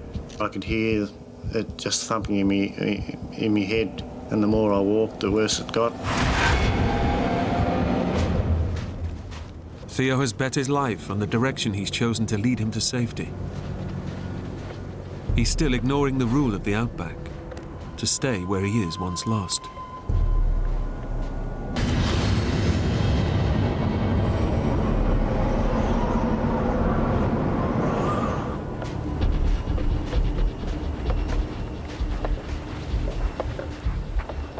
I took off, followed the track. Did that for probably an hour.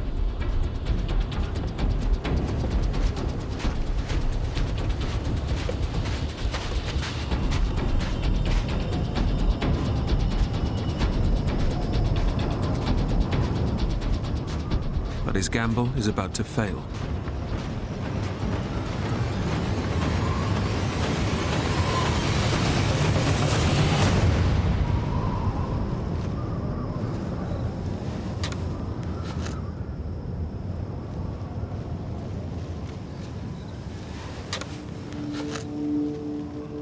When the track ran out, I thought to myself, well, that'd be right. The only track I picked to follow, and it's the only one that ran out. Theo has walked miles in the wrong direction.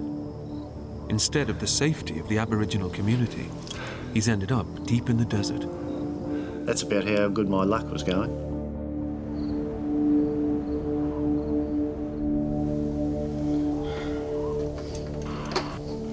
Hello, Theo? Pauline here? Yeah, Pauline, we're just packing up and Theo's not back yet. You what? By this stage, it's dark. Really was cold. We found our way out there to where they were. Theo's wife raises the alarm, but a full search can't begin until daylight. Without his medication, that could be too late.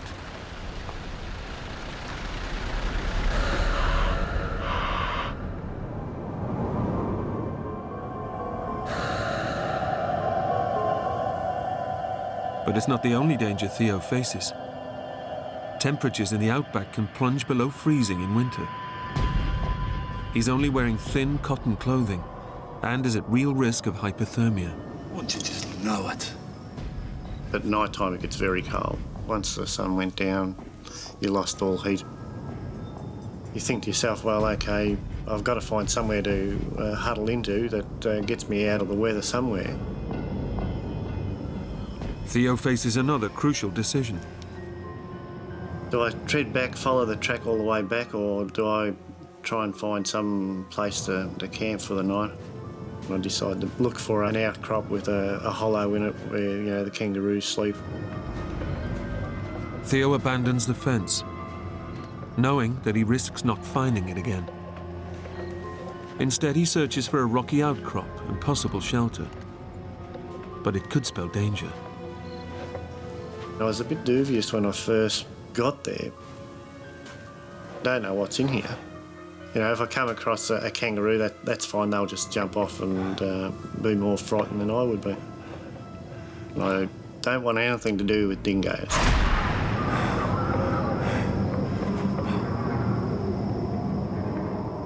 Dingoes often sleep in kangaroo hollows and will attack if disturbed. I went with my pick out front. If I disturb them, they might get nasty.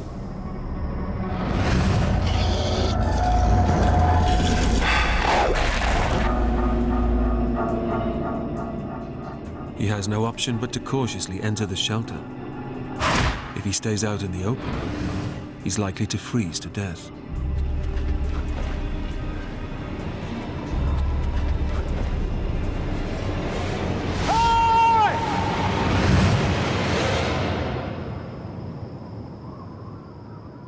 The cave is empty, providing shelter, but little comfort.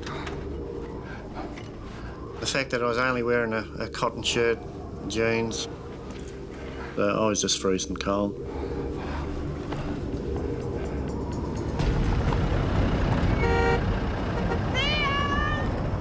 We just kept looking and looking and looking and beeping the horn, and I stood up and just yelled and yelled and yelled.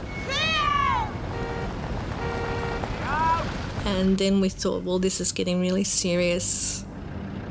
As night draws in, there's still no sign of Theo. So Pauline and Brian turned for help to the people who know every inch of this terrain, the local Aborigines. Can I help you? Yeah, we've lost a fellow of ours about 8 k's up the track. Does he have any water on him? No. Eric, go and get some of the boys.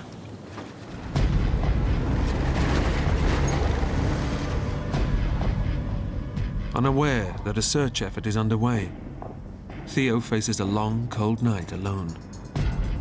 Here I was huddled into this outcrop of rock, which was only covering probably 2/3 of my body.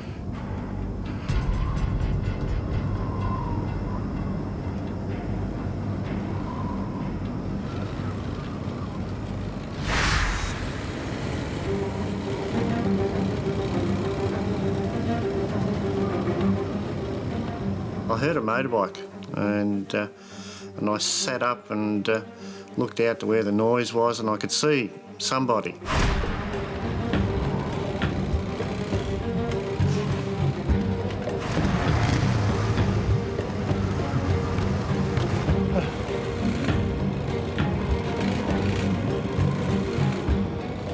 I started running towards the headlights and waving and yelling and screaming.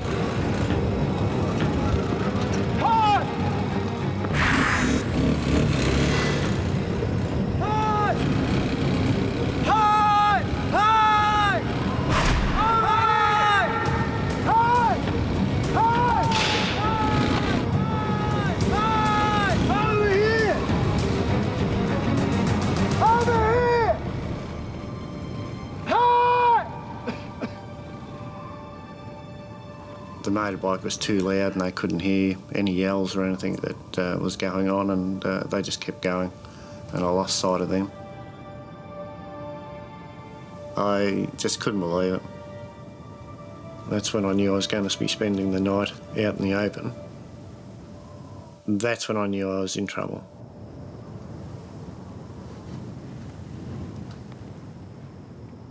Theo knows what a night exposed to the outback will bring.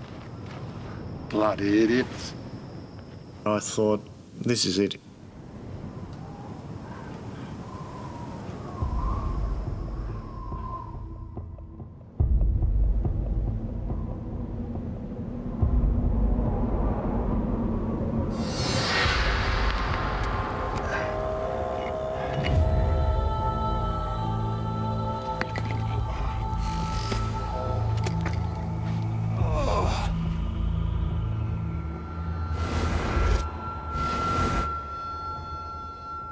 Theo has survived an ice-cold night. Although he missed a chance of rescue, he knows people are trying to find him. Daylight brings fresh hope. They've got the people out in the ground looking. So, you know, I've got to be found. Everybody's out looking for me. But help must come soon. Not only is Theo without vital heart pills, but as the daytime temperatures rise, so does the threat of dehydration. I could see a fairly large outcrop of rock, and I thought, well, that's the place I need to be. If they're going to find me, they'll come and look at that place.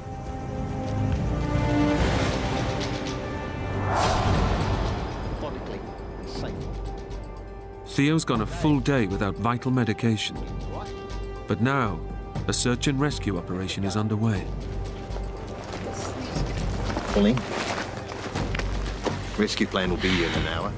When they said the aeroplane was coming, that was when I thought, he's fine. You know, the aeroplane will find him. I mean, you see all these search and rescue things where the aeroplane finds people.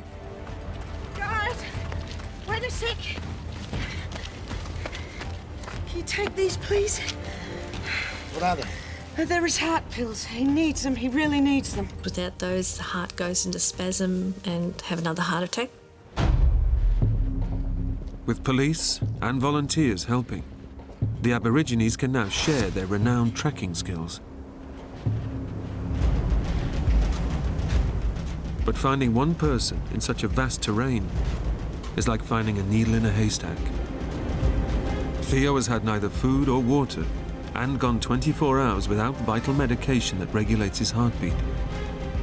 His chances of dying are increasing with every hour. I know my energy levels were dropping dramatically because I had no fat to burn whatsoever. I mean, I've only been out of hospital for 12 months.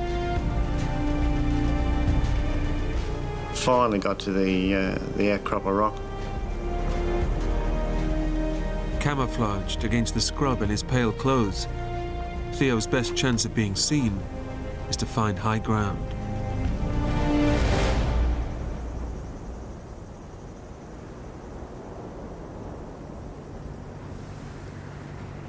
I heard an engine going.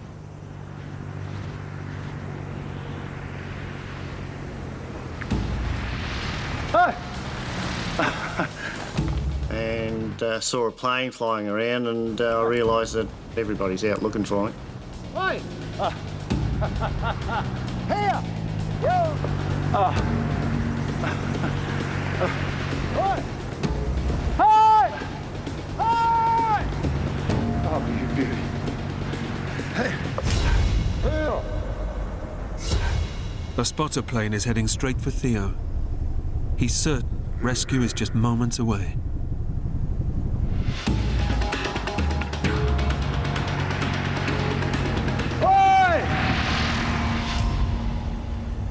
I figured from what I'd seen on TV, if he saw me, he'd sit there and he'd make the winds go side by side.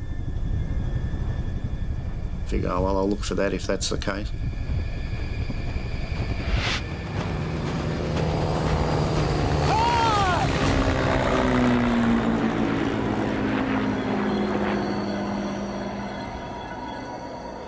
Didn't see me. I just said, oh, well, they'll see me the second time. The second time he flew over, I was waving and yelling and whatnot. Come on, boy! Come on! Hey! Hey! Oh.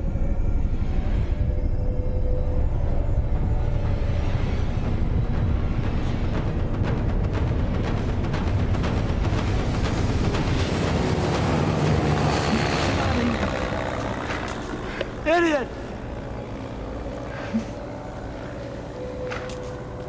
Buddy. Despite flying directly overhead, the pilot failed to spot Theo against the scrub. It's a crushing blow.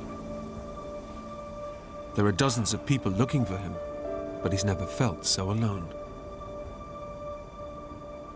Well, I called him every name under the sun. Yelled, screamed, threw rocks at him. Just couldn't believe that here I was out in the middle of nowhere, sitting on an outcrop of rock, and he couldn't see me.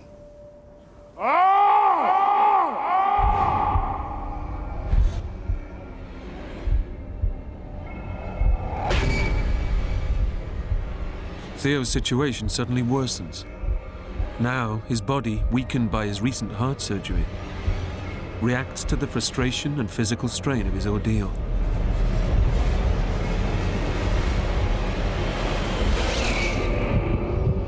Just a year earlier, Theo's operation involved removing veins from his legs and grafting them onto his heart to pump blood more effectively. Medication regulates the blood flow, but without it, Theo's heartbeat can swing wildly out of control. He's at critical risk of heart failure. I had visions of, grafts being blown off.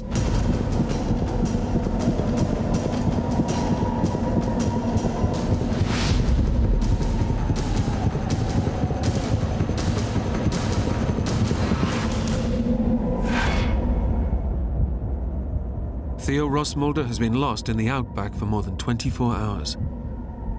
Rescue planes have failed to spot him, and lacking vital medication, his heartbeat is now dangerously irregular.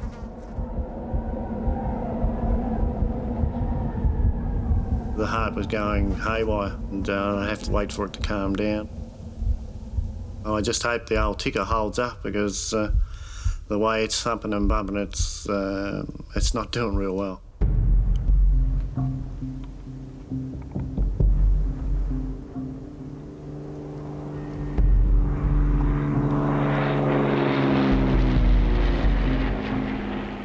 With my battery on the detector, I knew it still had a bit of power in it.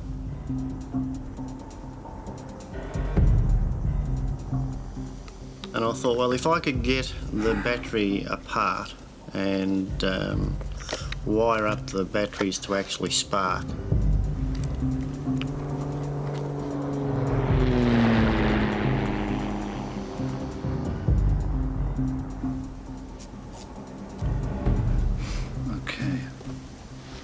And have some bark there where I could actually try and get it going. Wired it all up so that they spark when I put the two wires together. I might be able to get a fire going. Planes have been flying overhead every hour, but so far failed to spot him. Building a fire might be his only hope of being seen.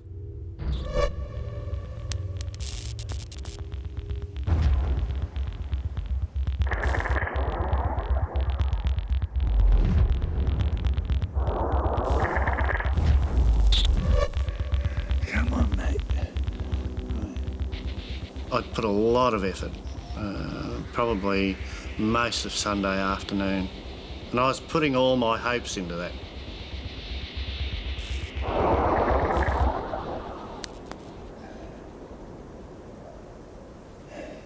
The stuff that I wanted to light just didn't come to life, just didn't happen.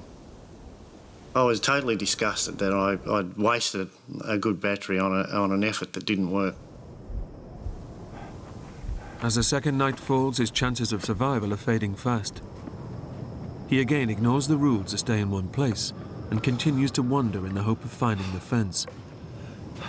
But the more he walks, the more disoriented he starts to become. I didn't have any actual sense of which way I was actually going to. I was walking away from where I was lost and not staying in the same area.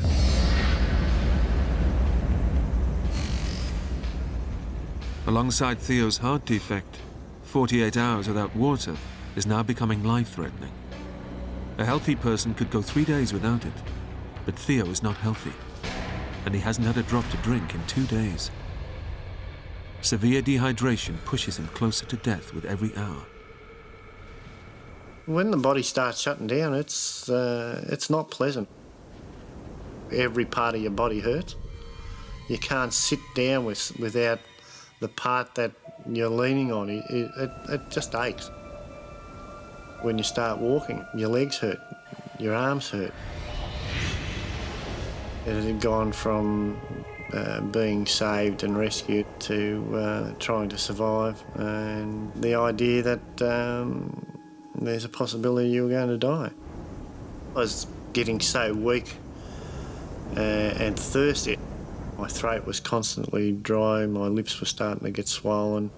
I had nothing to drink. There was just no water about whatsoever. Theo's body is losing 2 to 3 litres of fluid per day, causing muscle cramps, headaches, and extreme disorientation. Desperate for fluid, he makes an uncomfortable decision.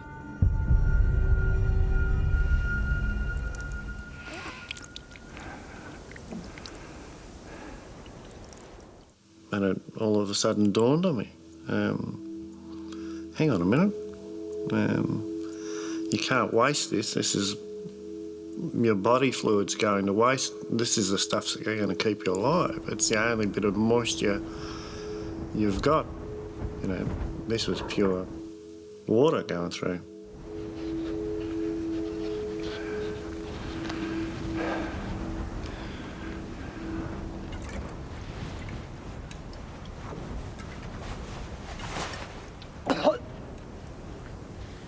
When you decide that that's what you've got to do to survive, that first mouthful's bloody terrible. The first time it near made me sick.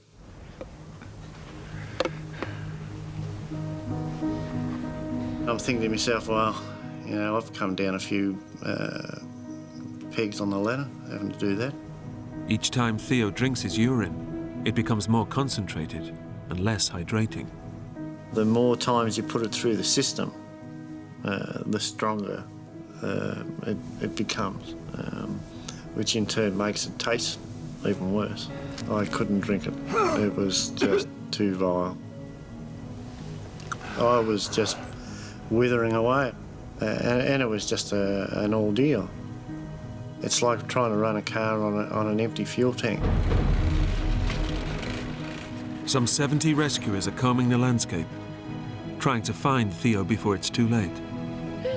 Based on where he was last seen, the police have defined the search area, but Theo keeps wandering in and out of it. I was starting to lose hope, I think. They would come back and, you know, I'm sorry, Pauline, I haven't found him.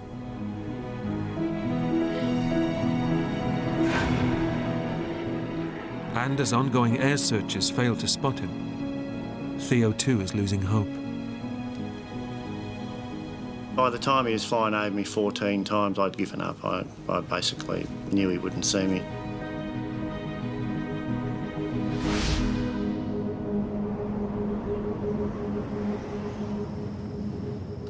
Theo faces a third night lost in the outback. Lacking both food and water, his energy is rapidly draining away. It was just lonely, cold, and then all sorts of things go through your mind because you've got nothing else to do but think. And yeah,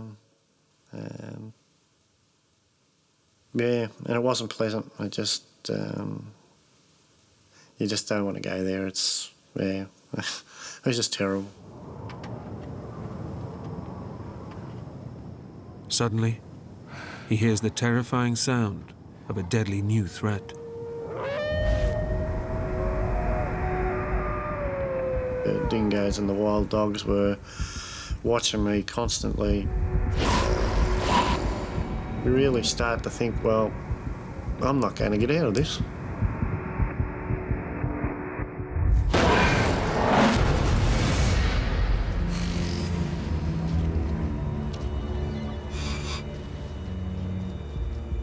The Aborigine trackers have been searching for Theo around the clock. Have a look at this. They finally make a breakthrough and find one of his prints. Yeah.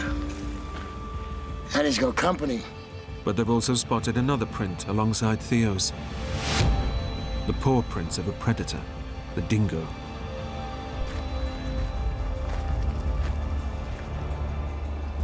Can I speak to you, missus?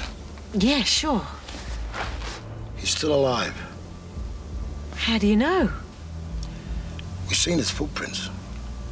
The dingoes are following him. They'll keep following him, missus. Why? In case he falls. They were saying while an animal is still fit and healthy, a dingo won't follow. It will come look and then it'll go away. But once an animal is very poorly, they just keep their distance and track it until it falls. Theo summons his last ounce of energy to keep moving. As long as you're moving, they're not even going to come anywhere near you, but as soon as you fall down, they're in for the kill. But as he continues to walk in and out of the search area, it hampers the rescuer's efforts to find him.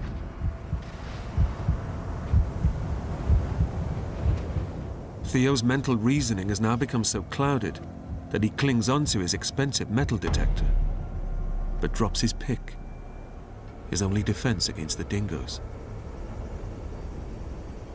I basically left the only decent weapon that I had against them laying back in the dirt.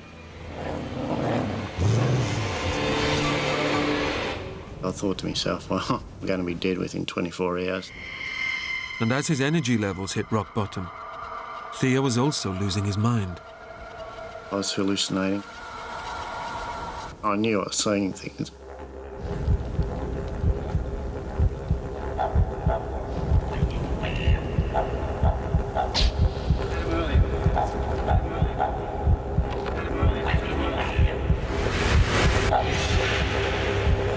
Feeling lucky? Today might be the day. Theo's physical and mental decline means he had little energy to walk. His fourth night exposed to the freezing cold could be his last, as he risks dying of hypothermia. It got very wild, very cold, very windy. So I basically just sat on my backside and shivered all night.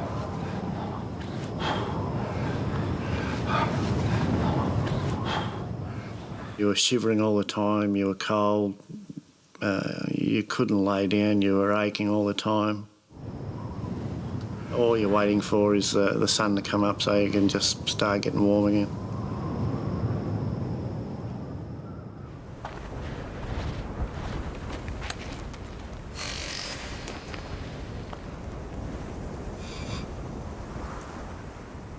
I was in so much pain that it was starting to get unbearable. Stomach cramps.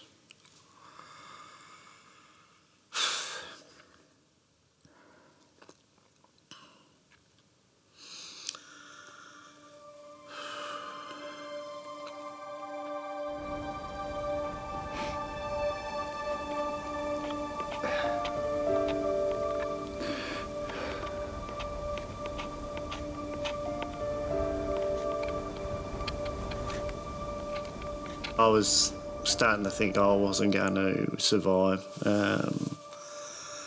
So thoughts of the wife, kids, friends were certainly coming into your mind. I was thinking I was going to die, so I might as well write notes to everybody on the back of this oxidised piece of tin, which I did. This is my last message. Haven't got any energy left, and just carried on from there. I love you all.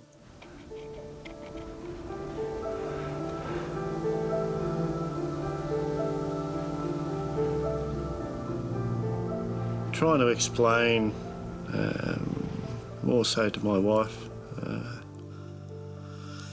that it was my fault that I was there.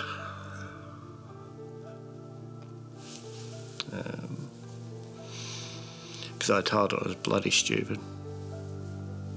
Yeah, and it shouldn't have happened.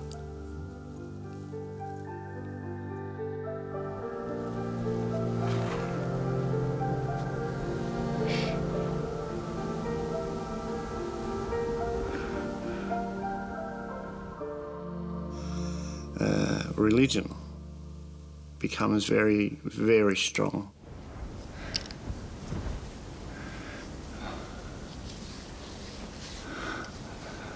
Dear God, can you help us out, mate?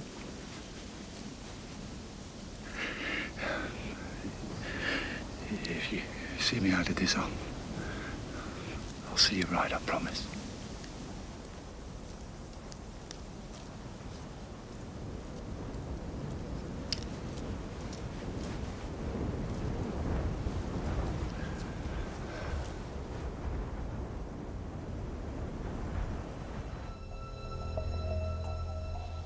Hi, love. It's Mum. There's something I need to tell you. It's your dad. Theo's wife, Pauline, has been waiting on tenterhooks for news. Until now, she's resisted phoning their 3 grown sons to tell them their father's missing. He went detecting with Brian and Doug, and he didn't come back. Don't worry, I said, as soon as the moon comes out tonight, he'll find his way back, honey. It's okay. I said, it's okay, Mum. He will be found. It's okay. And I'm crying and crying. And I didn't tell them that how vast an area we were in. And I mean, you could not imagine it. Your dad's a fighter, isn't he?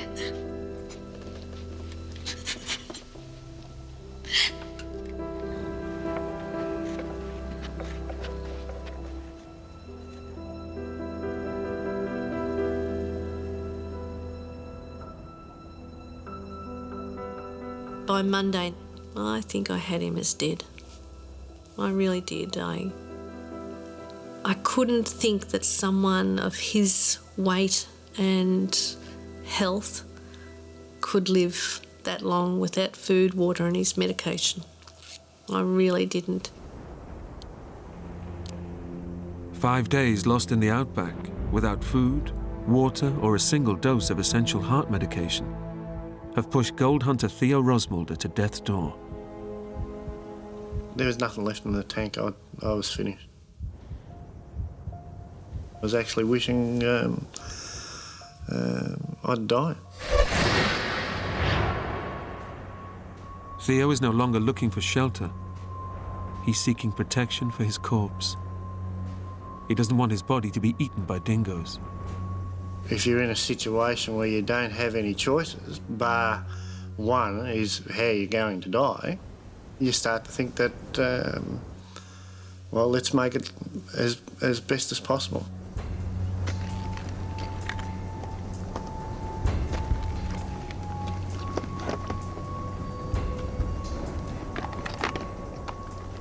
When I found that cave, I basically decided, well, that would be a good resting place.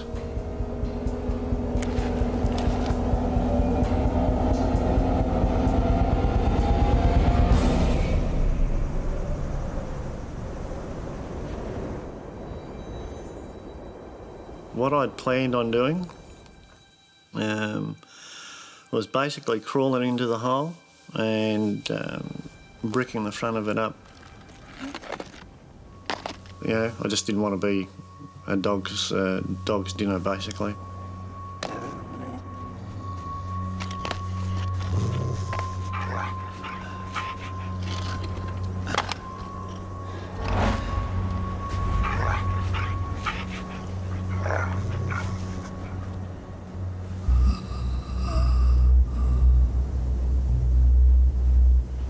I was prepared to die.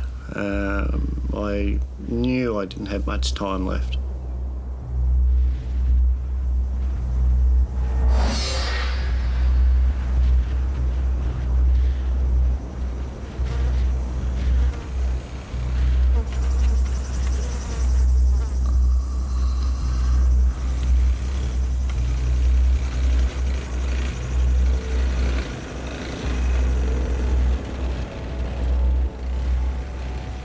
I heard a motorbike going off in the distance, and I looked over and I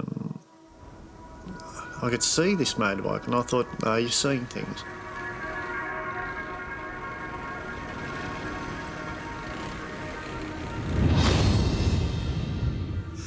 I thought, no, you're going crazy. It's not there. You've seen things before, and that's just not there. But I kept watching it. I was looking at something that I couldn't see, but it was there, and it pulled up. It wasn't right there in front of me. I either sit here and hope that he drives up close, or I start walking, like I've been doing for the whole week. It hadn't done me any good, but by God, I could walk.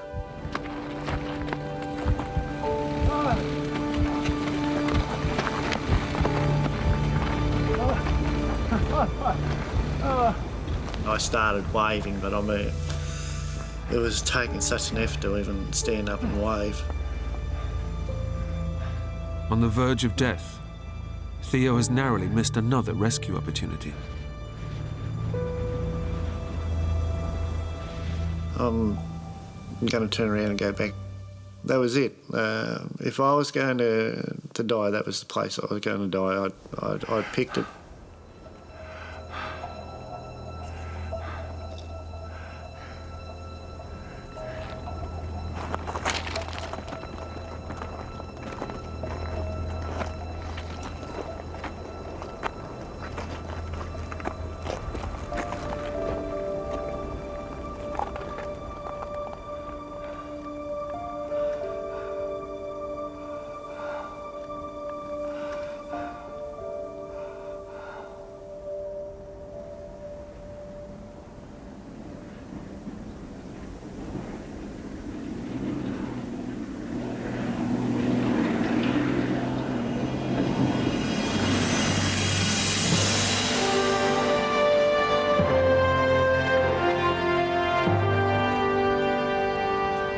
As soon as I could see them, that they knew where I was, I basically just collapsed on the ground.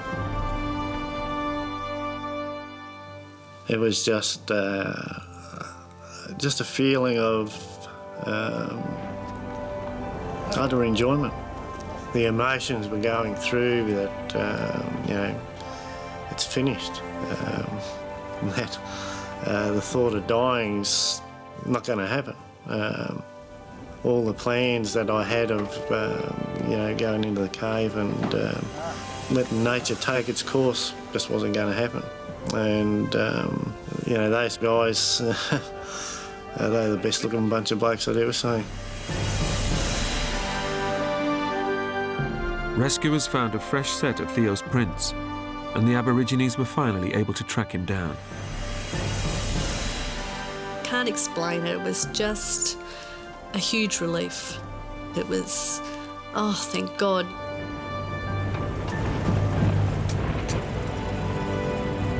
After 5 days in the outback, Theo Rosmulder suffered from severe dehydration and lost some 35 pounds.